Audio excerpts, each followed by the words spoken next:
The Invisible Woman Audiobook, The Invisible Woman author by James Patterson and Susan Dilallo audiobook by PSB Chapter 1. My name is Elinor Gilbert, and I am the Invisible Woman. No, not the kind that can make a deck of cards look like it's shuffling itself. The other kind. 2 years at the same dry cleaner, and he still asks my name when I drop something off. 5 years at the same drugstore, and I doubt the pharmacist could pick me out of a lineup.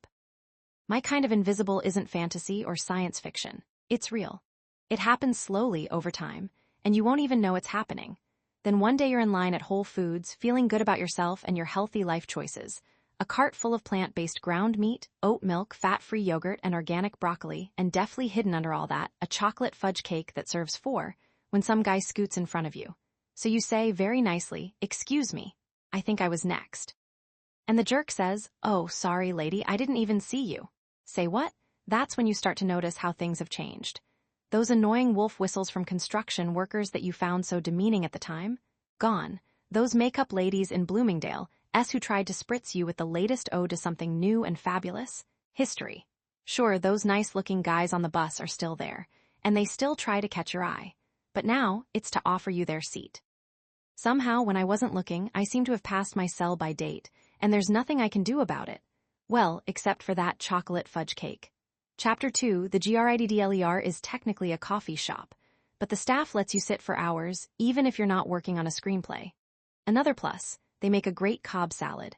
Huge homemade croutons, chunks of free-range roast chicken, and a giant crispy X of bacon across the top.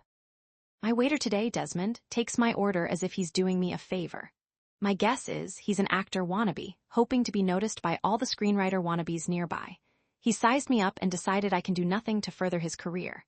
But a simple snub won't spoil this glorious Sunday in early October. As I nurse my last glass of summer rosé, something Eleanor Roosevelt once said pops into my head.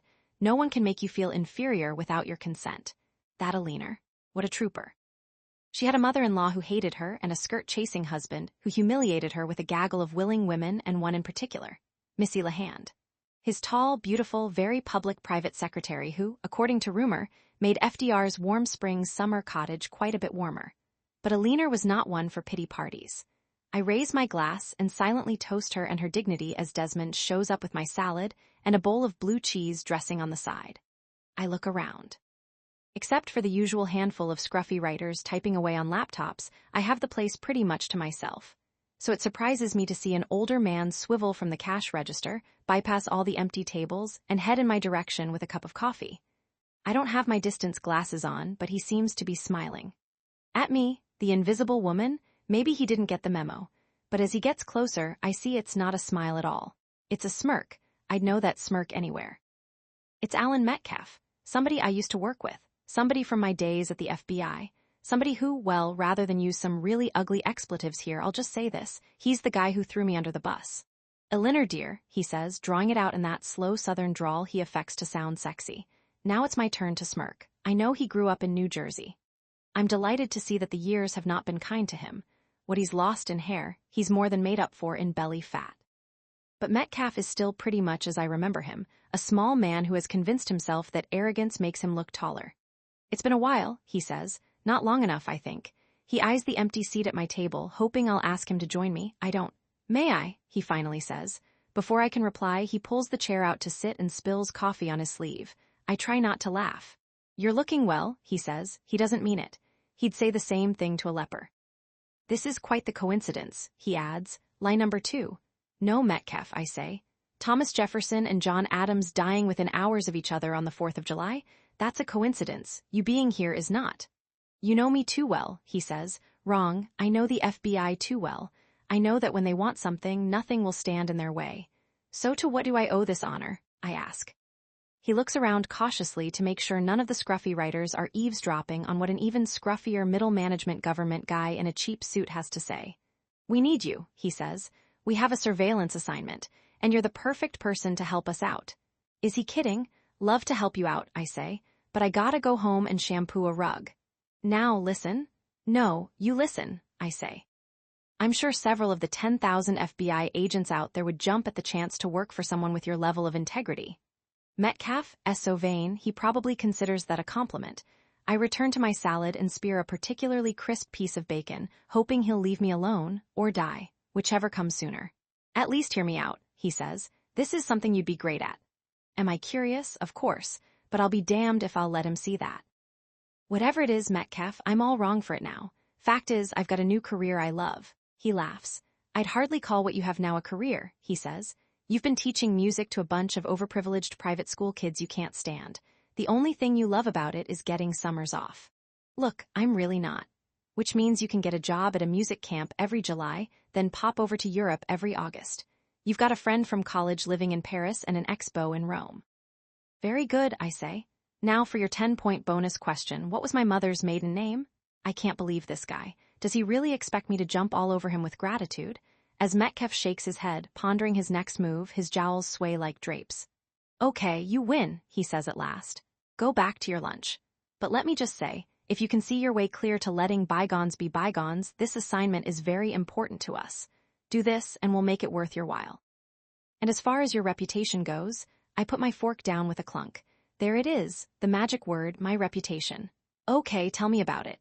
Not here, he says. This job is way too under the radar and there's a lot of backstory. Come by my office tomorrow and I'll tell you everything. Around 10? And what if I say no? You won't, he says. He crushes his cardboard coffee cup and leaves it on my table. One final smirk and he's gone. And once again, just like the old days, I'm the one who has to clean up his garbage. Chapter 3, Cleaning Up Alan Metcalf's Garbage. That's what ruined my life. I entered the New York City job market with a BA in medieval literature and a minor in music theory. Absolutely nothing of any use to any human resources director anywhere. I might as well have majored in ping pong. So when I saw an opening for a management assistant at the local FBI office, I jumped at the chance. True, management assistant was just FBI speak for secretary. But still, I'd seen all the movies. I was sure it was going to be exciting, being assigned to a real live FBI special agent GS5 who worked in domestic terrorism. Even back then, Alan Metcalf was gruff and aggressive, overly ambitious, and out for blood. But so were the Knights of the Round Table. I felt right at home. Eventually, I applied to be an agent myself. It took a few years and several months at Quantico, but then I was promoted, assigned to white-collar crime. Metcalf always bragged that he was the one who first saw my potential. In truth, he was annoyed about losing me as his assistant. He was pissed the day I told him my promotion had come through. Many years later, Metcalf came to me for a favor. A big one. He wanted me to share the name of a certain confidential informant I had worked with. Both of us knew he shouldn't be asking for this. You don't just swap out informants like playing cards. There's a whole legal protocol involved. Still, when I said no, he was furious. Through court records, Metcalf found the guy's name and accidentally disclosed it to the wrong people. A massive security breach. The poor informant had to be whisked away to witness protection. The FBI lost a cherished source. And to save his own ass, Metcalf accused me of outing the guy. Oh, well, ancient history. Today, I've got an important decision to make. What do I wear to an interview for a job I don't think I want? In the back of my closet is an old Halloween costume from my salad days, a sexy nun outfit with a convertible butt flap. That could be fun if I were absolutely sure I didn't want the job. Am I? I settle on jeans, a well-worn sweatshirt, and simple gold hoop earrings I know will be way too small to set off the FBI metal detector.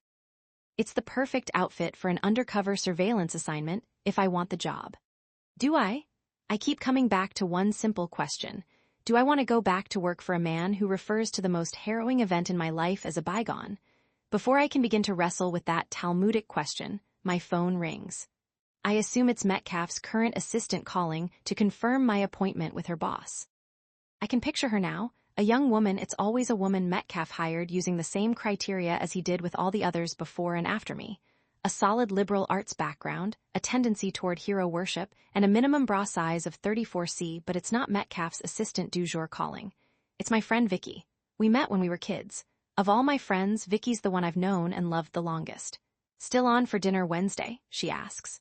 Wouldn't miss it. Great. What do you feel like having? It always amuses me when people ask this. How do I know what I'm going to be in the mood for on Wednesday? I'm still wrestling with what to defrost tonight. Anything, your call. Maybe that Italian place again, she suggests. She means Luciano's, an elegant little spot in the West Village with lobster ravioli to die for. Perfect. I say. And everything would have been perfect if I hadn't added, "Hey, you'll never guess who I saw yesterday when I was." I stop mid-sentence. Who? Vicky asks. What was I thinking? Vicky was privy to the whole Metcalf saga 10 years ago. She hates him almost as much as I do. This is not the time to open that can of worms. Thinking fast, I pull a name out of our collective past. Lisa Zerndorfer. Lisa? Remember her from elementary school? We used to call her ZZ. She looked great. Really? I heard she died. Oh, busted. Well, I guess it wasn't her then. Gotta run, editorial meeting in 6:30 Wednesday, okay? She says. Vicky, a high-powered editorial director in a small publishing house, is constantly running to or from a meeting. Our conversations are always short. This time I'm grateful. She hangs up before I can say something else stupid. Chapter 4. As I exit the subway at the City Hall station, I'm still conflicted. The FBI's New York field office is at 26 Federal Plaza, 2 blocks away. I start walking and my phone beeps. It's a text from Metcalf. Could I meet him at a coffee shop on the corner of Warren Street and Broadway, a couple of blocks in the other direction? Really? It's unusual to meet off campus, but I don't question it. Maybe this gig is more undercover than I realized. I head north, wending my way past hundreds of men and women in charcoal suits, lawyers, judges, and government workers, all rushing off to jobs that must seem important, just as mine once did. I spot Metcalf at a booth way in the back. He's frowning at a corn muffin. Who could be annoyed at a corn muffin? It doesn't take much to set this guy off. Years ago, when I worked for him, someone taped a handle-turd sign to his door, easily irritated. We all thought the guy who did it would be fired. He was. Turned out Metcalf enjoyed being known as a dick. I slide in opposite him. What do you know about the art world? He asks. And good morning to you too, I say. The art world? I've got a couple of happy birthday, Miss Gilbert finger paintings from my music students taped to my refrigerator. That's about it. We got an anonymous tip, he says. Some guy who runs an art gallery in Mamaroneck may be laundering money for a Mexican cartel. Las Serpientes, he says. You look surprised, he adds. I am. A small art gallery in a small Westchester County suburb hardly sounds like it would be worth a cartel's time. Metcalf sneers just a bit. Oh, my first demerit, I backpedal. What I mean is, if it was one of those established New York galleries, then it wouldn't be under the radar, would it? He says. He breaks off a piece of corn muffin and butters it. Come on, Elinor, you should know how these things work. You've been to the rodeo before. Now I'm the one who's easily irritated. True, I worked in fraud for a while, but never in money laundering. Still, I know how huge a problem it is. At one point, the Medellin cartel had so much cash, they spent $2,000 a month just on rubber bands. The guy is an art dealer named Ben Harrison, Metcalf says. We think the cartel is buying art from Harrison, then holding it in storage. In Westchester? Westchester, Geneva, could be anywhere. When they're ready, they sell it for wildly inflated prices. Harrison gets a cut on both ends, dirty money gets clean, and some rich sucker somewhere owns a piece of art he thinks is valuable because he trusted a sketchy dealer. So everybody's happy. Well, except the U.S. government. And my job would be? Find proof. We want to know everything about Ben Harrison, who he meets, who he talks to, neighbors he's suing, hookers he's screwing, habits, hobbies, fetishes. Anything we can use to flip him. Hell, he says, taking his final bite of the corn muffin and brushing crumbs off his green and yellow polyester tie. If he has an unusual bowel movement, we want to know about it. You're a classy guy, Metcalf, you know that? Most people would be insulted by this, but Metcalf is not most people. He smiles. Surveillance gigs usually mean sitting in a car outside a suspect's home or digging through phone records and checking credit histories. But there's only so much you can glean from that. And, exactly how close do you want me to get to this guy? I ask. You'll be living with him. What? Don't flatter yourself, he says. He's married, second marriage, trophy wife, new baby. So I'll be what, his social secretary? No, I hope he doesn't ask me to be the guy's personal chef. I use my oven to store sweaters. Actually, we'd be putting you in there as a baby nanny. I start to laugh. You gotta be kidding. I don't know anything about babies. You'll learn, he says. He takes a book out of his briefcase and slides it over to me. What to expect the first year. This is my official FBI briefing. I mean, I know the government has a $34 trillion budget deficit, but still. People have been taking care of babies since the cavemen, he says. Cavewomen, I say. I slide the book back to him. Men, women, what's the difference? Everybody likes babies. You do too, don't you? Sure I do. Love 'em in other people's arms or homes or uteruses, just not mine. Elinor, you're being unreasonable. Metcalf, this is nuts. There's gotta be someone else more suited for this. some bright-eyed young summer intern who wants to jump-start her career. True, he says, and is it my imagination or is he starting to smile? But at your age, you'll be able to dig around without being noticed. Of course, I'm the invisible woman. For a moment, I almost forgot. He pulls a thick envelope from his briefcase. Here, he says, handing it to me, a license plate for your car. I don't have a car. Plus 2 new credit cards and the burner phone you'll use from now on. It is end-to-end encryption. Meaning, only you and me can read our texts. Hide your old cell someplace. In a shoe, under your vibrator, I don't care where, just get rid of it. Listen, Metcalf, you graduated from Penn State in 1985. No, it's already part of your Instagram account. I don't have an Instagram account. You do now, he says, an account on Facebook too. Your new name is Caroline Babulwicks, feel free to Google it. That's a terrible name, I don't even know how to spell it. Check your new driver's license. That's in here too. Oh, and I already notified the school where you work that you've had a family emergency and won't be coming back for a while. Tomorrow, we'll fit you for your new uniform. You'll go for an interview the next day and start the day after that, he says. I'm out of here, I say.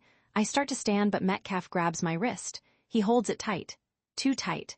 The coffee shop is filling up now. A lot more people. Lots more noise. He leans in a little closer so that when he speaks, I'll hear every word. It's an FBI DOJ-approved Group 2 undercover operation, he says. Do this for us and we'll rehire you and pay you what you would have been making now had you stayed at the FBI all these years, including benefits. Metcalf, let go of my wrist, plus we'll reinstate your pension and backdate it. It'll be like you never left. I said let go, you're hurting me. The previous 10 years, let's just call that an extended sabbatical. That's all anyone has to know. Oh, and we'll throw in a GOV starting right now. What do you think? I hate what I'm thinking. Cash. My pension back, health insurance, long-term disability, a chance to reclaim my reputation, and a government-owned vehicle. Even with all that, I want to say no, but I can't. And I'm embarrassed to say what finally tips the scales in his favor. I'm a New Yorker. He agreed to throw in free garage parking. Chapter 5, Alan Metcalf is driving. He does not notice that this bright, brisk day has turned into a dark, cold night. Ordinarily, Metcalf fights the traffic in the Queens Midtown Tunnel and then drives on to his apartment in Oceanside, Long Island. But tonight is different. Tonight, he's driving west on Canal Street. Those are his instructions. It doesn't take long before he pulls into a very dark and very empty parking lot at a construction site on the Hudson River in Lower Manhattan. He turns off his car's headlights and is almost startled by the brightness of the flickering lights across the river on the New Jersey side. But it's dark in the car. Metcalf sits in the dark. Darkness has always been a major theme in his life. That's been especially true since he started at the FBI. Dark days, evil people, dark assignments. Secret, lonely, shadowy. Once he had hoped to find love, was sure he would find it. But those times now rest in the shadows of his personal history. Oh, hell. Forget the past, Alan. It's over, he tells himself. He hears the screech of a car approaching. Metcalf watches as the vehicle pulls in a few hundred yards away. It's a boring old model gray Toyota Corolla. The headlights turn off. Metcalf watches the driver step out of the car. This guy is tall, looks about 50 years old, and is wearing a long navy blue overcoat and pigskin gloves. He holds up his hand to signal that Metcalf should stay where he is. Metcalf watches the man in the dark blue coat walk slowly past the piles of steel beams and concrete blocks, past the 2 towering building cranes and the cluster of porta-potties. The man gets close to Metcalf's car. When he nods, Metcalf gets out. The 2 men face each other, no greetings, no smiles. Well, the man says. Metcalf nods, but barely. She'll do it, he says. Then he can't help adding, I told you she would. I must say I'm really surprised. After what you did to that woman. Amazing. Metcalf smiles. That's history. I hope so. A pause, meeting over. If Metcalf was waiting for a nice job or a well done, it's not going to happen. The man in the blue coat turns and walks away. Metcalf watches as the guy gets in his car and starts the engine. As soon as the other man drives away, Metcalf gets into his own car. The whole encounter has left a very bad taste in his mouth. Nothing he can do to change things. This is my life. I should get a medal. He starts his car and pulls out of the construction site. Then, just as he turns onto 12th Avenue, he gets an idea. Maybe it's a stupid idea. Maybe it's just pathetic. An hour and a half later, he's on Long Island, standing in front of the plastic window at a Hempstead Dairy Queen. He's been a big fan since he was a kid. Can I help you? The girl behind the window asks. Damn, Is she even old enough to be working? He wonders. With her brown ponytail and bangs, she doesn't look more than 15. Then again, she could be 20. He's not sure. He doesn't know how to judge these things anymore. For all he knows, she could be a young single mother. Chocolate chip cookie dough blizzard treat, he says, the official name. Coming up. She clearly doesn't care that a middle-aged man is standing alone on a cold autumn night ordering a ridiculous ice cream specialty. Metcalf pays for his blizzard and gets back into his car. He turns it on. As he eats his ice cream, he listens to Springsteen sing Hungry Heart. The blizzard and the boss. Both are as good as he remembers. Chapter 6. I'm starting to worry. The one good thing you can say about cartels is that they're unbiased. Whoever you are, cross them in even the mildest way, like adding too much cilantro to the guacamole, and they will smash your head in like a rotted pumpkin without regard to your race, religion, ethnicity, or country of origin. Even being a wife or girlfriend doesn't earn you any brownie points. Sad to say, I've seen cartel women with enough black and blue marks to audition for a new reality show, Bruises Gone Wild. And those were women who were loved. God knows what they'd do to a female FBI agent. So, putting aside all dreams of a new car and a revised reputation, I realize there are certain hazards awaiting me. When you go undercover, there are risks involved. Death is a distinct possibility. Losing an eye, a limb, or various parts of your face is not out of the question. Sure, I love milkshakes as much as the next guy, but I'd rather not spend the rest of my life eating everything through a straw. Yes, spying on the cartel has its downside, but taking care of a baby? Now, that's truly terrifying. I stayed up late reading a bunch of baby care manuals I downloaded, but there's really no way to prepare for the job until it happens. It's like trying to prepare for a beheading. In the mirror this morning, I see my wild bloodshot eyes with yesterday's smeared makeup underneath. In fact, I bear a striking resemblance to the classic Bride of Chucky. I wash it all off. Metcalf has given me strict orders, no makeup today. He's arranged for me to visit a stylist, or perhaps in my case, an unstylist. A concealment professional whose job, in Metcalf's words, is to drab you down. Shouldn't take long. My burner phone buzzes. I look at the screen. It's the address for where I'm going. 430 Hudson Street, Suite 307. Typical FBI move. No info communicated until the precise need-to-know moment. 30 minutes later, I'm getting off the elevator on the third floor of a creaky Greenwich Village building. I pass a psychic's office, a party planner, an attorney, and another psychic, really handy if you need a second opinion. Then, at the end, is Suite 307. The door reads INGRID STPNCHIKOV. I ring the bell. I expected some sort of drop-dead gorgeous cosmetologist. But no. Ingrid is a chunky woman in her late 40s wearing a denim shirt and baggy khaki pants, her gray hair piled on top of her head in a bun surrounded by flyaways. Even before saying hello, Ingrid looks me up and down a few times to check out my body. Reminds me of the old days when I used to go to singles bars.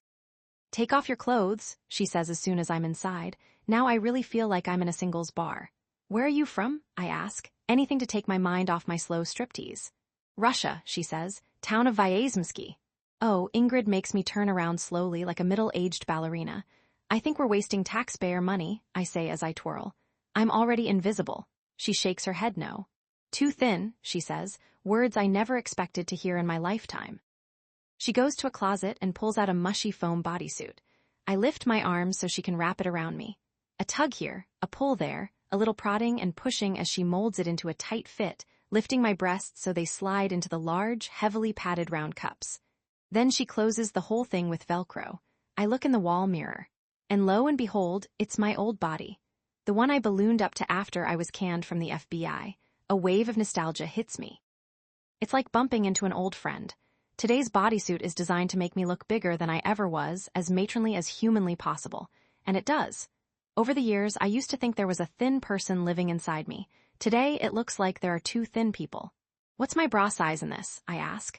Is 42G bingo? I say. Ingrid looks confused. I guess bingo isn't big in Vyazemsky. Walk, she says, so I do. After a few tentative steps in my new bodysuit, I begin to wobble. Not good. I've got to get used to this new girth before I show up for my job interview tomorrow. But it's a little daunting. What happens if the foam suddenly slips or the Velcro comes loose? And what if I stand too close to a candle? Another thing to worry about, I'm suddenly flammable.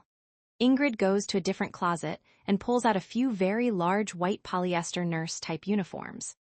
Short-sleeved, of course, the least flattering look a huge bust can have. Now is time for hair, she says, examining my scalp. Ingrid sees me wince. I just had my roots done a few days ago, I tell her, already mourning the loss of my beloved L'Oreal frosted chestnut. Ingrid nods sympathetically. I will put back, she promises, when time is ready. She shows me a color chart. Who knew there were so many shades of gray to choose from? I point to the one that looks the most glamorous, marble gray, medium gray with some shiny pewter tones. But Ingrid shakes her head. She taps her finger on ash gray, dull gray with some black strands mixed in haphazardly. She wants me to look as drab as tarnished silver. And now is time for face, she says. Clearly, when Ingrid was learning English, she must have been absent the day they taught pronouns. She sits me in front of a makeup mirror and demonstrates what I will have to do every morning, cover up what's good and emphasize what's bad. With a tiny brush, she fills in all my wrinkles with brown eyeshadow. She does the same with my crow's feet and laugh lines, extending them down to add droopiness. She rubs highlighter on my under eye bags to make them puffier. Then she smooths it all out with a rubber cosmetic wedge. Going from bare face to old hag takes all of 3 minutes. Good for when I have to do it myself every morning. Not so good for my ego. Like Michelangelo surveying the Sistine Chapel, Ingrid evaluates her work. Is nice, she says. Is she kidding? I really wouldn't blame the cartel if they decided to cut off my head. Chapter 7, No wonder HUMPTY/DUMPTY fell off the wall. Later, at home, I practice walking in front of a mirror in my bodysuit and sensible rubber-soled nursing shoes. After a while, I think I've got the wobbling under control, but as I look in the mirror, I have to smile. Thanks to Ingrid, I'm more invisible than ever. So why not indulge in one of my favorite childhood fantasies, an entire day when I can eat anything I want? Forget the organic offerings at Whole Foods. That's so yesterday. Today, my first stop is the 7-Eleven. I'm usually in and out in the time it takes to grab a bottle of Poland Spring. But this time, it's all about their glazed cheesy barbecue meatballs, a couple of mini tacos, and a package of blueberry mini muffins. Thanks to sodium propionate and other artificial preservatives, it's probably the same package I've been eyeing for months. Then it's on to my neighborhood supermarket. With the zeal of a new convert, I grab a shopping cart, zip past the items labeled high protein and sugar-free and low salt as if they read danger, and head to the aisles where I can cause the most damage. Anything fried, buttered, or dipped in chocolate is fair game. It's a festival of carbs, starring in no particular order: Jimmy Dean egg and cheese croissants, Spudsy sweet potato puffs, frozen White Castle classic cheese sliders, and some brand new Ben and Jerry flavors. Slightly out of breath, I examine the contents of my cart with glee. It's a nice mix of things I remember from my childhood: fudgesicles, peanut butter crackers, and things I never knew existed until today: butternut squash ravioli, coconut shrimp korma, hot chicken breast fries. For a woman whose life has been spent bouncing up and down between diets, I feel like I've been given a get-out-of-jail-free card. In a race against time, before everything melts, I head to checkout. It's way too much for me to carry, but I don't want to have it delivered or use my credit card. Guilt overwhelms me. I don't want them to know who I am. I pay in cash and dart out, bundles in hand, in search of a cab so I can make a quick getaway. I've drooled so much, I want to leave before I hear them announce, "Clean up, aisles 5 through 9. Chapter 8. From everything I'd learned so far about the Harrisons, I figured their house would be some kind of McMansion. I was wrong. It's what a McMansion wants to be when it grows up. Imagine a large red brick Tudor house on a tree-lined property. Then add an extra wing, and a pool, and a 2-hole golf course. And did I mention the clay tennis court, one with the preferred north-south exposure, of course, so the sun never gets in a player's eyes. The cartel must pay well. I ring the bell. In the half-second between the ding and the dong, a woman I assume to be Mrs. Harrison opens the door, hyperventilating. You'd think the house was on fire and I showed up with a hose. "Hello, Mrs. Harrison, please call me Amber," she says. Amber is clearly one of those women who always adds exclamation points to the ends of her sentences. She's a tall, slim, stunning brunette in crisp tennis whites with green eyes the color of her pool tile. Hard to believe this tanned, toned body gave birth just 5 months ago. She's what my late mother would have called a size 3 with alterations. Still, when she starts to talk, I can tell she's as frazzled as any new mom. "I don't know what happened to Isabel," she says, referring to the young nanny from Nebraska who quit yesterday. "I do. The FBI offered her $10,000 to walk out on the spot. She loved the baby," Amber continues. I thought she was happy here, but you know what teenagers are like. Actually, haven't been one in years. Amber is on the verge of tears as she describes what life has been like since Isabel left. I couldn't believe it at first, and then I was so angry, and I tried to get her to stay, but she said no, so I was really sad, but then I thought, hey, time to move on. Amazing. In just one day and one sentence, Amber has gone through all 5 stages of grief. Had she been with you long? I ask. Oh, yes, Amber says with tears in her eyes. Tomorrow would have been a month. But it's so great that you were available, she adds, her mood brightening. And the woman from the childcare agency gave you such glowing references. Childcare agency? Glowing references? Me? Who did Metcalf get to play that role? Meryl Streep. I'd hoped Amber would show me around the place, but she wants me to meet the baby first. She rushes me past the central staircase, through a living room the size of a basketball court, past rooms filled with antiques, chandeliers, plants, and exercise equipment. There's no time to get my bearings. With any luck, this place is on Google Maps.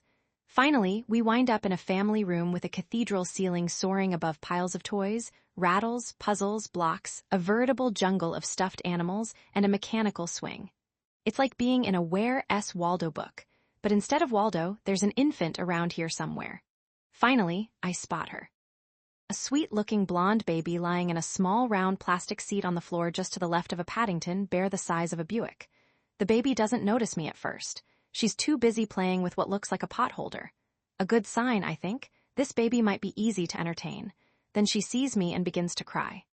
Now, Lily, says Amber, unstrapping the baby and lifting her out of the seat. I know you miss Isabel. We all do. But this is Carol. She's going to be your new nanny. It's Caroline, I say. Hello, Lily. As I put my arms out to take her, Lily looks at me in horror and clings to her mother, then starts to climb Amber as if she were a tree. She's a little anxious around strangers, Amber says. All babies are, I say. Is that true? I don't know. It's something I pulled out of my ass. But Amber looks reassured. Let me show you where everything is, Amber says. Lily is still screaming as the 3 of us make a sharp left out of the family room and into what turns out to be the kitchen. It's a huge sunny room with a 20-foot-long center island and light wood paneling covering everything, including the appliances. Open door number 3, Amber says. So I do. I'm hoping I want a trip to the Bahamas. But no, it's a refrigerator the size of my first apartment. The second shelf is filled with labeled bottles of breast milk. Lily looks at the bottles. She seems to quiet down a little.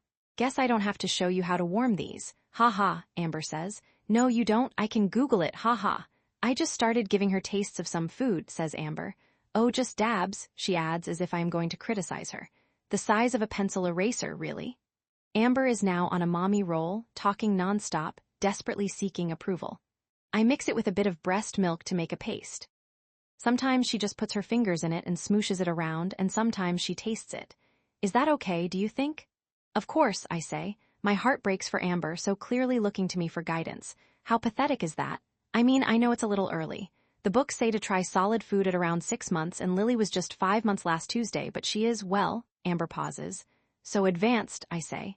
Oh, yes, the proud new mother beams. Can you tell? I mean, I can, I think, but she's my first, but if you think so. Amber is so excited she can barely finish the sentence. Note to self, this is a woman who responds well to the word advanced. When in doubt, throw it into the conversation. How often do you feed her? I ask. Well, she had about 3 ounces half an hour ago, so she probably won't be hungry while I'm gone. You're going out? I feel my stomach lurch. That's okay, right? She asks. Do I look as terrified as I feel? 15 minutes on the job and I've already blown it. I've got to find a way to dig myself out of this hole, and fast. Of course, I'm just surprised. Good save. I mean, I didn't realize I was officially hired, and starting right now. Oh, sure, she says. She must see the concern on my face. Don't worry about getting paid. We'll pay you for the full day. Money, that's the least of my worries. Well, I've got a tennis lesson at the club in. She looks at a small diamond-encrusted Piaget watch on her thin wrist. 30 minutes. Lasts about an hour. If she seems hungry while I'm gone, you can give her a bottle. She likes to have it in that rocker in the den. Sing to her if you can, then see if you can put her down. Put her down? Like I did for my cat? I hear a door squeak open. I'm hoping it's Amber's husband, home early, if only. 2 dogs come bouncing into the room, a giant drooling chocolate lab and a small white yapping poodle. That's when I notice a doggy door in the kitchen that opens into the backyard. This is Jane, Amber says, patting the big dog on the head. And she scoops the little dog up with the arm that's not holding Lily, is Austin. I named the two of them after an author, she adds. Does she think I wouldn't know that? Yes. To someone like Amber, I'm not just invisible, I'm the help. Which means I have no life or backstory worth knowing. Austin starts to lick Lily's face and Amber puts him back on the floor. I let them run in and out, but they can't get very far. We've got one of those electronic fences. And oh, another thing. When you take Lily for a walk, Jane and Austin will want to go with you, she says. They like being stimulated. Well, who doesn't? Binkies and Blankies are behind this panel, she says. Not language I would have expected from a Jane Austen fan. I'll run now, but I'll be back by 2. Oops, she says. She hands Lily to me as if she's handing me a bag of groceries. Almost walked off with her. Ha ha. Ha ha indeed. Her trust in me is frightening. Amber grabs her tennis racket and heads out the kitchen door to the garage. Lily starts to sniffle. Half a second later, she starts to scream. And if she gets cranky, Amber shouts, trying to be heard over Lily's wails, just put her in the stroller and take her for a walk. If she gets cranky, crankier than this, Chapter 9, 5 minutes pass. Lily is still sobbing in my arms. Now what? I grab my cell and Google how to stop a baby from crying. Most common reason for tears, it says, the baby has gas. Following the cute little mom and baby emojis on the screen, I put Lily over my shoulder and pat her on the back, hoping there's an air bubble, burp, or fart waiting to happen. Nothing comes up or out, just more tears. Next suggestion, check her diaper. I hold my breath as I slide my hand in. It's dry, but Lily's still crying. She was fine when her mother was here. So I scroll past the other possibilities. I know she's not hot, cold, hungry, overtired, overstimulated, or bored. That leaves just lonely and overwhelmed. Like me. According to Google, I should try to distract her with some sort of white noise, run a blender, vacuum cleaner, dryer, or microwave. I'm sure they're all behind these panels. But which ones? Meanwhile, Lily's face is getting redder and redder, puffing up like a balloon ready to pop. I need to distract her before she explodes. And then I think of it, keys. Babies love keys. That's what all those hapless husbands in rom-coms use when they're left alone on girls' night out. I grab my key ring and jiggle it in front of her. Sure enough, Lily stops crying. Success. But then she reaches for it. Not good. I think of all the places my keys have been. The bottom of my purse next to a bunch of old tissues. The floor when I've dropped them at my apartment door. What if they're dripping with bacteria, salmonella, E. coli? Can a baby die from sucking on keys? I put them behind my back out of her reach. Bad move, more sobs. She was so happy earlier, just holding a pot holder. I carry Lily back to the family room. The pot holder is still on the floor where she dropped it. With her in one arm, I kneel to pick it up. My knees crack in protest. But wait, it's not just a pot holder. It's an oven mitt. To stop the bawling as soon as possible, I slide my hand inside it and pretend it's a puppet. Hi, Lily, I say in the ridiculously high-pitched squeaky voice people use when they're talking to babies or puppies. I'm your puppet pal. My name is Potsy. I flap Potsy around, tickling Lily's neck and ear with it. She smiles. I've got her attention. Good first step. With my non-puppet covered hand, I grab a tissue and wipe her little nose. Cute nose. Lily is actually quite beautiful. I hadn't noticed before, but now that she's stopped crying, I can see it. Green eyes like her mom. Pink cheeks that match the tiny pink piglets on her little yellow pinafore.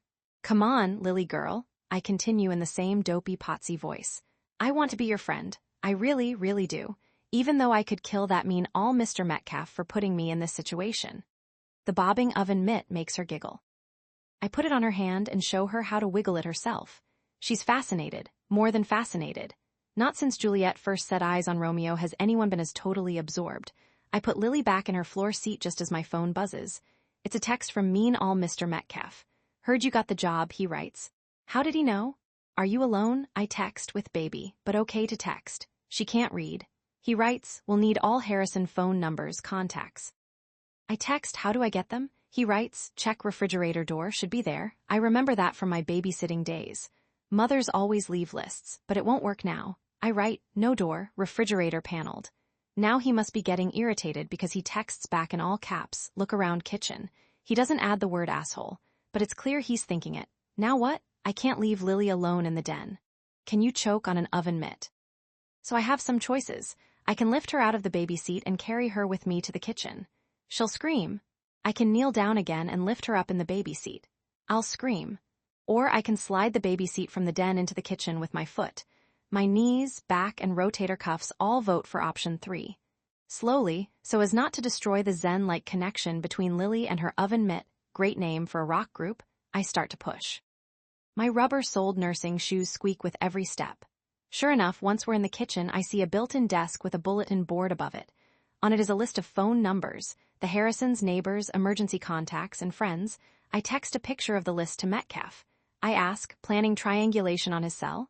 That's a fancy word for surveillance. He writes, maybe. Me, will I get an authentication token for his computer? Him, probably not. Just break in.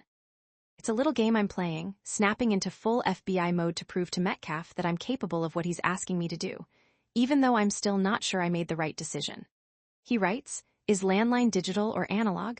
A landline? Who even has a landline these days? I look around and see a cordless phone on the desk. But how can I tell if it's digital or analog? Oh God, I'm already in over my head. I open the desk drawer. Luckily, there's a manual right on top. Avia 8 phone system with 8 gigabit IP, Essential Edition. I take a picture and send it to him. Metcalf, good. So we can go with DECT enhanced and an IMSI catcher for a trap and trace. Me, good thinking. I have no idea what he's talking about. Just to make things more interesting, Lily's face suddenly turns red. I'm worried she's going to cry again, but no, it's even worse. She's pooping. Metcalf again, will let you know if VoIP service interferes. I text, looking forward to it. The poop has ended. Another great name for a rock band.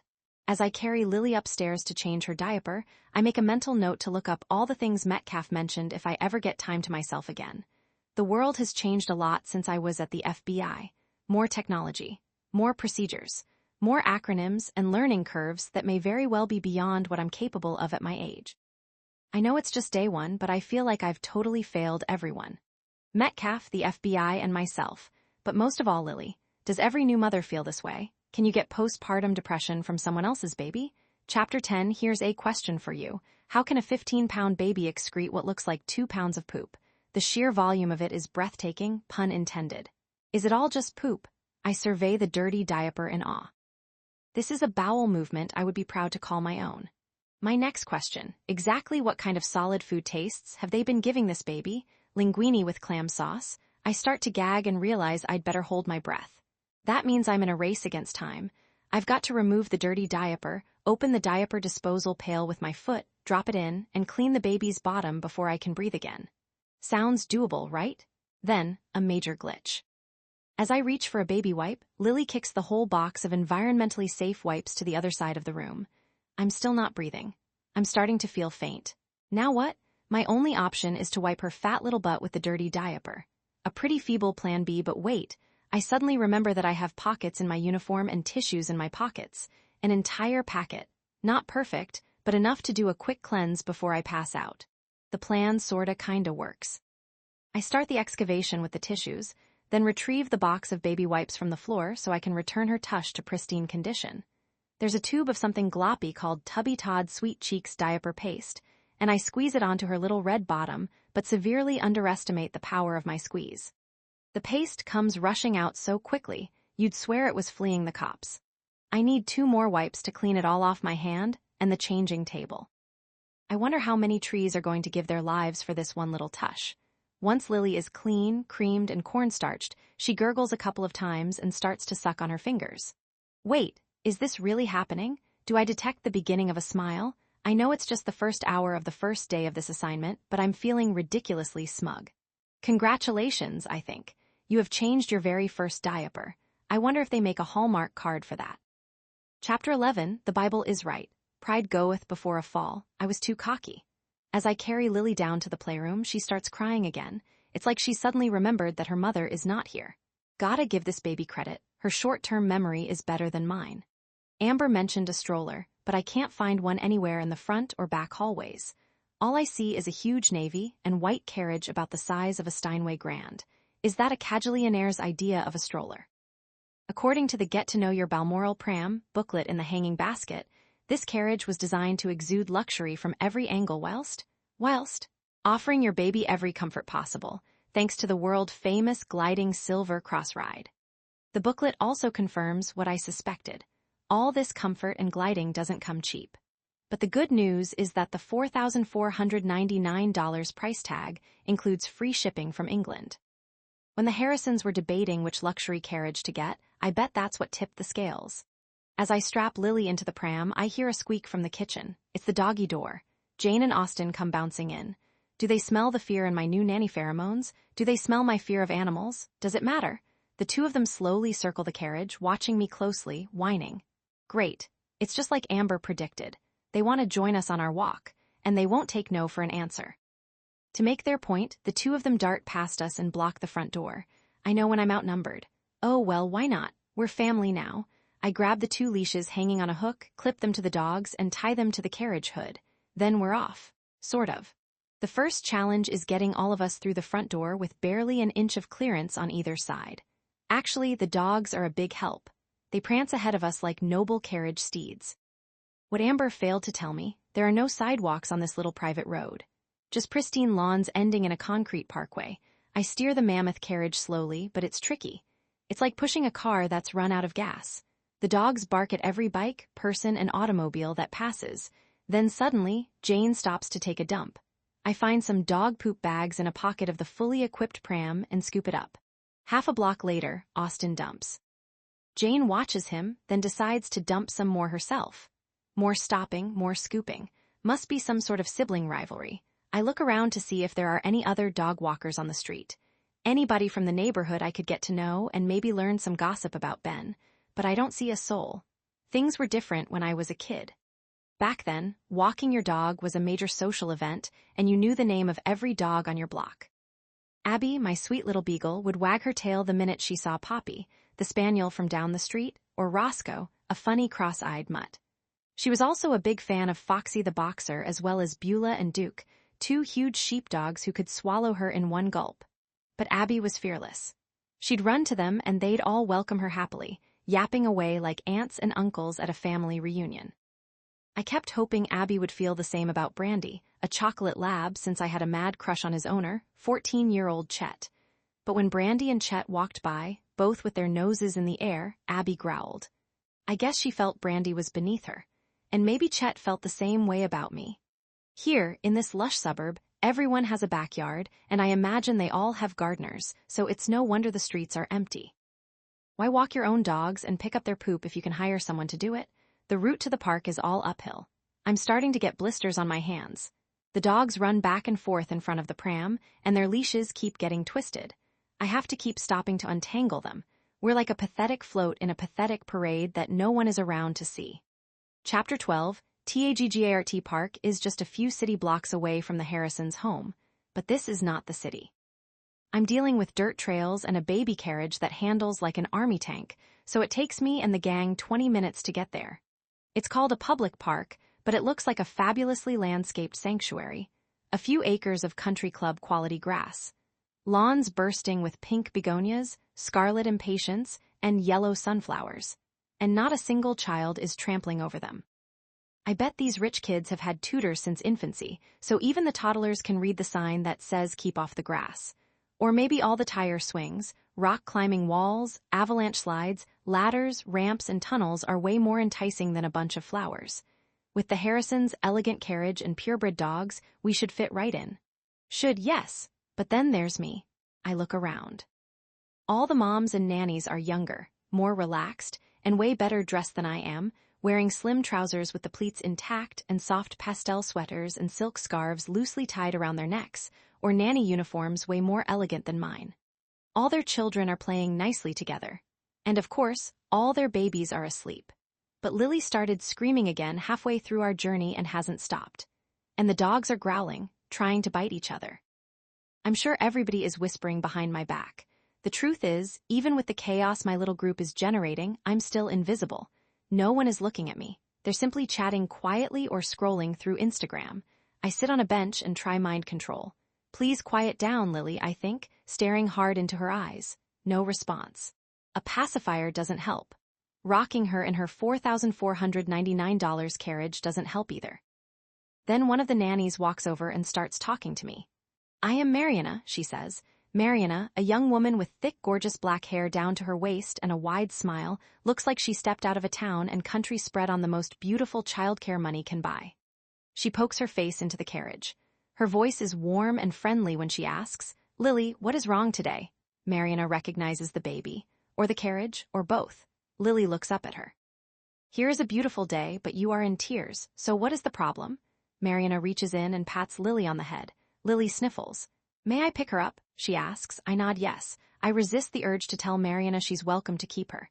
Mariana unzips Lily's cotton harness and gently lifts the baby up to her own lovely face. There's an old Colombian trick for a crying baby, she says to me. Watch. Without warning, Mariana buries her face in Lily's neck and makes a funny growling sound. Lily is startled. Mariana does it a second time, and a third. Now Lily is giggling. Even the dogs have settled down. Mariana is both a baby whisperer and a dog whisperer. It is what my grandmother taught me, she says. You try.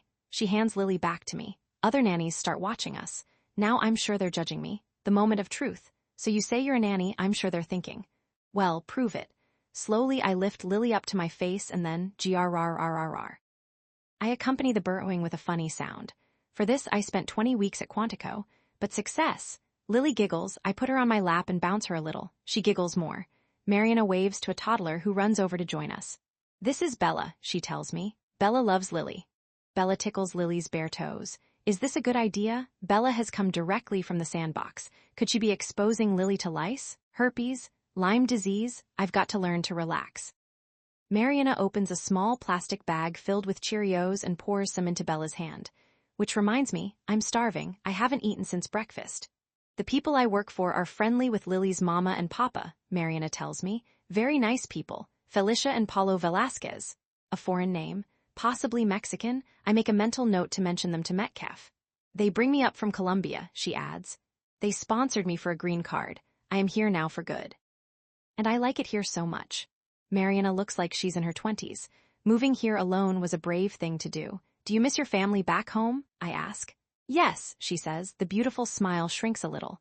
But where I lived is very dangerous now. Not good for a young woman. Here is better for me. I would stay longer, but the dogs are getting restless. They're probably hungry. So am I. The Cheerios are making my mouth water, but I hold my lips tightly shut. I don't want Mariana to see me drool like Jane. I hope to see you soon, I tell Mariana as I get ready to go. And thank you for the tip. You are welcome, she says. I wish you good luck with everything.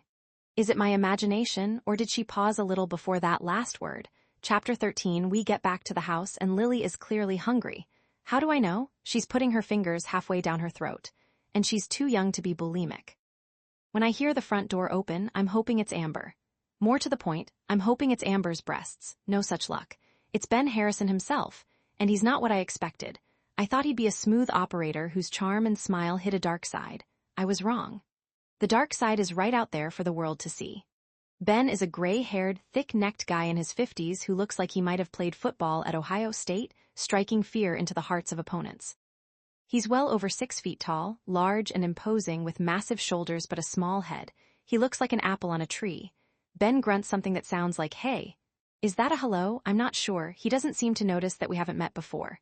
Hello, I say. I'm holding Lily in my arms. I'm the new Isabel. I realize how dopey that sounds. Another grunt. I'm Isabel's replacement. Did he even hear me? Hard to say. What a charmer. No doubt he matriculated at the Pablo Escobar School of Social Graces. Ben removes his blue blazer and throws it on the back of a silk-upholstered chair in the hall. Then he loosens his tie and tosses it on top of the blazer. Am I supposed to hang them up? Lily reaches out to him. I think she wants her daddy to hold her, I say. Can't now, he says. Okay, I'll give him the benefit of the doubt. Maybe he's the squeamish type. Her diaper is clean, I assure him, but he's still not interested. Maybe he's just distracted. A typical man needing a little downtime after the typical tough day at the office, made even tougher by both the FBI and a murderous cartel breathing down his neck. He goes into his office and shuts the door.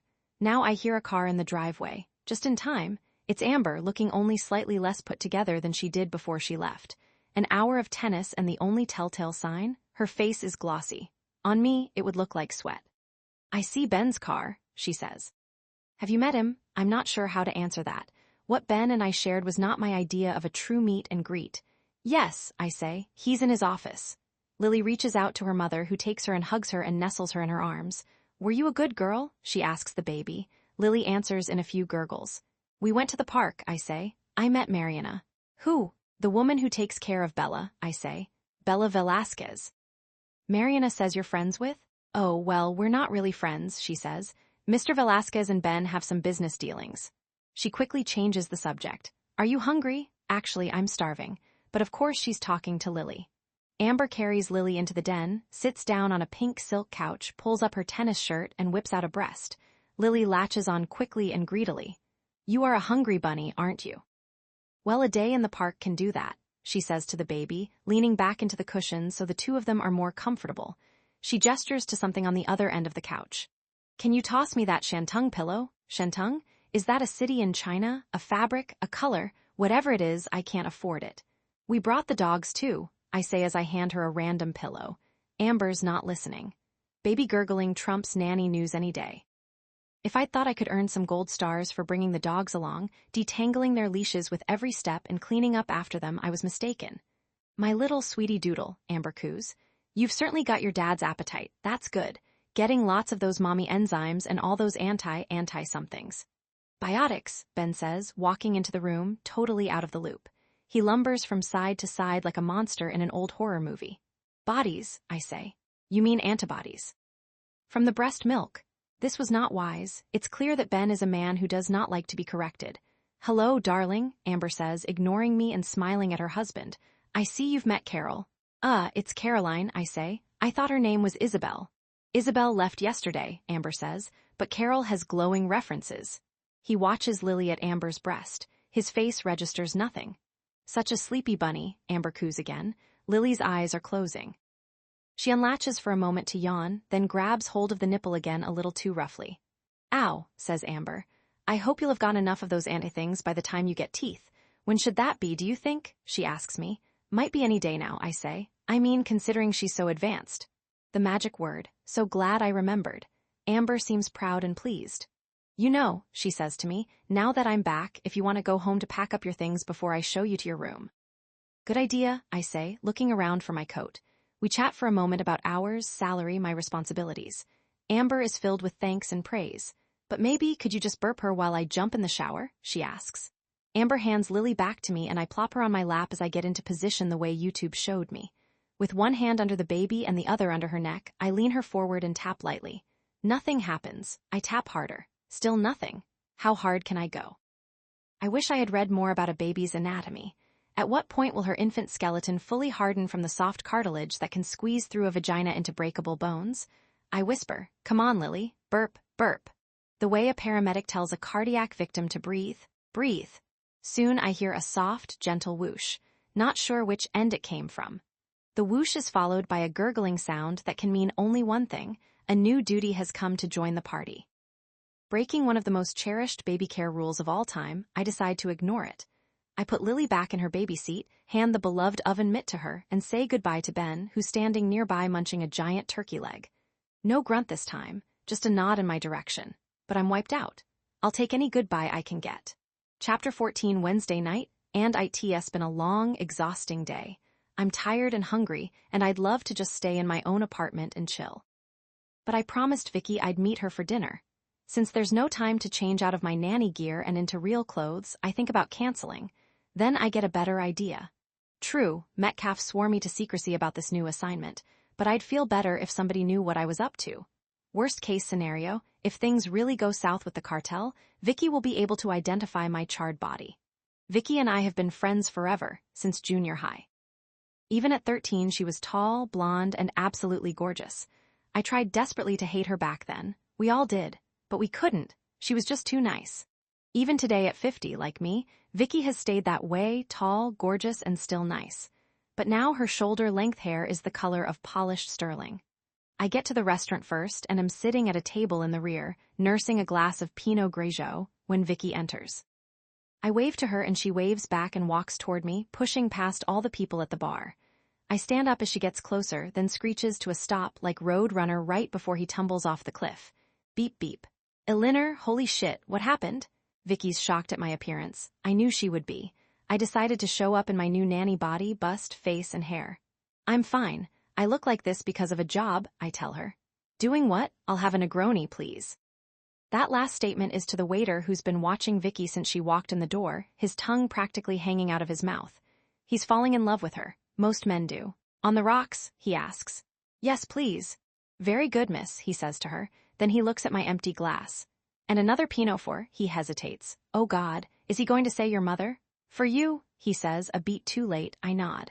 With one last wistful look at Vicky, the waiter bows and leaves, I have to smile. Tonight is no different from the way I always feel around Vicky. She's a living, breathing man magnet, and I'm like something out of The Walking Dead.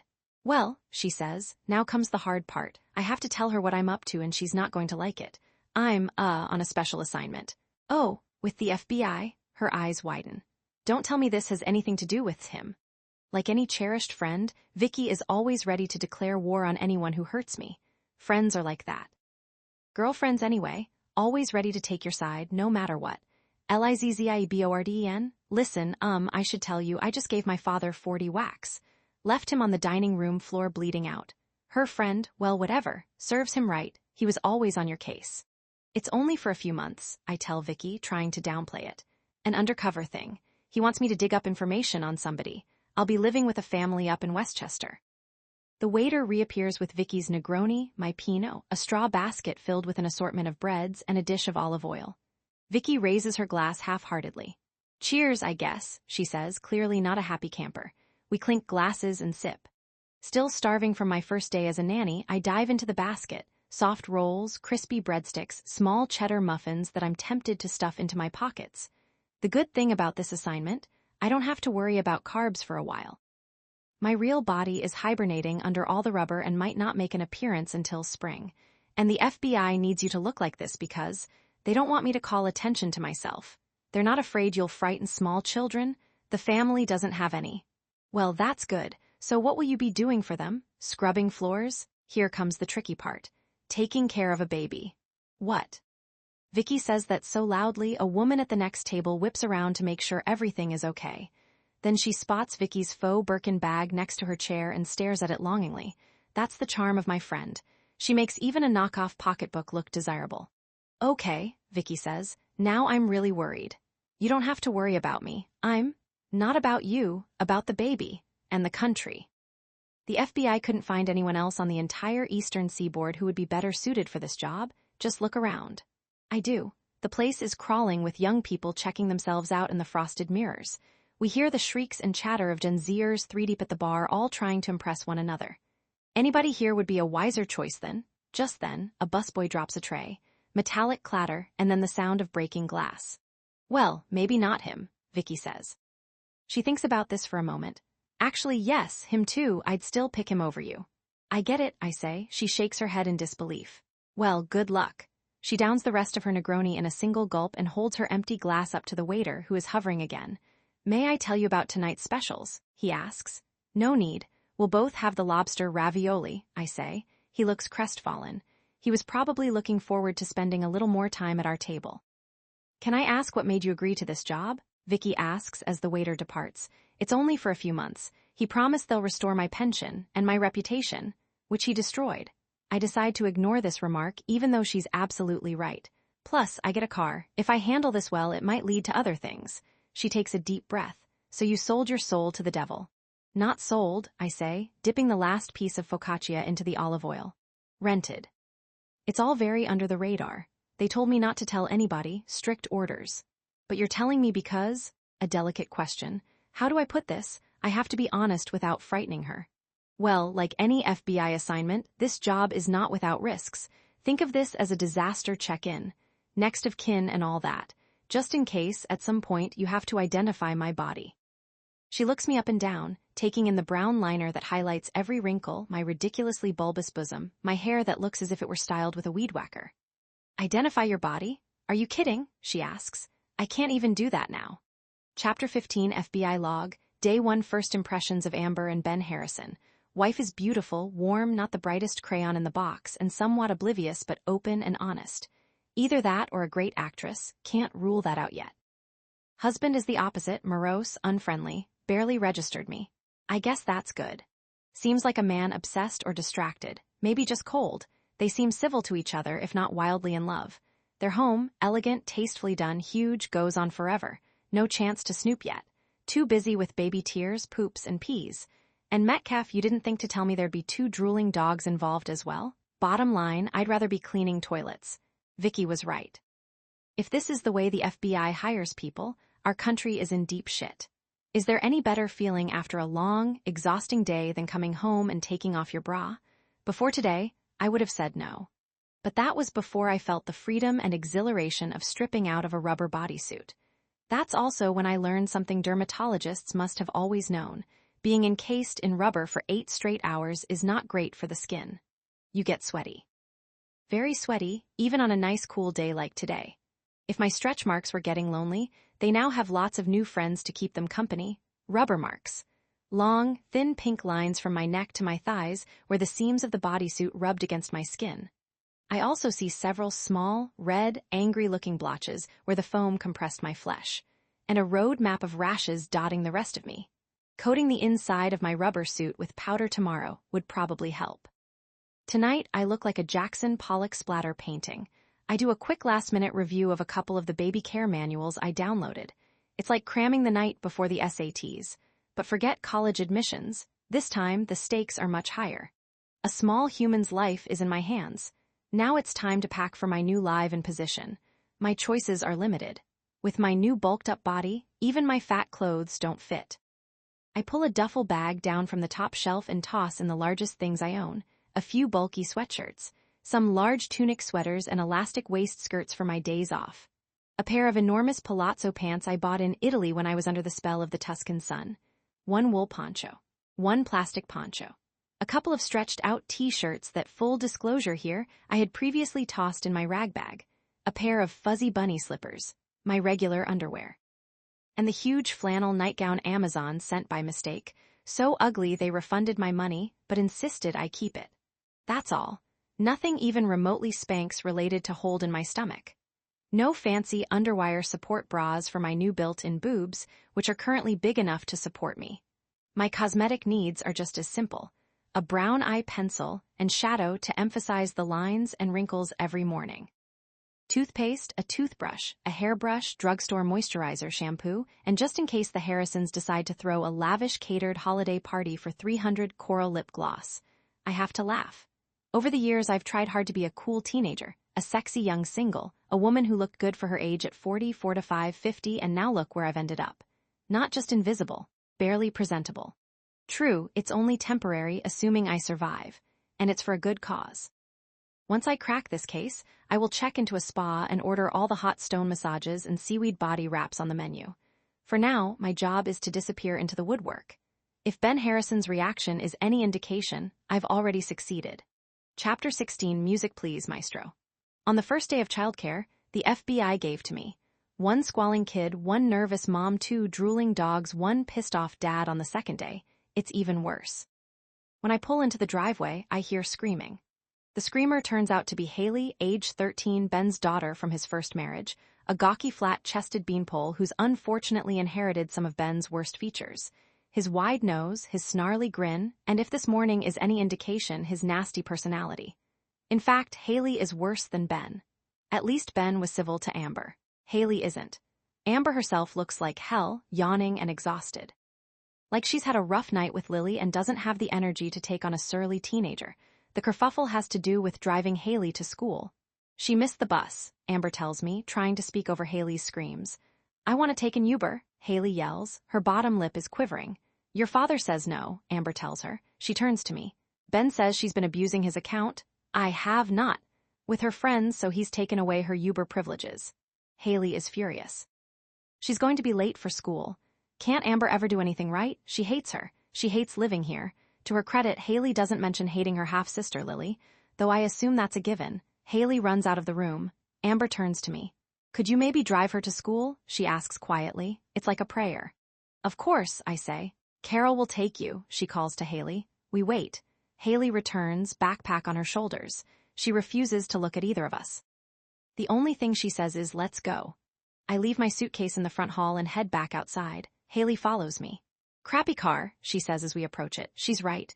When the FBI said they were giving me a car, I expected something new and classy, or new and sporty, or at the very least new, wrong on all counts. I've been given an old Honda. Not quite banged up but clearly used yet still roadworthy, much like myself. Wait till you see the inside, I tell her. It's even worse. I get in first so I can sweep away all the junk I've amassed on the passenger seat in just a couple of days. A Trader Joe's receipt, an umbrella, a scarf, a leftover breakfast burrito, a cluster of used tissues. Haley gets in and slams the door. My father won't like this, she says, looking around. He's a neat freak. Better keep your bedroom door closed. Thanks for the heads up. Where's your school? I didn't think that would be a tough question to answer. I was wrong. For spite Haley isn't telling me, we sit in silence for a few minutes. Back out and take a left, it's Chadwick Middle School, she says at last, and don't bother asking if I like it. I won't, I say. I'm sure it sucks. I sneak a peek at her face. She looks surprised. Now the ball's in my court, so I decide to run with it. And when they tell you it gets better in high school, don't believe them, I continue. High school sucks too, but at least by then you'll be old enough to drive. If I didn't know better, I'd swear I saw a tiny smile appear on her face, then it's gone. Oh, and by the way, my name is Caroline. Amber calls you Carol? Right, well Amber, has a lot on her mind. Haley begins rifling through her backpack, trying to ignore me. Not just Lily, I say. I mean, all the stuff that comes with being a new mom. It's rough, hormones out of whack, anxiety. Trying to do everything you think you should be doing, but worrying you're doing it all wrong and everybody will notice. I get a sudden burst of inspiration. Sort of like middle school, I add. Now I think I see a real smile. But it's like those disclaimers that pop up at the bottom of every pharmaceutical commercial warning you about possible side effects like death and projectile vomiting. It's there for a second, then quickly disappears. We pass block after block of luxurious homes, velvety lawns, streets with names like Upper Saffron Lane and Vermilion Crescent. Nothing that remotely resembles a school. The autumn foliage is beautiful. But beauty seems to be lost on Haley, who wears baggy cargo pants with about 10 unnecessary pockets, a worn-out t-shirt, and chukka boots with purple and orange striped socks. She looks like she's on her way to a construction site. So are you going to give me some directions? I ask. Use your GPS. Don't know how, I say. Haley looks shocked, like I just told her I didn't know how to work a toaster. No rush, she says, looking at her own phone. I already missed the tardy chime. Tardy chime? Is that what her fancy private school calls the late bell? Seriously, you have to tell me how to get there. She puts her phone in her backpack and gives me grimace number 3, or is it 4? Hard to keep track. Go straight. I'll let you know when to turn. A few seconds later, turn left now. I brake and turn so quickly, her backpack falls off her lap. Damn, she says. She picks it up, pulls out her phone to make sure it's still okay. Up ahead is a small red brick building with several other straggling students milling around, high-fiving each other and seemingly in no hurry to enter the building despite having missed the tardy chime. One guy sees Haley and rushes over. He leans in the open car door to check me out. He's not happy with what he sees. Hey, he says to Haley. Where's your hot new mama? Haley might be angry and bitter, but like Lily, she's also quite advanced. She lets loose with a string of expletives I didn't know till I was 30. Chapter 17, METCALF was right. Men and women, mostly women, have been taking care of babies since humans lived in caves. But I don't remember any episode of the Flintstones called How Wilma Stores Her Breast Milk. Come to think of it, I wonder how all those real prehistoric mothers managed. Did they know to keep their caves at 77 degrees Fahrenheit or below? And what about an appropriate container? Sure, a mastodon bone with the marrow scooped out would have worked. But where would they find one with a tight-fitting lid? All those cave babies should have been doomed at birth. But lucky for them, they were on the paleo diet. They survived, then begat and kept begatting all the way into the 21st century. A time when the worldwide baby bottle warmer and sterilizer market hovers at around $156 billion a year. The Harrisons are not responsible for all of that $156 billion, of course. Just a significant chunk. A chunk that's looming large on their kitchen counter right now. A 9-pound, 50-ounce capacity top of the line wireless, Bluetooth-enabled Baby Brezza Formula Pro Advanced Smart Bottle and Breast Milk Warmer. A godsend for any mom who's just too exhausted to test a few drops of milk on her wrist. With a simple flick of a switch, mom can warm a bottle of breast milk safely and evenly. Their caps, not mine. Air bubbles, not with this baby. Best of all, the system comes with a free app that works with your smartphone wherever you are and beeps when the bottle is ready. So even Ben could do it, even if he was in the middle of counting cryptocurrencies. I'm barely halfway through the Brezza manual when Amber appears, bottle in hand. I see you've met our other baby, she says, gesturing to the machine. Lily is cuter, I say. Damn, I forgot to use the word advanced. I just pumped this, she says, writing the time and date on the bottle and putting it in the refrigerator. Lily's sleeping now. When she gets up, use one of the earlier ones. Oh, she blushes a little. Sorry, guess I don't have to tell you that, ha ha. Ha ha. Yes, she does. I think fast. Actually, I say, trying desperately to keep a straight face, I'd really like you to assume I know nothing. Feel free to tell me everything so I can learn to do things the way you want them done. That's very kind of you, she says. I can tell she means it. I'm probably the only person in the world who cares what Amber wants. She gives me a one-on-one tutorial explaining how she writes the pumping date on each bottle, never puts them in the refrigerator door, which is prone to temperature changes when the fridge is opened, and freezes any bottle more than 3 days old. I nod. She thinks it's approval. Actually, it's gratitude. I've got to run, but Lily probably won't get up for. She sneaks a peek at her watch, a different one than yesterday, with more diamonds around the face. Well, at least an hour. So you'll want to change her and feed her about 11:30 before you take her to class. Class? Oh, did I forget to mention that? On Thursdays and some Fridays, she has tumble-stiltskin baby aerobics. You'll want to bring her diaper bag, a change of clothes, wipes, an extra bottle. She ticks off a scavenger hunt list of everything Lily might need in the next month or two. And then she's gone. Great, I've got an hour to snoop. I grab my purse, make a beeline to Ben's office, and begin to rifle through the files on his desk, taking pictures of everything there and everything in his wastebasket. His top desk drawer is locked. Not a problem. Anyone with FBI training, or anyone who's ever seen a classic crime movie, knows you can turn a paperclip into a lockpicking tool. I take a couple from my purse, bend the first into a tension wrench, and insert it in the lock. Then I open the second one and push it deep into the tumbler so I can, oh no, the unmistakable cry of a baby who doesn't know she's not supposed to wake up yet. I give it a moment, hoping she'll soothe herself and fall back asleep. No such luck. Even worse, in the nursery, I see why she's crying. Actually, I smell it first. Diarrhea has seeped out of her diaper onto her sheet. She's kicked a bit of it over to the side of the crib, smearing it with her foot. Now she's giggling. She thinks it's funny. Just then, my phone beeps. A text from Metcalf. Anything? Gurgle, gurgle. That's the sound of my blood boiling. I punch in his phone number and rehearse what I am going to say. Are you kidding? I've got a 5-month-old whose idea of fun is to cover her room with poop.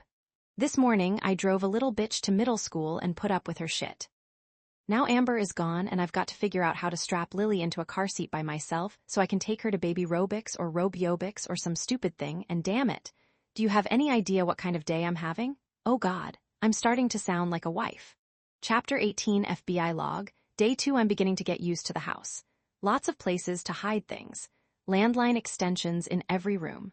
Someone, probably Ben, disabled the callback and caller ID functions. There's a laptop in the kitchen that seems to be Amber's. I've checked her browsing history. It's all recipes, baby care, and upscale fashion sites. Saks Fifth Avenue, Bergdorf Goodman, Prada, Chanel. Many emails from Amber to friends. Ben never seems to use that computer. He has a desktop in his office. Started breaking in today but got called away to diaper duty. Ben's daughter Haley also has a laptop. Amber seems innocent. Haley is a spoiled brat. The baby is a sweetheart. But that's not what you want to know. Hard to overhear conversations. Ben takes all his calls in his office with the door closed, always on his cell. He's never without it. Carries it with him practically 24/7, even in a bathrobe pocket. And Ben's car is spotless. No papers, no paper trail. His daughter says he's a neat freak. Maybe he's just paranoid. Nothing to report except that Amber acts like she really needs me, trusts me, appreciates me. Glad somebody does. Chapter 19 TUMBLSTLTSKIN sounds like a fairy tale, but it's more like a circus that was swallowed by a gymnasium. It's one giant, sunny double-height room with a huge red, blue, and yellow tent, top on the ceiling, and nothing but bright colors wherever you look. Red tiled walls, a yellow wood gym floor covered with pristine rainbow-colored mats. Over time, these mats must have seen their share of spit-up and worse. In other neighborhoods, you might have sensed that. Not here.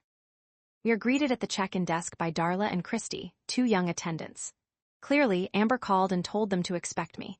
I know because one of them says, "You must be Carol." Should I bother correcting her? "Oh, Lily, how cute you look today," she continues. I look at Lily. She's right. Amber veers away from the frilly pink things most people choose for girls and instead splurges on French all-cotton gender-neutral onesies printed with gentle animals, like cows and bunnies. Today, when I changed her after her poop explosion, I chose frogs and a sweet green headband. She looks great. Darla, or is it Christy, gives me a quick overview. Tumblestiltskin is divided into 3 groups: crawlers, baby bees, non-crawlers, baby bumpkins, and toddlers. They point me and Lily in the baby bumpkin direction. We're late, but we didn't miss much. The first 15 minutes are set aside for what's known as free play, well, as free as you can get for $800 a semester. I look around.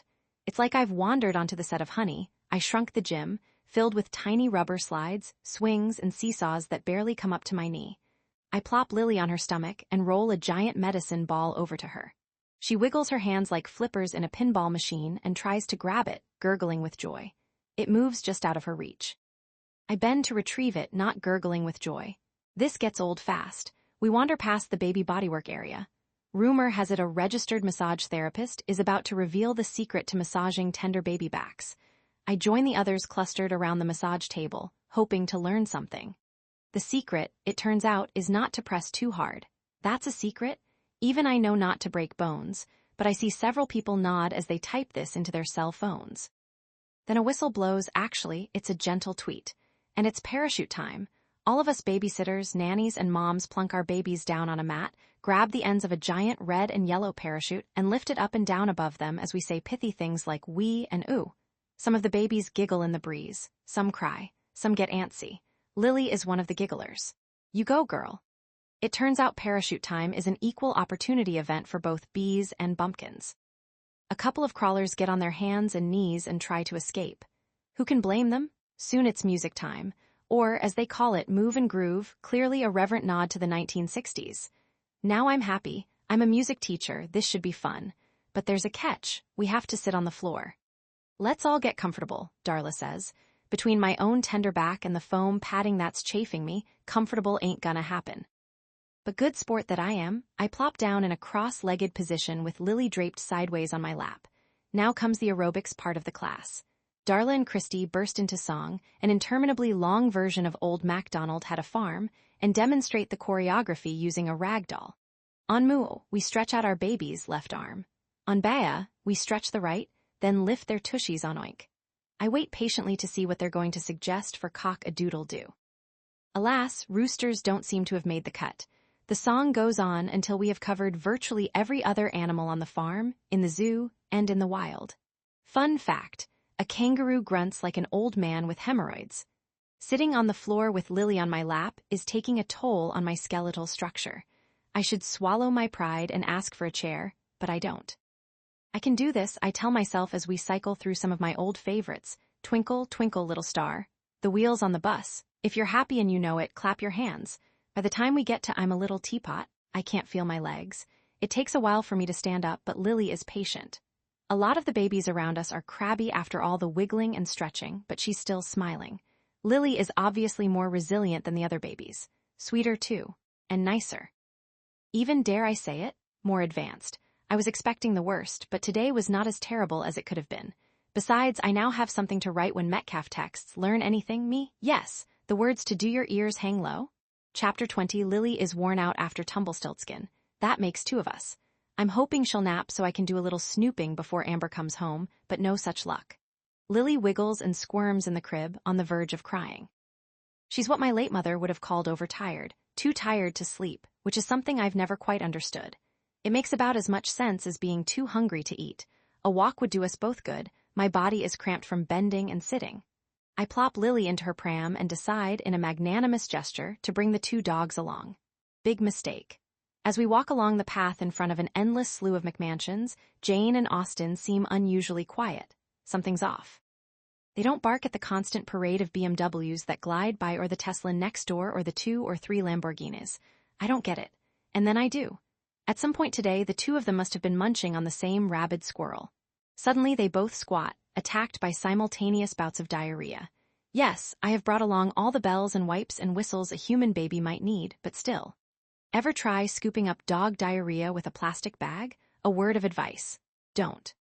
I give up, pivot the carriage around, rush back to the house, and dash inside, hoping we weren't spotted. So far, so good. Even better, Lily seems sleepy. As I head to the nursery, I hear a car in the driveway. I look out the window. A furious neighbor? No, not with that car, which is almost as banged up as mine. A man gets out, a big guy, bushy hair, bow-legged. Maybe a disgruntled gardener who has to clean up the doggy stains we left, if only. The bell rings. With Lily in my arms, I go to the door and look through the peephole. The man is not smiling. After I put the chain on, I open the door a few inches. The dogs come over and start growling. "Can I help you?" I say. I see he's got a soul patch, one of those weird little squares of hair in the center of his chin. I don't get why guys have that. Someone should tell him, "Listen, if it doesn't look good on Brad Pitt, it won't look good on you." But that someone is not me. "I'm looking for Ben," he says.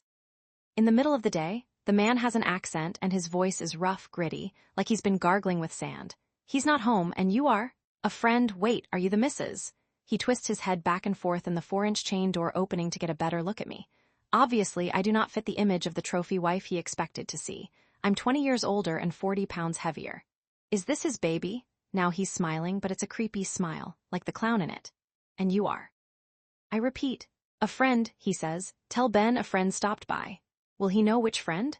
"He'll know," the man says. "He doesn't have that many." He laughs, then he turns and walks away. Through the crack I watch him drive off. Alone in the house with the baby, I'm alarmed. This is definitely something Metcalf needs to know. I text him with a description. He texts back, "You didn't get his name?" 3 question marks. That's the Metcalf way of telling me I'm incompetent. It feels like a slap in the face. Me, he didn't give it. Metcalf, could it have been Carlos? Me, I told you, he didn't say. Metcalf license number, me, no again, old gray car, green and white plate. Metcalf, Vermont, New Hampshire, Colorado, Florida, me, not sure, maybe Florida. Metcalf, well, did you see a big orange on it, did I? I'm not sure, I was too scared to notice. Metcalf, that's all you got, nothing else, scars, markings? Oh, right.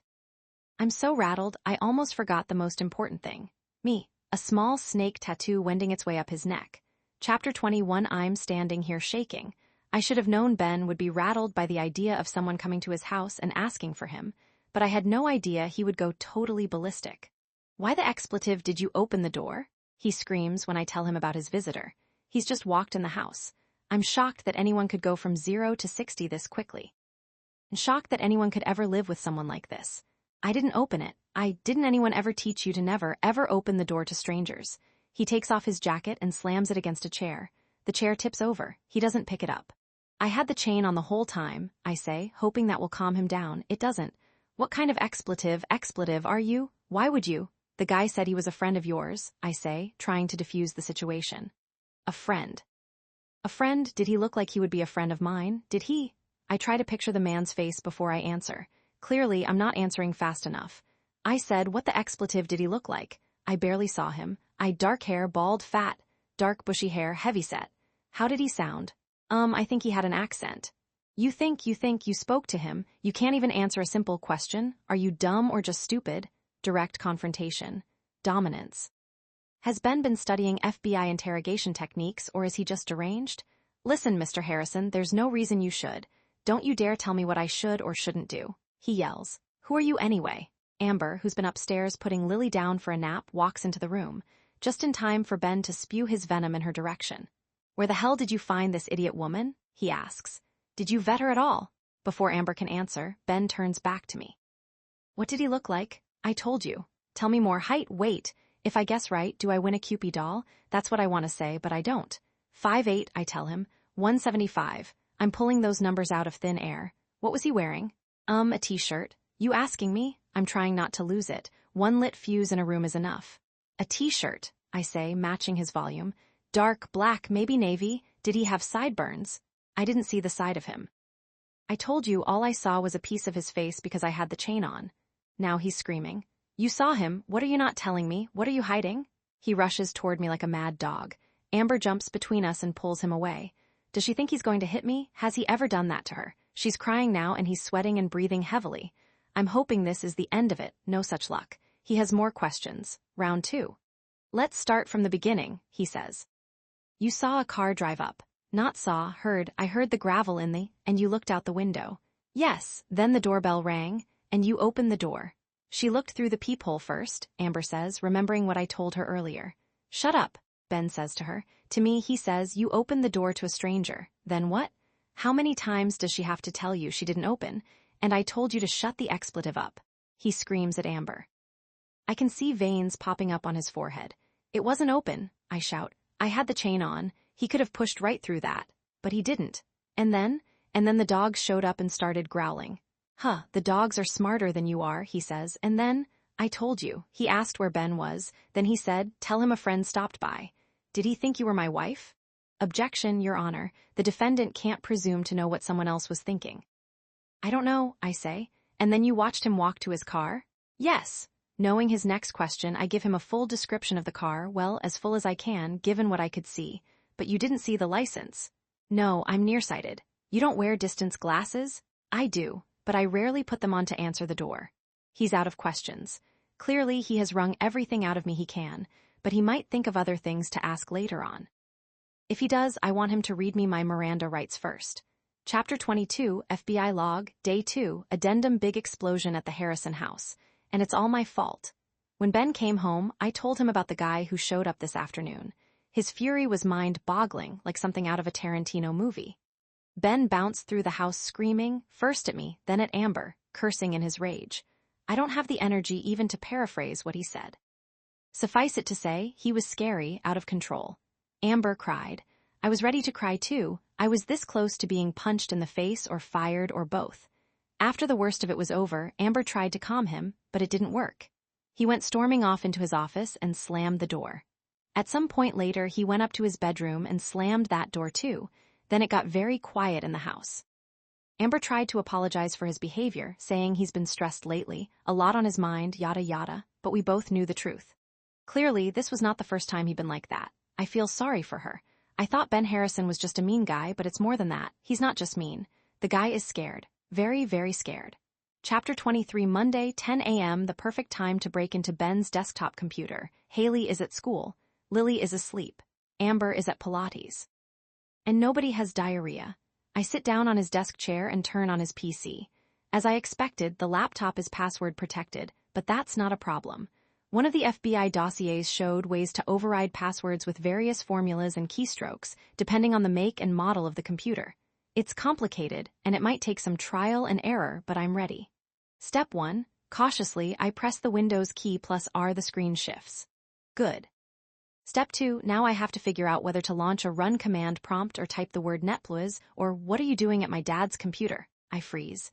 Haley is standing in the doorway, wearing a sweatshirt about 6 sizes too big. What are you doing home from school? I ask. Forgot my homework, she says, and Amber forgot to remind me. Amber forgot? Does this kid not take responsibility for anything? But what are you doing in here? I turn from the desktop. Okay, I say with a sigh. I'll tell you, but you have to promise you won't tell Amber or your dad. She thinks about this for a moment, weighing the pros and cons. Clearly, she likes having something over me, but she likes the idea of keeping something from her father and stepmother even more. She's practically licking her lips. So, I ask, do we have a deal? Oh, fine, she says. I take a deep breath. The truth is, the FBI needs me to dig up some dirt on your father. There is a moment of stunned silence. Then she bursts out laughing. Come on, Haley says. What are you really doing? Works every time. An old FBI trick called hiding in plain sight. If the truth seems even mildly far-fetched, you can use it to throw the subject off guard. Oh, okay. Ever hear of something called Fortnite? I ask. The video game? Well, duh. I'm a big fan, I say, but I can't play it on my very basic unsmartphone. Aren't you a little old for that? She asks with a smirk. Actually, I'm a ranked player. I want to play now, but I guess I need a password to use this computer, I say. Do you know it? Sure. Will you share it? Nope. I wish I had something I could hold over Haley's head. An ounce of weed hidden under her bed, maybe. Some sexting I spotted on her phone. But no, I've got nothing yet. Tell you what, I say. How about you just type it in and I won't look, promise. She thinks about this for a moment. It could go either way. Fine, she says. I get up from the chair and she sits down and types. I look away out the window, keeping my word. When she gets up, Ben's desktop screen is in full view. Now it's my turn to lick my lips. Thanks, I say. I start typing, pretending I'm downloading the game. She's still there watching me. I know I'm on thin ice here, but I'm feeling smug and a little brazen. You want to see my kill stats? I ask. She rolls her eyes. You're weird, she says. That's true, I say, but it sure beats being normal. Once she's gone, I scan the files. Some names are in English, roof, receipts, bios. Some are in Spanish, fuego, empezar. Ben speaks Spanish. Metcalf didn't mention that. Some are just letters, JJ to Rev, C and L, BJK. Are they artists? Code names? Hard to say. Any of them could be hiding the information Metcalf is looking for. But there's no time to wade through it all, so I insert a flash drive and copy everything. Let the FBI do its own research. My job is just to steal it. Chapter 24, It takes a lot to tear Alan Metcalf away from his beloved daily corned beef and Swiss on rye. Today he had to stop eating and sign for a FedEx delivery. He grumbled at the interruption. But once he came back, the corned beef was history. Now he pushes the sandwich wrapper to a corner of his desk and stares at the just-delivered 2-inch flash drive with what can only be described as glee. There it is. A small piece of software that has the power to chain. Well, the rest of his life, if he plays his cards right. Then he hears an odd beep. At first he thinks it's coming from outside, a truck backing up. He looks out his window. If his office were 30 stories higher, he would have a spectacular view of the Chrysler Building, but from his third-floor window he can see only the base of it. He checks the traffic below. There's no truck, no traffic tie-up, and nobody is double-parked. Yet the beep is persistent. Then he realizes the beep is an incoming text. Not on his regular burner phone, it's on a different one he's never used before, one of many sitting in his desk's bottom drawer. He's been told to always keep a few turned on and fully charged just in case. He rummages through the drawer till he locates the cell that's beeping. Sure enough, hi from Heather. Heather. Now, why would a grown man decide to use the name Heather, even on a pay-as-you-go burner phone? Pretty strange. Then again, all his dealings with Heather have been strange. Nighttime meetings in deserted places. A bunch of burner phones he's allowed to use only once and then has to discard. Oh, well, no time to think about that now. Heather asks, what's up? The timing is perfect. Metcalf has news to share. He wonders if he should answer in the same breezy, dopey teenage tone as Heather. Got it. I'm like excited. YAASSSS? No, not a good idea. Kind of stupid, he decides. For spite, he responds like a grown-up. It came. Lots to go through. We'll be in touch. If Heather is disappointed or impatient, he is wise enough not to show it. He signs off with a simple okay. I'm chill. Annoying man, Metcalf thinks. Not for the first time. Having to deal with a superior who is so he searches for the right word and finally settles on inferior. For a split second, he lets himself be angry and frustrated at the way things have worked out. Then he realizes it will do him no good. He's got to go with the flow. And right now, the flow begins and ends with this guy, even though Metcalf hates his guts. Chapter 25, If God belonged to a country club, it would be Somerset. Then again, there's no guarantee God would be admitted. Somerset, a magnificent white mansion surrounded by 5 acres of prime Long Island Sound beach property, has strict membership rules. You have to be invited to join or be sponsored by a current member. Also, there's a 7-year wait for cabanas. From what I remember of my history classes, wars have been fought over less. But wait, I'm being unfair. Somerset isn't as elitist as it sounds. It's not just a bunch of 1%ers wandering around the emerald green golf course, perfectly raked clay tennis courts, pools, restaurants, and Kitty's snack bar, home of the $3 chicken nugget. There's the occasional Nobel Prize winner allowed in. A presidential nominee. And recently, in a magnanimous gesture of upper-class solidarity, Somerset opened its doors to a few 2%ers as well. Ben hands the keys to his BMW to the parking attendant, and the 4 of us get out. It was supposed to be 5, but at the last minute, Haley pulled a Haley, refusing to go to their stupid snotty club. Then she jumped on her Yeti Cycles mountain bike, called her father a few choice names, and pedaled away. I push Lily in her stroller through the main gate and into a gilded lobby. It's like the Vatican, but with bay windows. Since the only club I've ever belonged to was a hosiery club, buy 5 pairs of pantyhose, get the 6th one free, I'm feeling overwhelmed and need I add underdressed. I'm wearing my civilian beachwear, a purple paisley muumuu that barely fits over my bodysuit. From a distance, it looks like I'm being devoured by amoebas. Amber asked me if I had a bathing suit, but I don't. I haven't owned one since the Reagan administration. I'm proud to say I've had body issues since long before it was chic. I still remember how my mother tried to reassure me when I was a chubby teen. Her tender words still resonate, fatter girls than you get into bathing suits. So now, at 50, I thought, why bother buying one at this point? Besides, it's October. Swimming season is months away. Big mistake. I forgot about global warming. So here I am on a shockingly sunny, 78-degree October day, giving Lily a bottle of breast milk when I hear Amber say, "You know you have to wait 20 minutes before you take her into the kiddie pool, right?" Wait, what? Forget the varicose veins and belly fat. I've got a bigger problem. I'm wearing a foam rubber bodysuit. Foam absorbs water. With Lily in my arms, I'll sink. I've got to think fast. Amber walks over to chat with 2 couples. After a few minutes, I take her aside and not for the first time lie to her. See, there was this accident when I was a child, I say. My mother was boiling water. I got too close. Oh my God, she says, so sweetly that I feel guilty. That's why my legs are always covered, and I start to go into gruesome details about my second-degree burns, but Amber cuts me off. I'm so sorry. I didn't know, she says. Well, then of course you don't have to take Lily into the pool. Thank you, I say. I'll have the Velasquez nanny do that if it's okay with them. Come, let me introduce you. Mr. Velasquez, Ben's friend according to their nanny, Mariana, maybe even Ben's business partner. Great, this may be one step closer to getting a fix on Ben. Amber puts her arm around me and we walk over to the two couples she was talking to earlier. Carol, this is Mr. and Mrs. Velasquez. Please, I'm Paulo, Mr. Velasquez says in a rich Spanish accent. His voice sounds like it was dipped in honey. Paulo is handsome and dark-haired, wearing a yellow Izod shirt that covers, from what I can tell, a set of first-rate abs. In a gracious gesture, he bows. And I'm Felicia, his wife says. Her long black hair is braided and pulled back in a flowery scrunchie. She's slim and sultry, in a hot pink bathing suit over which she's tossed a lacy pink see-through top, an outfit that looks like it would be right at home in a California king. She's wearing pink stilettos. So nice to meet you both, I say. Mariana has told me wonderful things about you. Has she? I can't remember, but it's as good an opening as I can think of, they smile. And these are the Taggarts, Amber says, Ray and Meg. The Taggarts look to be in their 50s. I learn that they have 3 grown kids. What are the kids up to these days? Amber asks. Ray and Meg look at each other and shrug. Like most parents their age, my age, they don't quite understand what their kids do for a living. Emily does something with software, Meg tells me. Designs it, I think. No, Ray corrects her.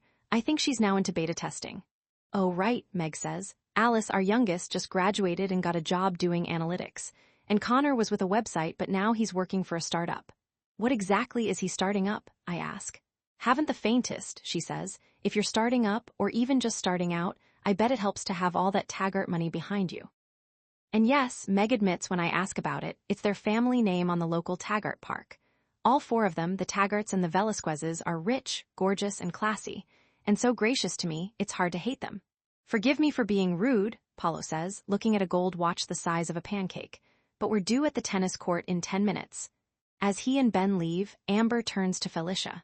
Carol is feeling a little under the weather, she tells her. Do you think Mariana would be able to take Lily into the pool? Of course, says Felicia. A few feet away, Mariana and little Bella Velasquez are playing hide and seek around the pool chairs. I catch Mariana's eye and she waves to me. I carry Lily over and join them. Lily is wearing a cute 2-piece bathing suit with giraffes on it. Still 3 minutes to go before she's ready to get into the pool. I lift her onto a chaise and cover her little body with Think Baby SPF 50 sunblock. She giggles. It must tickle. Mariana is tying orange water wings on Bella. Coming in with us? She asks. I can't, I say. I didn't bring a suit. Felicia said you might be able to help me out. Happy to, she says. As she and Bella pop into the kiddie pool, I put Lily into a fresh swim diaper and hand her over to Mariana. She takes Lily with one arm, still holding Bella with the other. Together, the 3 of them swish side to side in the pool, all laughing. Suddenly, Mariana dunks Lily into the water so only the back of her head is visible. I hold my breath. In the split second till I can get to the edge of the pool, a dozen worst-case scenarios run through my head. Lily will swallow water. Lily will have a lifetime of trust issues. But no. Lily bobs right up, shaking the water off her face, giggling. Mariana dunks her again and again. She loves it. Mariana knew she would. She tells me that all babies have the instinct to hold their breath for a few seconds when their faces are submerged. As I sit in a lounge chair next to the empty stroller, I watch the 3 of them bob up and down. Mariana is amazing. She's kind, energetic, and great with kids. Once again, I decide this is a job for a young person, and not just because of my cellulite. Chapter 26, a little breeze is making its way across the club. It's getting cooler. Time to leave the pool. Mariana hands Lily to me, and I wrap her in a huge red and pink beach towel with only her head sticking out. She looks adorable, like a human enchilada. Quickly, before she starts to cry for more swim time, I carry Lily into the ladies' room to change her out of her wet suit. Like all of Somerset, the restroom is a study in elegance. White marble walls and sinks with cloth hand towels, several floor-to-ceiling private mahogany stalls, gold-encrusted mirrors, and fresh flowers everywhere. It would be the perfect place for a small wedding.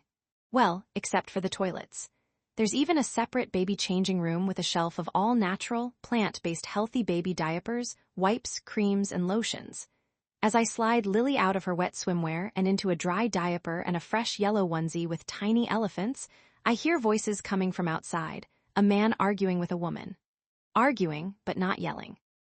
1%ers don't yell, they raise their eyebrows, not their voices, unless, like Ben, they're in the privacy of their own home. The argument sounds very civilized, a flurry of sharp, staccato whispers, but it's all in Spanish. I listen harder. I'm pretty sure the woman is Felicia. And she's arguing with Ben, could it be? Yes. The tone of voice tells me there's a lot of anger behind the words. Damn, why didn't I pay more attention in Señorita Fuentes' high school Spanish class? I pick Lily up and move closer to the door. Now I can make out a few bits and pieces. Ben says, no puto contra. That's I can't something. Felicia says, si lo prometiste. You promised. No es un buen momento, says Ben, not a good time. Felicia again, dime cuando. Tell me when. Ben, no say. I don't know. More words that I don't understand. Then Felicia says, no, él no sabe nada. No, he knows nothing. Is she talking about her husband? Could Felicia and Ben be involved in something, just the two of them? Suddenly, Felicia yells, teníamos un trato. We had a what? Those are Felicia's final words. Then I hear her go clicking off in her shiny pink heels. Ben calls after her as the sound of her stilettos grows fainter and fainter. But what does trato mean? With Lily under my arm, I grab my phone and punch the word into Google Translate. Trato means deal or bargain or agreement. What kind of deal? Is it drug-related? Are they having an affair? It all seems vaguely ominous. But for all I know, they could be talking about going for ice cream. Whatever it is, it sounds like something Metcalf should know about. Chapter 27, the car ride home is unusually quiet. Neither Ben nor Amber says anything. Lily keeps nodding off. And I do a lot of thinking. Back home, Lily gets a tiny taste of solid food, squash and broccoli blended in the mini Cuisinart until it's the consistency of mucus. Then I wipe her face and hands, change her diaper, rock her as I sing Twinkle, Twinkle, Little Star 6 or 7 times and put her in the crib. She falls asleep quickly. Finally, I can text Metcalf. Overheard Ben in argument with Felicia Velasquez, wife of Paulo. Business deal, affair? Don't know yet. Also been thinking, Ben's daughter Haley hates him. Could anonymous tip have come from her? If I think Metcalf will compliment me on my eavesdropping, I am dead wrong. He texts back, so you're telling me a teenage daughter hates her father who might be sleeping with a neighbor? For this you went undercover, I'm burning up. And it's not from the sun, it's the sheer disrespect. I'm so angry I decide texts won't do, so I call him. I've been cautioned not to do it again after last time. I do it anyway. He picks up halfway through the first ring. It's like he was lying in wait. Damn you, I say. Did you expect me to be happy with the crumb you sent? Listen, no, you listen, he says.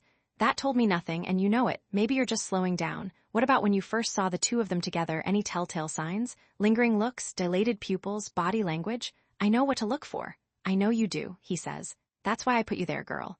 Girl, all I know is the old Elinor would have been on top of this. This is not the way you used to be. Chapter 28, not the way I used to be. That stung. Metcalf knew it would. I was 21 when I was hired, fresh out of college and full of dreams. Back then, I had youth and energy on my side. I was up for anything. Man the phones on Friday night so others could leave early? Sure. Sit in a seedy car in a seedy neighborhood at midnight so I could alert the surveillance team if the perp was on his way? You betcha. In time, my attitude and eagerness got noticed. Sometimes too noticed. Those were the days before Me Too. It was nothing to be on the receiving end of a pat on the rump or a lewd suggestion. Well, nothing you could bring to what was then known as personnel. Corporate rules for bad office relationships. But that didn't stop anyone. My standard response, gee, harasser's name, if there were anyone I would ever be tempted to bend the rules for, it would be you. Men are amazing. Even the butt-ugly ones believed me. And then I met Covely Ravenstock. He sounds like the unnecessarily handsome blonde captain of the lacrosse team instead of what he was, an ordinary-looking guy in his late 30s. Dark hair, somewhat balding, horn-rimmed glasses. If you didn't keep your eye on him, you'd lose him in a crowd. To add to the misdirect, Cove was a big fan of baggy brown suits, who wears brown if they have a choice about it, bow ties, and short-sleeved shirts that screamed wash and wear. A deputy assistant special agent, Cove was 5 years younger than Metcalf but several levels above him. He was Metcalf's boss's boss. Cove was charming and dynamic when you got to know him. Watching him take charge of an unruly meeting was like watching a man tame a bucking horse. Unlike most of the drones who filled most of the offices, Cove had a zany streak and a wicked sense of humor. He made me laugh. As I rose through the ranks, he became my go-to guy for career advice, then my mentor, then my closest work friend. Is it any wonder I fell in love with him? No, he wasn't my direct boss.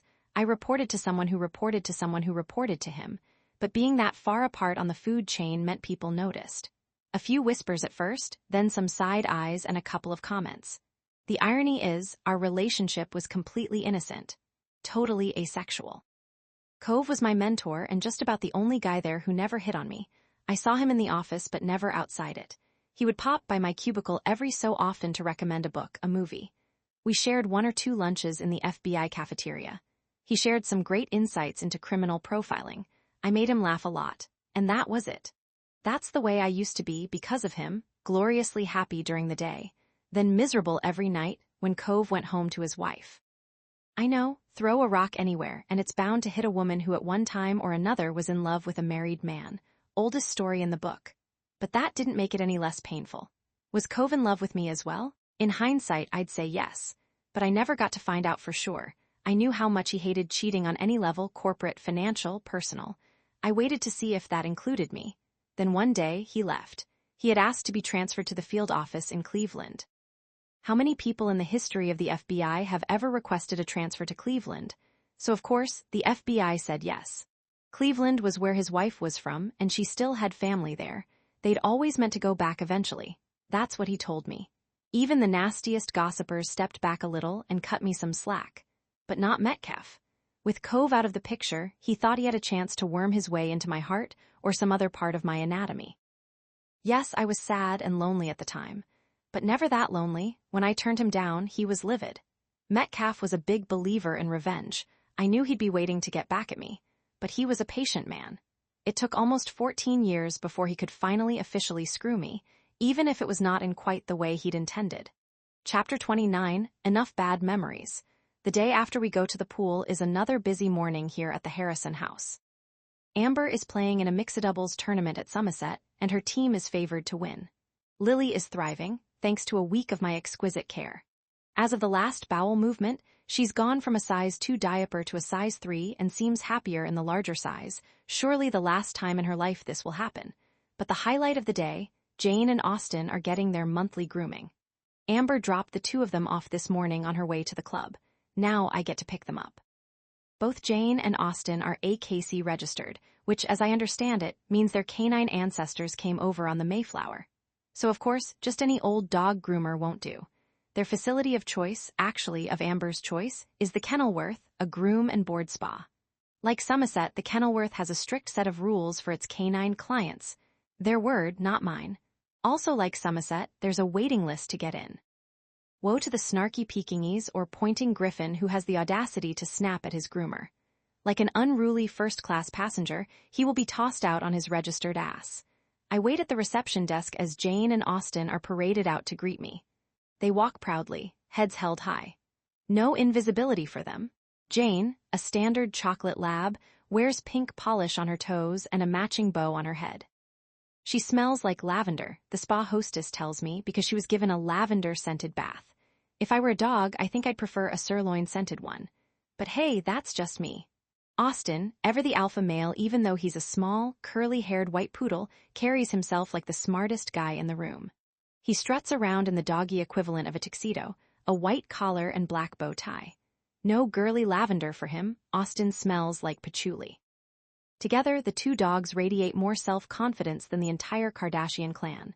Naturally, all this care, coddling, and cleaning comes at a price. Miranda, the spa hostess, hands me a bill for $540. The services are itemized. Bath with de-shedding shampoo, full haircut and blowout, Austin trim and shaping. Jane, tear stain under eye treatment, Austin nail, paw, and pad trim, ear cleaning, sanitary trim. Do you have any questions? She asks. I can't resist. Yes. What exactly is a sanitary trim? An anal gland cleaning, she says. Clearly, Miranda has been trained never to crack a smile, or maybe it's just her Botox. Am I supposed to tip? Amber didn't say. But surely the lucky gal who does the anal gland cleaning deserves a little something extra. The dogs look so elegant, I'm a little embarrassed to have them back in my beat-up car. Fortunately, they don't seem to notice, truly a sign of good breeding. The two of them hop into the hatchback seat and snuggle down. The dogs are happy, but Lily seems, well, not quite herself. Something's not right. She's unusually crabby. I check the internet and learn an off day could mean teething, colic, digestive problems, hunger, thirst, tiredness, boredom, anxiety, or insecurity. The same reasons I get crabby. Teething seems the most likely. I rummage through the diaper bag and pull out a cold rubber pretzel that's been in the freezer for days. But when I give it to her, she pushes my hand away. My phone rings. It's Metcalf, not a text, an actual phone call. In the middle of the day, you gotta get right down here, he says. Right down where? We're holding a guy named Carlos, could be the guy who threatened you. The guy at the front door, he didn't threaten me, but we have to release him soon, the 24-hour rule. I can't come now, I say. But later. It's gotta be now, he says. He's been in jail since yesterday. If we can't charge him with something in the next hour, we have to let him go. Metcalf, I'm in a car with 2 dogs and a crabby baby, I can't. You have to, this could lead to something. The traffic will be 100 Center Street, 19th floor, you now have 57 minutes. I can't possibly. Do it, he says, then the bastard hangs up. Chapter 30, the highway traffic is crazy. Everyone is looking for the same thing, the absolute quickest lane into the city. The fact is, there isn't one, not to this city and certainly not at this time of day. But that doesn't stop every driver on the Hutchinson River Parkway from hoping. Then, a text from Metcalf, meet in the parking lot across from Center Street. The parking lot, not the office. When I pull in, he's already there, standing outside his car. I check on Lily and the dogs, then get out of my car and wave. He walks toward me. Ingrid did a good job, he says, looking me up and down. I almost didn't recognize you. Almost? He saw me a week and a half ago. Does he think this getup bears any resemblance to the real me? But before I can say anything, he has the balls to say, we had to let the guy go. What took you so damn long? Me, you had him locked up for 23 hours. Why did you wait till the last minute to call? He hands me a batch of photos. Take a look at these. They're known cartel people we've had an eye on. See if one of them? Now it's my turn to interrupt. Hang on, you had photos of the people you're looking for all this time? Why didn't you just scan them and send them to me in the first place? Because that would have been the nice, easy thing to do, and Metcalf is neither nice nor easy. The dogs in the back of the car are getting hungry. Lily, in her car seat, is restless. I rifle through the photos, fanning them out like cards in a poker hand. All men, all Latino, all in their late 30s or early 40s. Are they Mexican? Colombian? I have no idea. Anyone look familiar? Metcalf asks. I study the first one. Dark hair, sort of mean-looking, snarling, with a nose that looks like it's been broken a few times. I hand the photo back to Metcalf. My guy didn't have a broken nose, I say. Photo number 2. Also mean-looking but smiling. Eyes like the lumps of coal you get in your Christmas stocking if you've been bad. Definitely someone you wouldn't want to meet in a dark alley late at night. But is it the guy? Hard to tell, I say. He's smiling. I never saw my guy smile. What are these mug shots? What difference does it make? Metcalf asks. A lot. The lighting in black and white mug shots looks nothing like a real live person in the flesh or even a photo of that same guy on vacation. Different attitudes, totally different body language. You're not here to look at bodies, he says. But I would have looked at them if I'd seen them in a lineup. Maybe I'd have been able to recognize the walk, the posture, maybe even the voice. Did that never cross your mind? This second photo, I say, handing it back to him. His hair isn't as bushy as I remember. Looks like he's wearing hair gel. Did you pull this one off his Bumble profile? Now Metcalf's losing patience. What about this one? He asks, tapping photo number 3. Wow, the guy's gorgeous. A younger Mario Lopez. Hot, I say. The perfect one-night stand on an all-girls trip to Cholum. For God's sake, Elinor, can't you try to be serious? This is the Golden Bachelorette. Why, Mr. Metcalf, I say in my best Scarlett O'Hara voice, I do declare I'm doing the best I can. Listen. No, you listen. All I saw was 4 inches of a face wedged between the front door and the door frame for maybe 40 seconds. If you'd called me earlier so I could see the guy in person, maybe I could have ID'd him. But no. You purposely waited till it was too late to. Okay, he says. What about these last 2? One is a clear reject, a big gold tooth right in front. That's something I definitely would have remembered. The last one has possibilities. Arrest him, I say. That's Carlos, Metcalf says. Is that the guy who came to the house? I'm not sure, but he looks like a wife-beater. Damn it, Elinor. Suddenly, Lily begins to shriek. I've never heard her scream like this. This can't be just teething. Now I'm worried. I toss the pictures back to Metcalf, accidentally dropping some. He bends to pick them up and winces. I remember he has back problems. Good. I dig through the diaper bag on the front seat, find the infrared thermometer, and hold it up to Lily's forehead. Within seconds it beeps, 102. Oh my God, that's a serious fever. Something is terribly wrong. I get back in the car. Metcalf is saying something, yelling something, but I barely hear him over Lily's screams. I put the key in the ignition and roll down my window. You can't leave, Metcalf says. Can too, I say. I pull out of the parking lot. Now what? I dial Amber's cell. It goes to her needlessly cheerful voicemail. Hi, this is Amber. You can practically hear her smile. I can't talk now, but, of course, she's probably celebrating her team's victory with a glass of champagne or mourning their loss with a stiff martini. Either way, she can't pick up. Should I call Ben? Would he recognize my name? Would he pick up if he did? I have to think fast. My best bet, head directly to the pediatrician. Chapter 31. I zoom back onto the highway. It's the height of rush hour. Everyone is in a hurry to get somewhere else. If I thought my baby ON board sticker would buy me any special treatment, this is New York. It might as well say honk if you're behind me. Lily is still screaming in the car seat, and the dogs are beginning to whine. I don't blame them. Every time I see an opening that might save me an extra second or two, I switch lanes. The two dogs get tossed around like beanbags. When I'm not changing lanes, I'm zigzagging to avoid bicyclists. Haven't they heard of the new bike lanes? Cars are honking at me from both sides. The noise frightens Lily, who stops crying and starts howling, scaring the dogs, who start howling too. First Emily, then Dickinson. No, wait, wrong writer. First Jane, then Austin. Or did Austin howl first? What does it matter? I've got to get a grip. I'm holding the steering wheel like my old driver's ed teacher taught me, hands at 10 and 2, but both hands are sweating. Actually, my whole body is sweating, even with the air conditioning on. It's this damn bodysuit. Sounds like something I might have learned in Chemistry 101, fear plus rubber equals water. I look at Lily in the rearview mirror. Her face is all scrunched up, and tiny tears are sliding down her cheeks. Oh, how I wish I could turn around and comfort her. But that would be crazy, even if I wasn't going over the speed limit. With any luck, a cop will stop me and I can request a police escort. But to where? I don't know where I'm going. I don't know the pediatrician's name or address. I remember Amber once saying it's across the street from that tumbling place we go to. I'm hoping at some point something will begin to look familiar. Lily is still screeching. I try to soothe her by yelling some gentle words. Poor baby, I know you're in pain. Is she? Don't worry, I know you'll be fine. Will she? Calm down, I tell her and myself. We're almost there. Are we? I'm not sure. All I know is that we're heading north the right direction. Maybe a song would be better. That's how I wind up singing Hush, Little Baby at the top of my lungs. Now Lily is sniffling. Oh God. Is she gasping for breath? Is she having trouble breathing? And then, there it is. FAIRFAX Road, 1 mile, the exit I'm supposed to take. It's all coming back to me.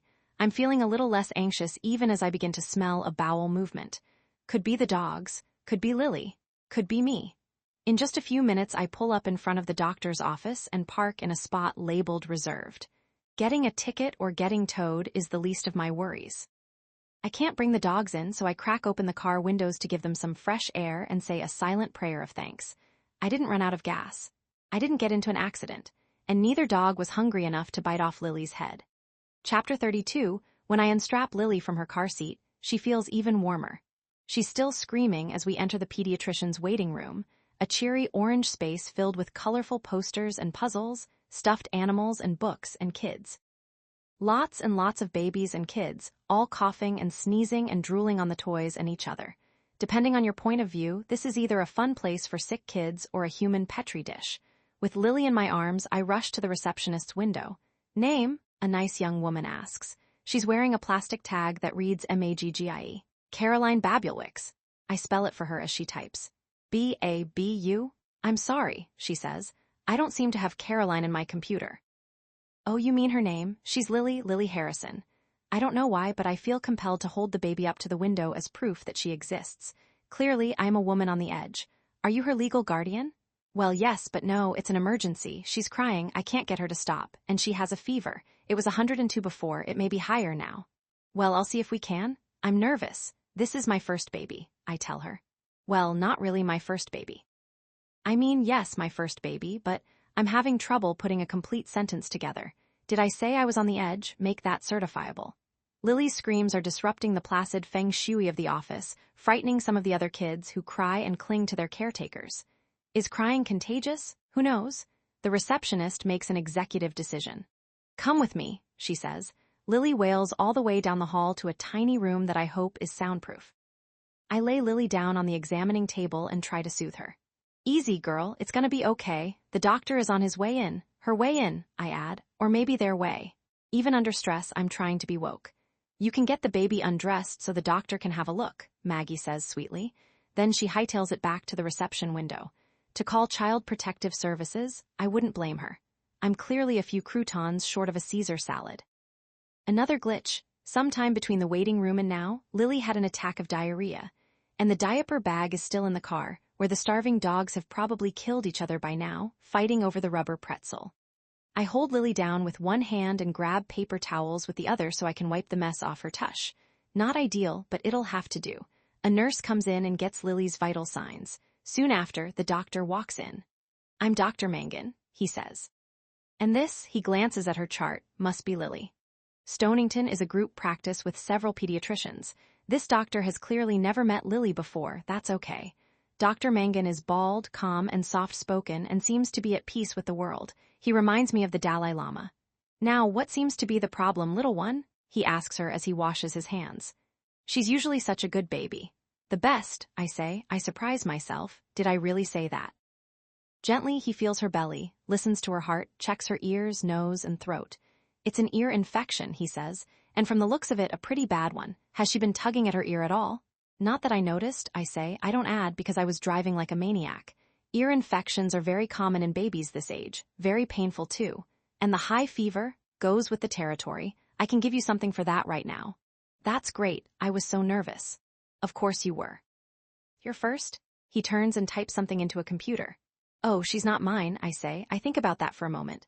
"I mean, she's mine now, but..." I leave the sentence unfinished. Dr. Mangan reaches into a drawer and pulls out a small sample bottle of infant Tylenol, then squirts a tiny drop in Lily's mouth. She licks her lips and looks up at him with love. "So do I? She should be on an antibiotic. Is she allergic to penicillin?" he asks. "Oh, my God, how should I know?" "Does it say anything on the chart?" I ask. He scans it quickly. No allergies listed. She had Augmentin a while back and did fine with it." "Oh, good. But a drug allergy doesn't show up the first time you're exposed to it. It's the second exposure that does the damage." "Oh, the first time just alerts the body to an unknown substance. The second dose flags the immune system and tells it to attack. That sounds scary." He smiles kindly. "Why don't we start on the smallest possible dose and see if there are any reactions? Such as..." He rattles off a bunch of fairly mild symptoms. "Skin rash, hives, itching." I hold my breath. I'm waiting for death. "Wheezing, maybe a runny nose." So far, so good. "Anything else?" "Well, in very rare cases, anaphylaxis." "What happens then?" "Bronchospasm, face and tongue swelling, respiratory collapse. But really, it's so rare it hardly pays to discuss it." "But if we were going to discuss it..." He wrinkles his brow as if he's remembering his old medical textbooks or regretting that he volunteered to fit us in. "Well, I guess I'd watch for seizures. Maybe a loss of consciousness as the body begins to shut down. And then..." "Death?" I ask. He shrugs and nods. I knew it. Before he leaves, he opens a drawer and hands me a clean diaper and some baby wipes. "Any other questions?" he asks. "Yes. If, God forbid, she has any of those rare symptoms, should I call you?" "No," he says with the calmness of a stranger giving you directions, advising you to turn left at the next light. "Call 911. Chapter 33, The dogs are fine when I get back to the car. The hatchback seat, alas, is not. Now I know what I was smelling. The perfect end to a totally crappy day. Traffic into the city, Metcalf, Lily screaming, her fever, my panic, the erratic drive back, the waiting room, the stress. I'm looking forward to a nice, quiet evening at home. I'll bathe Lily, rock her, and sing her a lullaby, one of the cute ones from Tumblestiltskin. Then once she's asleep, my job will be done. Fortunately, Amber does all the nighttime feedings. I think she enjoys the excuse to sleep in the baby's room and not with Ben. Can't say I blame her. My meager to-do list for tonight. Take a shower, maybe read a little, then collapse on the nanny room's luxurious Sattva HD King hybrid. Forget clouds, it's like sleeping on marshmallows. You know what they say, if you want to make God laugh, tell him your plans. I stop at the pharmacy to pick up Lily's prescription, then drive back to the house. When I pull up, I see there's no room for me in the driveway. A third car is between Amber's and Ben's, so I have to park across the street. I take Lily out of her car seat and open the hatch for the dogs. The two of them scamper to the house. But instead of running around to the side yard as they usually do, they scamper to the front door. Both of them are growling, sniffing something that's lying there. Then Jane begins to tap it with her paw. As I walk closer, I see it's a thin, slimy gray blob with a foul smell. Some sort of liquid is oozing out of it. Weird. When I get to the door, I hear screams. It sounds like another Haley meltdown, except it is. Parked between the two Harrisons' cars is a police cruiser, and the screams are coming from Amber. Someone left a dead snake on their doorstep. Chapter 34, I walk in with Lily in my arms. Nobody notices. Amber is hysterical about the snake. Ben is hysterical because Amber called the police.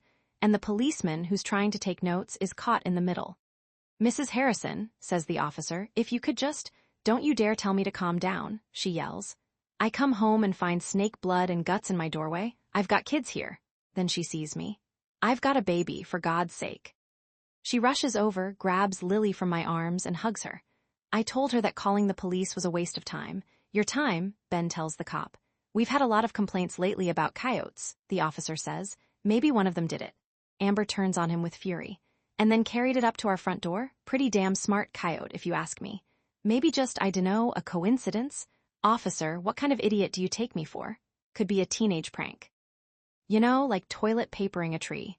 The policeman, an old cop in an old money suburb, must have seen his share of domestic disturbances, but he's clearly in over his head with this one. "Have you seen snakes like that before?" he asks, going back to taking notes. "Dead ones? No, I mean, is that the kind of snake you see in your garden?"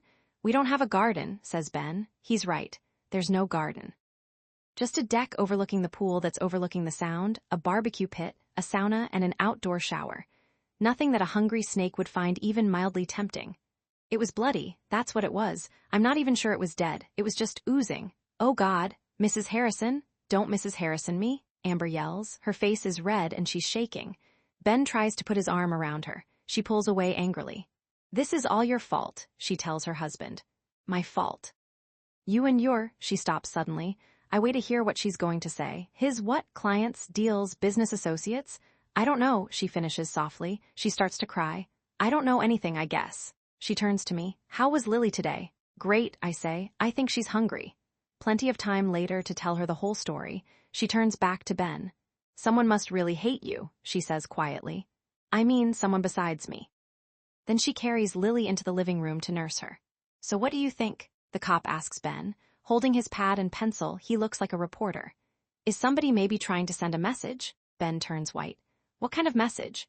"Oh, you know, like what you see in the mafia movies. Like that horse's head." I put Lily's antibiotic in the refrigerator and join Amber in the living room to fill her in on Lily's fever, the trip to the doctor, and her ear infection. I purposely leave out the drive to the city and back. She's still so shaken about the snake, she barely registers what I'm telling her. She thanks me for doing the right thing, but her mind is elsewhere. I know I will have to go over all this again. Meanwhile, I hear the cop telling Ben that this was probably a one-off from somebody he angered. An unpaid worker, maybe, or a former babysitter or lover. Ben seems unconvinced. "What should we do with the snake?" he asks. "Get rid of it," the cop says. "Not worth bringing it in for testing. Doubt fingerprints would even show up on reptile skin." He snaps his pad closed. "But if it happens again," the cop leaves. Ben looks relieved. He was less anxious about the snake outside than about the policeman inside. So much for my quiet night at home. I'm too keyed up to relax. Might as well go out and clean the hatchback seat now. Maybe I can even help Ben scrub away some snake guts. I grab a bucket, Lestil, Pine Sol, scrub brushes, and a carpet stain remover, then head to my car. The dog shit has dried, so I scrape it off and put it in a plastic garbage bag. Then I spray and scrub. When I'm done, the stains are still there, but the car smells like pine. I bring the plastic bag to the black garbage can in the garage and open the top. And there's the snake Ben tossed in, very bloody and very dead. Then I shiver. It looks just like the tattoo on the neck of the guy who showed up last week. Chapter 35, A Dead Snake. Exactly what Law Serpients would choose if they wanted to send Ben a message. But for what reason? Did he renege on a deal, shortchange them on a payment? I can't see it. Ben is a big lumbering guy when you meet him, built for fighting. But he's really a coward in bully's clothing. Not the kind of guy who'd play fast and loose with the cartel. Maybe he's been laundering their money too quickly or dragging his heels. Did he do something to make the cartel angry, pissed off, jealous? Did they find out he was seeing another cartel behind their back, All these thoughts are rolling around my brain the next afternoon as I walk to the Harrison mailbox. When I open the box, I see twice the mail they usually get. Half must be there from yesterday, the day of the snake. It's the usual assortment of bills, CVS flyers, offerings for Viking cruises and Caribbean condo timeshares, and one small pink envelope addressed to all the Harrisons in sweet, flowery handwriting. But the envelope seems a little puffy on the bottom. I shake it. Sure enough, there's something inside. It sounds like sand. My first thought, ricin, a poison that will paralyze, then slowly kill someone from the inside out, one cell at a time, just from touching or inhaling. Holding the envelope by the edges in case I need to have it dusted for fingerprints, I go inside and show it to Amber. Do you recognize this handwriting? I ask. No, why? I don't want to alarm her. Well, when I shake the envelope, there's some sort of powder or something inside. She's seen the same true crime shows I have. We've got to call the police, she says as she takes a step back. Let me open it, I say. Amber doesn't protest. Yes, she likes me, but when all is said and done, I'm still just the help. She follows me into the kitchen. I grab scissors, snip off the tiniest corner of the envelope, and cautiously tip it onto the counter. Out pours a mixture of gold glitter and pink confetti. Amber opens the envelope. It's an invitation to a party for Bella Velasquez's 3rd birthday. She breathes a sigh of relief. Haley, standing there with a can of seltzer in her hand, frowns. Don't expect me to go, she says. I didn't, but I guess Amber did. I'm sure it'll be a lovely party, Amber says. Her words carry the weight of dandelion fluff in the wind. Yeah, for toddlers. No, it's a catered event that's meant for all of us. Am I right? Amber hands me the invitation. A little note at the bottom in what must be Felicia's handwriting says, Haley and Carol too, I'm trying to contain my enthusiasm. What luck. A chance to snoop around the Velasquez house at their invitation. There will be lots of adults there, Amber says. Yeah, all idiots, Haley says. The perfect place for you and the baby. Ben walks in. He overheard Haley's comment. Now hold on a minute, young lady, he says. His booming voice fills the room and bounces off the walls. I'm not a kid, Dad. And you're certainly not a lady, he says. I want you to apologize to Amber. Whoa. Ben, really, it's okay. She didn't mean it. She just, apologize, Ben yells. Make me, Haley yells back. A few other choice words are tossed back and forth. Then Haley runs upstairs to her bedroom and slams the door. Out of spite, she then reopens it and slams it a second time. It's the physical equivalent of 2 exclamation points. I feel uncomfortable witnessing a scene like this, but the Harrisons don't seem to care. Amber, who's now nursing Lily on the couch, is in tears. Ben's face is as red as the Tickle Me Elmo propped in the corner. This can't be good for his blood pressure or his marriage. That's it, he says to Amber. I'm not having her treat us like that. Amber, ever the kind one, says, maybe if we give her a little time. She's had time, damn it, over a year, and she's worse than ever, totally out of control. They didn't ask for my opinion, but I might as well chime in here. Maybe if you could get her to talk to a therapist or someone. She won't go, Ben says. I should never have agreed to let her live here. I'm shipping her back to her mother. Her mother. Little bell goes off in my head. Ben and Haley's mother have been divorced for years. Has Metcalf contacted the previous Mrs. Harrison? I doubt it. She'd be a great person to talk to about Ben if I had any idea how to reach her. I need to know more, but I've got to play it cool. Haley might not like switching schools, I say. I don't care, Ben says. School was her reason for wanting to live here with us. That's my first clue.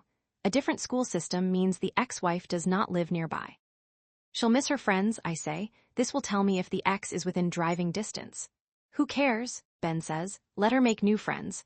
Oh, where does her mother live? I ask. I make it sound innocent, like I'm just curious. Milford, he says. Excellent. There's a Milford in Connecticut, 1 state away. A simple trip I can take on my day off. But of course, nothing about this job is simple. While I wait for Amber to finish nursing Lily, I pull out my cell phone.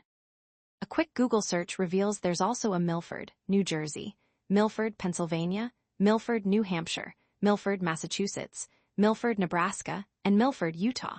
Multiplying all those cities by all the Harrisons who live there without knowing the woman's first name or if she still goes by the last name Harrison or if she's remarried, well, I have my work cut out for me. Only one thing to do. I've got to make friends with Haley. Chapter 36, I knew she'd be angry. I should have realized that in the privacy of her own room she'd be in tears. I knock on her door. Go away, Haley says, sniffling. I hate you.